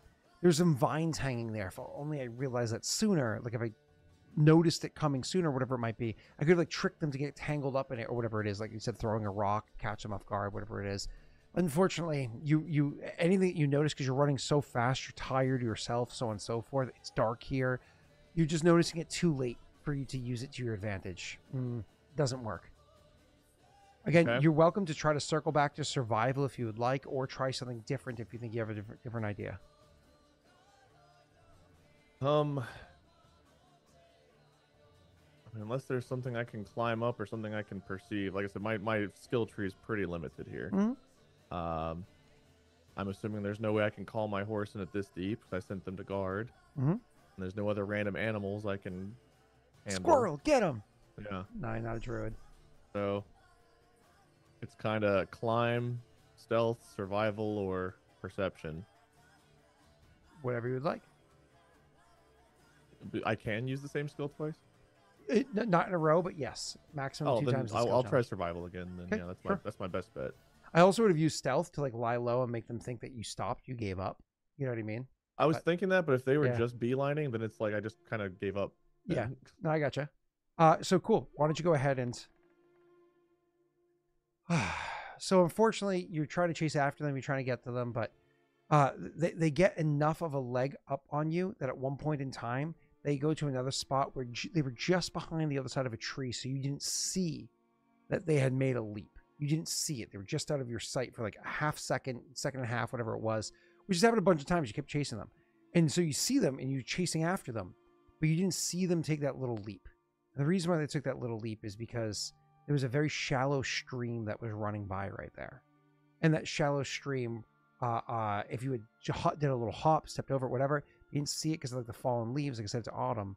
Fallen leaves that are on it that kind of give a bit of cover, and the pine needles that are there. You stepped into the stream, and when you stepped down hard, twisted your ankle slightly, and slammed on the other side of the area. You fell prone and sprawled out. By the time you're able to get yourself pulled out of the stream, oriented and up, and starting to chase after them, they're so far away that you can't see them at all. You can barely hear breaking of branches far off. There's no way you're going to be able to get back to them. I mean, hell, you've been chasing them for so long. You're winded, and you're going to have to find your way back out of these woods, tired and everything as you are. Just so you know, point, I was trying to make my way back. For a 0-level character, the challenge was set 3 rolls, DC 11. You needed the total of 8 success or 8 progress points to overcome the challenge. So with your other roll, you actually missed it by 1. I was like, if he passes anything, he automatically succeeds. You're so close. 2 and a 6 didn't do it. But that's fine. That's fine. So they unfortunately get away, which is awful. And now with your ankle a bit twisted, but you can grunt your way through the pain. You have to turn and winded jog your way back to the road. Yeah. The first thing I'll do is, do I need to roll anything to make my way back? No. Okay. And so you turn and you jog your way back to the road. I want to see if Phil is still alive. So when you get there, as you try to jog up to Phil and whatnot that's there, you can actually see that unfortunately the wife is over him with her hands on his chest or whatever, and she's like holding him, and you can see like tears rolling down her face and sobs, and so on. And you can see that the daughter is just like full blown sobbing, crying, just miserable. I'm sorry. I let myself get distracted.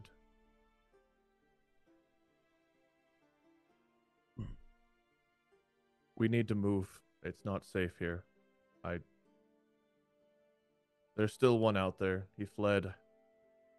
He was able to get away. And for your protection, I've got to get you to the town.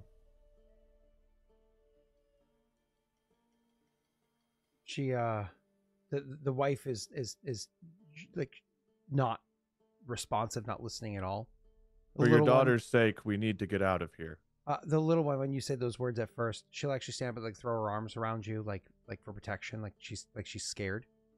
You know what I mean? You've obviously pulled the arrows out of your own armor or whatever it is. At this point, you're feeling her like give you that squeeze, like for protection. You could feel the that arrow's like, still in. pain. She squeeses it in further. Yeah, right. I was gonna say you feel the sharp pain of like where you had been injured, and so eventually it takes effort. Eventually, get the wife to stop it. She's like shivering with like fright and so on. She's like upset by this, and you eventually are able to take control of the situation. What do you do with Phil? You put him in the back of the wagon, leave him in the front. Yeah, we put him in the wagon, or we put him over a horse. Hmm. Honestly, at this point, if there's room in the wagon, I might try to get them in there too, just so that they have something protecting them. You you can put them in there and just guide them and tell your horse to follow along. That's actually not a bad idea. I assume you leave the other body just there. You know, I mean, you tell the constables. Pat it down, see if there's anything that might give. If there's like a symbol, something that might anything. Take whatever's on him that might, I don't know, either be a weapon or something that might give away his identity to help figure out who the other guy was. Yeah, you're welcome to grab that stuff if you'd like. Again, you can leave it for the constable, but if you're afraid somebody might come back and get it, sure. Do you want to? I assume you don't want to take the body, right? Not the body. Sure. Go ahead and roll me a perception check. Okay. So you pat them down, and all you find on their person is for coin, if you will, is one sliver. There's not much way of coin. You do find a short sword on him, as I said beforehand, but that thing is so battered and so old. Wait. It's a steel sword and it's rusted. Like they don't even oil it. You're looking at the notches on the blade, and there are many. You're looking at like this thing has not seen a whetstone. It's not seen any care at all, right? Like just absolute trash. They're wearing. You can call it armor because it's technically like a type of like quilted padded thing underneath, like as part of their clothing. But like, you didn't go for that. You didn't go for where there's armor. You avoided that to make sure you hit the target proper. But no symbols or anything to identify who they are. You don't find anything like that on there.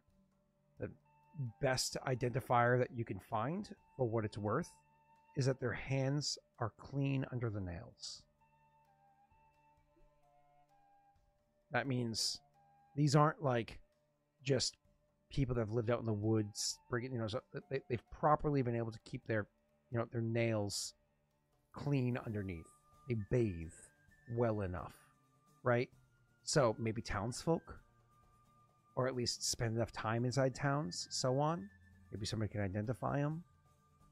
Like, the idea that somebody is a brigand in the woods with fingernails that are clean, that's unusual.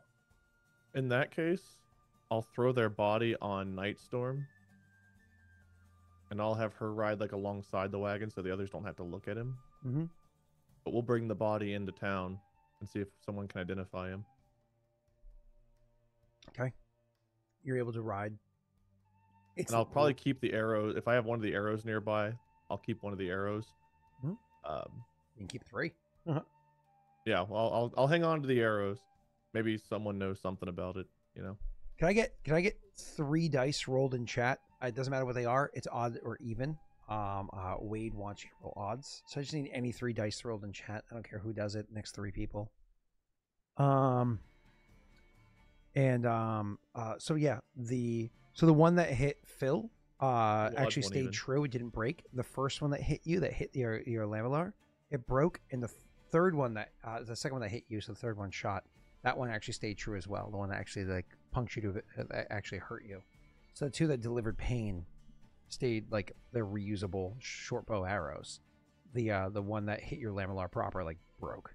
Anyway, so you can ride them into town. It's like another 40-minute ride, not even, into town from where you are. You're so close to town after all that time.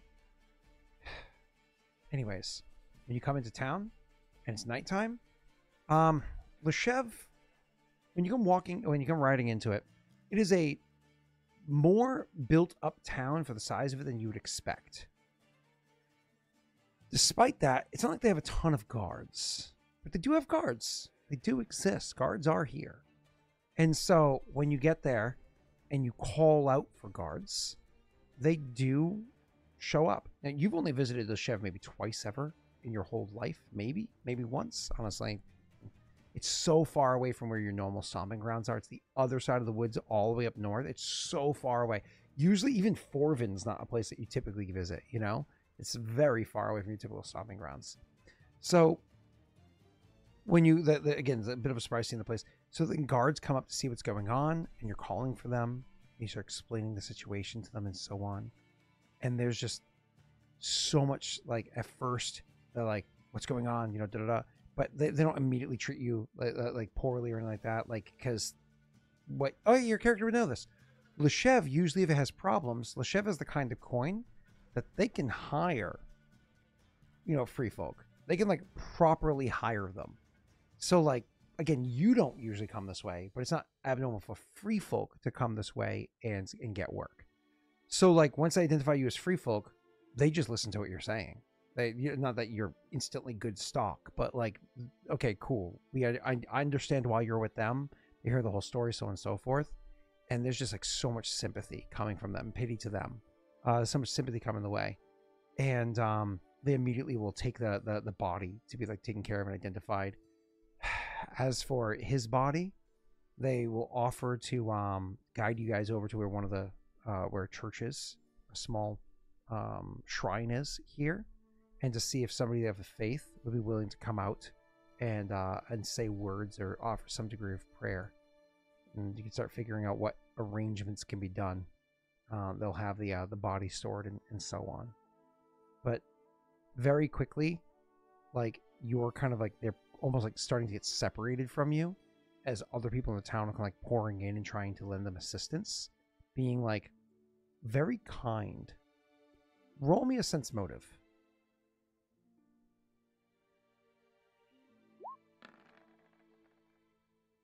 Being very kind to them, trying to help them out as much as possible, and you're genuinely happy for it. They're trying to help out as much as possible. Do you allow for the separation to continue happening? No, I think Koa feels too responsible that even if everyone else is trying to help, all it takes is one bad apple at this point, and they've been through enough. So no, it's his mission to make sure that they're okay. Okay. And so you stay with them, and honestly, you're staying with them. It lends what's her name, Philomena, like, because she's just spent over 3 weeks with you, or about 3 weeks, whatever it's been, you know, with you. She is kind of sees you like a big brother, if you will, in these like moments, and like you're offering like that support that she needs. And then the wife is just gone kind of cold as things continue to progress. She's gone just very introverted with how things have gone. They, like I said, take the body to go have it properly prepared, and one of the innkeepers is more than happy to go and offer you guys a discount to stay at their place. Like, they can't give it away for free, obviously, right? They're willing to offer discounts to leave things as they are, so on and so on. Roll me an appraise check, please. And of course, Philomena is more than happy. Sorry, Philippa is more than happy to cover the cost for all of your characters, for all three of you, as you stay there. The daughter is going to stay with the mom. Usually she would have her own room, but the daughter's going to stay with the mom. You have your own separate room, and you're able to stay proper. For the wagon itself, that's of course able to be brought, like the horses are able to be brought and kept inside of a place where they can be taken care of. Again, whoever's at the stables offering a discount for taking care of the horses, at least for the first couple of nights. It's the least that they can do, to try to help them out as it is, so on and so forth. But the wagon, that's like a rough one for what you do with that. As it is, it's like someone's willing to let you keep it inside of their barn for a fee. Not you, but them. It can stay by the inn if you want to trust it there. What were they going to do with it? Like, what was their plan before? Yeah, I mean, originally they were supposed to, like, they will hire guard to keep an eye on it while it's there. Yeah. But right now the mother has gone so introverted. She's gone so catatonic. She's not really handling these kind of things as you'd expect. I mean, I would be pushing for this kind of stuff, so I don't know if I can get involved and try to, like, help snap her out of it to, like, take care of these things, but, like,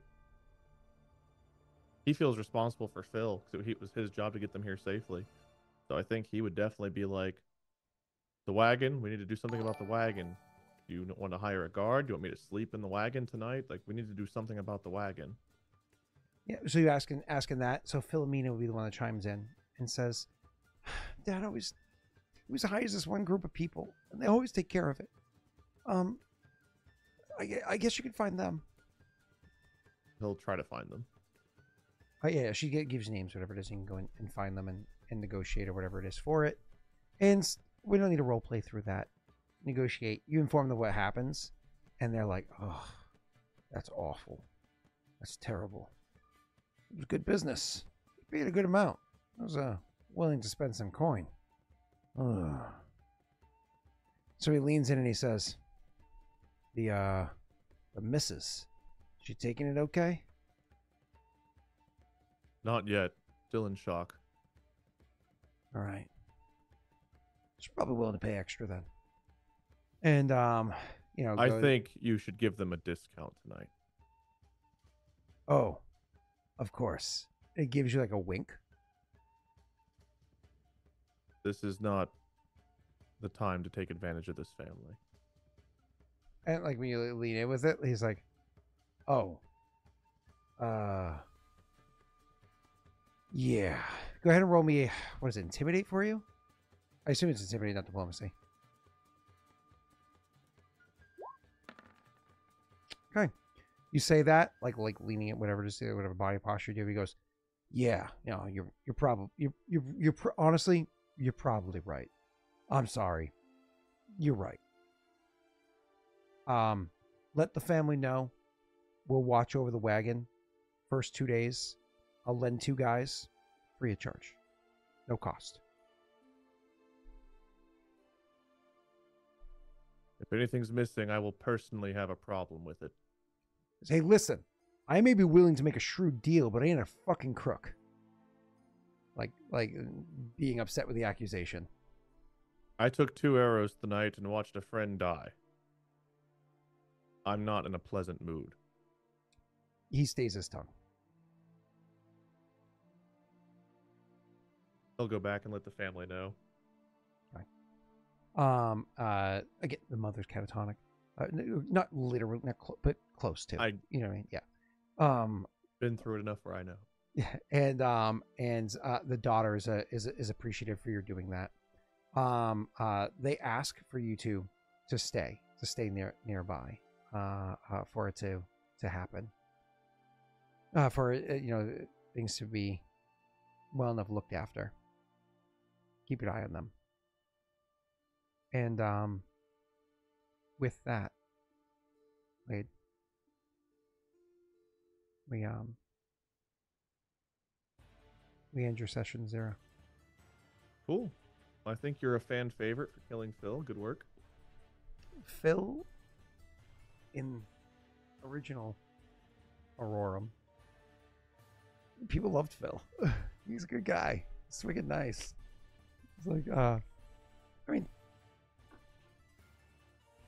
I don't lie, it was hard. It was a hard one. I was like, oh god, and I actually set. I mean, you made him die to 1 shitty arrow. That was not. Well, he's an NPC, right? Like they don't have much health, Like a commoner has D4 plus con mod. I mean, I didn't even see you roll for the hit. You just kind of auto succeeded. Like, Oh yeah. you did this. Narrative, you know. So, but yeah, Literally your choice is what I'm saying. Like, you can argue he had low health, but like, you did this. NPCs wouldn't be level 0. They'd be level 1 NPC class. The heroes are level 0 PC class, which is 2 steps ahead of a level 1 NPC class. Snog, I don't think I've really had much of a chance to find out anything. It was kind of like, I know he had clean nails. I tried to identify. I turned his body in. I don't think I've heard anything back yet. That stuff's part of session 1. Yeah. I've been pulling you guys together for session 1. Yeah. So nothing yet. So there we have it. We have Aldo is inside of Leshev trying to scam some poor scholar. You have what's his name? Koa inside of Leshev mourning the death of a friend, a kind man with his wife and daughter, trying to just help out, try to be a good dude. And then you have Mikhail, who's strumming along, singing a song, making his way all trail long. Wait, Dude, Koa hasn't had sex in like 4 weeks, and this is fucking terrible. Yeah. Well, I mean, okay, I say 4 weeks, but like 22 days, close enough. I mean, 22 days plus 1. Count the hours. No? But I mean, I'm sure you can find somebody now that he's in Leshev. Well, not tonight. The mood's kind of. Yeah, maybe. Or is it the right mood for it? Nothing makes you feel more alive than death, right? Yeah, right? But then that'll be the one time bandits try to break into the room next door, so he needs to try to like rest and be alert. What? Why is Chet getting mad at me? Did you not see Wedding Crashers? Phil, dude. He's been around since today. I will lie. I thought I was going to take out Philippa, and set up Phil on an arc, but instead it was Phil, and I just didn't want it to be Philomena. That would have made me feel bad, Like, oh, kid. I mean, 16, but still. I knew that something was going to go south at some point because, like, he can start it off by getting fucking robbed. I don't remember what went wrong with Jake. I mean, I put an option there because it made sense. Like, and the reason why Philippa was 50% of it is because she was the one singing. So she was like, the target that was right there. Oh, I thought I was the 50%. You literally made the NPCs 5 out of 6. Yeah. Because if I did that for you, and I like fucked you up in one hit, then the combat would have been like you could have just easily lost. Just how the dice go. So yeah. I couldn't weigh it heavily against you. Otherwise, you could potentially just kill the character before he even has a chance to roll initiative. Wouldn't be the first time. Listen, Graf went from full health to none instantly. Oh, that's Mortifer technically got one shot in his session. He was on like season 4 or something. He was like a year in. That's first session. Okay, so everybody, as a reminder, before we do our outro and everything here, and I'll post it again in Discord. As a reminder, there's a really good chance on Wednesday we cancel. Brittany's giving birth, unless it happens early. She's giving birth on Tuesday. Okay? Tuesday morning. I have to be there at 5 a.m. Surgery starts at, I think, 7:30. And it can take an hour and a half to 2 hours. So I'll be meeting my daughter partway through that. Because even while the surgery is happening, the baby's already in my arms. Right? Which is weird. It's weird. The whole process, if you've never been there for the birth of a child during a cesarean, it's weird. Weird. The whole thing's weird. She's strapped to a table, drugged out of her mind. And it's weird. I'd have to be that to have sex with you, so like... Ouch. Anyways, so I get to meet my daughter, if not before on Tuesday. But if she is giving birth on Tuesday, probably gonna have to cancel Wednesday because like that's just the next day. I should probably still be at the hospital because like the way hospitals work now is if they leave the baby in the room with you and they expect you to do all the care for your fucking child. And because Brittany will have like a huge cut in her belly, she won't really be able to do that.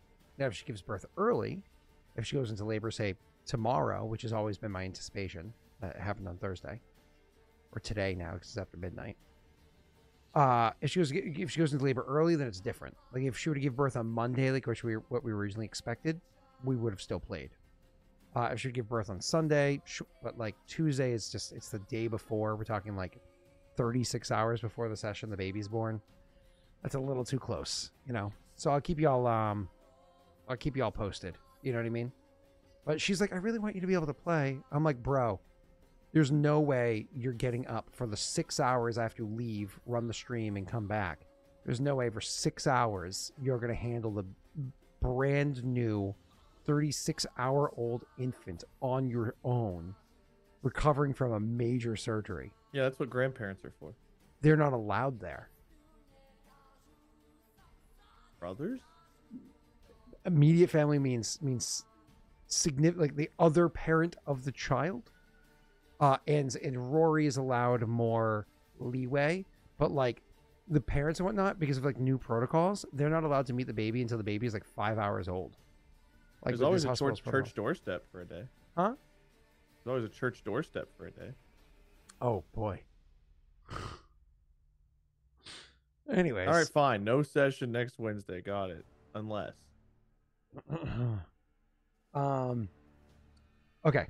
So I'll let y'all know. Y'all know. If you don't hear about the baby coming by Sunday, assume there is no session Wednesday, but I will post for you guys. All right, cool. Wade, anything you want to say, do, remark before it is we have our final session 1 after all these months of setting this up? Chat, I am just thankful with all the ups and downs we've had together over the years that we have a common villain in Scott, the Phil killer. I felt it in my bones whenever they were like nice and I wasn't stabbed or robbed or killed. I was like, you know, something terrible is happening. And as soon as I saw those lights and he's like, oh, you can push on for 2 hours, I was like, my character would totally try to get them there sooner. So this is going to end horribly. And Scott is setting me up for something. So I'm just glad that we have a common enemy and we can be united for once against Scott. Phil deserved better. And Phil's family deserves better. So when do I activate Reaper Invasion? I don't know if they'll be redeemed, Scott. I feel like if anyone in chat tried to activate those and make Phil's killer even more, like that archer just made him a super villain, they'd be pretty vilified themselves. Listen. They'd be vilified themselves. So listen. Wade. I'm just saying. Speaking, I was successful and cool. Sorry, Scott, not to cut you off, but like, fuck you. I didn't even get like there wasn't even a roll, Keegan. He was just like, Phil's dead, by the way. So true. There was a perception check. Oh, okay. I could have seen Phil get killed sooner. There was also all the survival checks to get you there, you know, in a different path than the one that you went on. And I'm sure that you definitely wouldn't have had anybody attack with your whole, I wasn't planning on Phil getting killed. I was supposed to be. Like, there was definitely still an attack coming, my dude. Actually, had you rolled well on the 1, 2, 3 survival checks to get through? Had you rolled, I think, okay on 1, poor on 2, and then great on 1, but that was the one where you intentionally moved slower, so 4 in total. But had you rolled well on the 3 primary ones, you could have actually found them, like come across them. You know, I'll be like, oh, well, you're out ahead of the others scouting. You know what I mean? You're in a bit of an area that's rough of the horse. You're on foot. You're scouting ahead. You find, like, I'd planned on, but I was like, okay, how can I? So, you know, just saying, roll better. Roll the dice. Yeah, clearly my level 0 character whose highest roll is a 6 and it's ride. Dude, you whooped that guy's ass. I was like, did he do 11 damage while fatigue? I was like, did he legitimately do 11 damage with a reduced strength score? That's crazy. Like, he hit first attack and dealt all that damage with a reduced strength score without raging. Deserved better than what you gave him. And if given a proper chance, I would have stopped his death. Oh. You made me do it with my hands tied behind my back with a level 0 character. Your hands weren't tied. You were tired. It's different. Should have rolled better on your constitution check. Everyone, my final thing, let's just take a moment for Phil.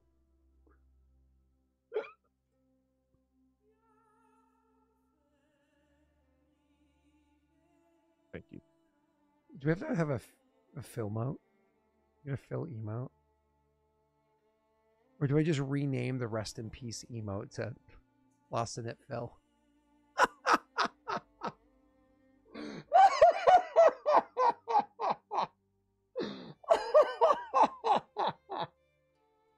Oh my god. Oh my god, I kind of have to do it. Hold on. Well, it's not mine. I kind of have to do it. You know, I will say it's funny that the situations Koa was put in were ones that showed off like his more kind-hearted nature and like being raised by his family and whatnot, wandering together. Like, I plan on him playing off as a bit more neutral, but like, this was a family. He very similar, two parents and a kid roaming around, which was kind of how he was brought up. And like, he never went through that. So this was kind of like one of those things where he saw a relation and ended up being a pretty good boy.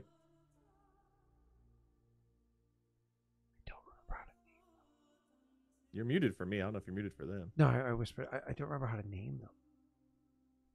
I have it. I know it's so cheer mode. Prefix. I have it clicked. I agree. It's usually always me. I started off just trying to get laid, was totally going to hit on the wife, and yeah, here we are with me being a good guy. And I mean, Scott killed a fan favorite right away. Even if Phil wasn't the favorite of the family, like, he was their family, you know? I honestly don't remember how to rename emotes. Could still hit on the wife, it's true, though I think it's a bit... I would label this as too soon.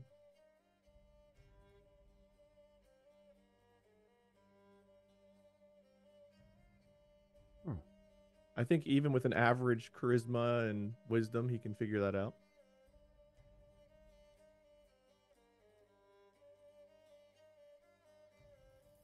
Move from slot. Open slot. Choose one of the pre-existing ones. So I wrote some notes on World Anvil. They're not the best notes in the world, but they're more than I usually write. Should I just post these under the thing we were using where I just put just another day in the deer, Scott? Why can you only name it when you first upload it? What are you talking about? The notes I was taking over here, should I just post them as is? They're pretty raw. Oh yeah, that's fine. Unless you want to make any adjustments to them. I honestly don't remember how to rename emotes. I mean, I'll probably spell Hod Gwyn correctly now that I see how it's spelled. Do I have to like? I honestly don't know. Like, it's already named in here F, and it won't let me rename it. Oh, I try, but this is becoming too much work for me to care. You never cared, man. You killed fucking Phil. Yeah. Koa does have an idiopan, Naga. Wade didn't have enough time to incorporate it as fully as I would have liked. It's been a fucking crazy few weeks for me. But I do have an idiopan set up for Koa. Can I share that with them, Scott, or is that something I should keep private? You, if you want to, like right now, yeah. There's no reason why you can't. I mean, you're not letting me leave and go to bed, so like I've got nothing else to do. So sure. No, we can just end the stream instead. I'm also fine with that. I'll share it. I don't mind sharing. Like it's come up a couple times. So I need to do personally some more research into it here, but I wrote some notes. Is there a good place for me to paste what I took from the gods from my idiopan? I could just share the names of the gods, but I've also got like a little blurb that's a reminder for me. I mean, in Discord. You mean, are you talking about you want to do it on World Anvil, or you want to do it like for chat? I'm asking you what you think would be best. Either should I share that, keep that to myself, or? I mean, if you're talking about roleplay notes, I'd keep it to yourself. If you're talking about who the gods are, you can share that as much as you'd like. Sure. I've got Kraleen, Kaldor, the Martyr, Snaga, Moretsk, Cylindra, and Vroga. And I can go over that more slowly if you need me to. But... yeah, why don't you say it one more time, and then we'll let me find somebody to read. Kraleen, Kaldor, the Martyr, Snaga, Moretsk, Cylindra, and Vroga. That's 7. We didn't get to see you worship Vroga, unfortunately, because the Even if second we had gotten to a point where I could, like, again, this is a Wade problem. Is Idiopans are new to me, and I just did not have time to learn it as well as I would have. it's okay. Vroga is chaos in battle, so that would have been raging, but all good, doesn't matter. Cool. Well, thank you everybody for coming by and hanging out. This was a lot of fun. I appreciate it. I mean, you're missing Cylindra, Snaga. Cylindra is also in there. I hate what you guys did to Phil. It was terrible of you. Cannot believe it. Who was that did that? Was that true? That did that? Who rolled that? Forensic had to roll the Forensic. Oh, of course, the person that knows how to hide bodies. That's a little fucked. Ugh. But I mean, like, we all know it wasn't Forensic's fault. It was your fault, Scott. So. Yeah, sure. Whatever you guys need to say to make yourselves feel better, you know what I'm saying? Well, Koa, it's a pleasure. Wade, thank you very much, sir. Let's GTFO. We're playing either next week or the week after, and I am very excited to finally start this story. Oh yeah, Keegan. What would Keegan say? We have some gods in common. Oh yeah. Later, y'all. Lyle.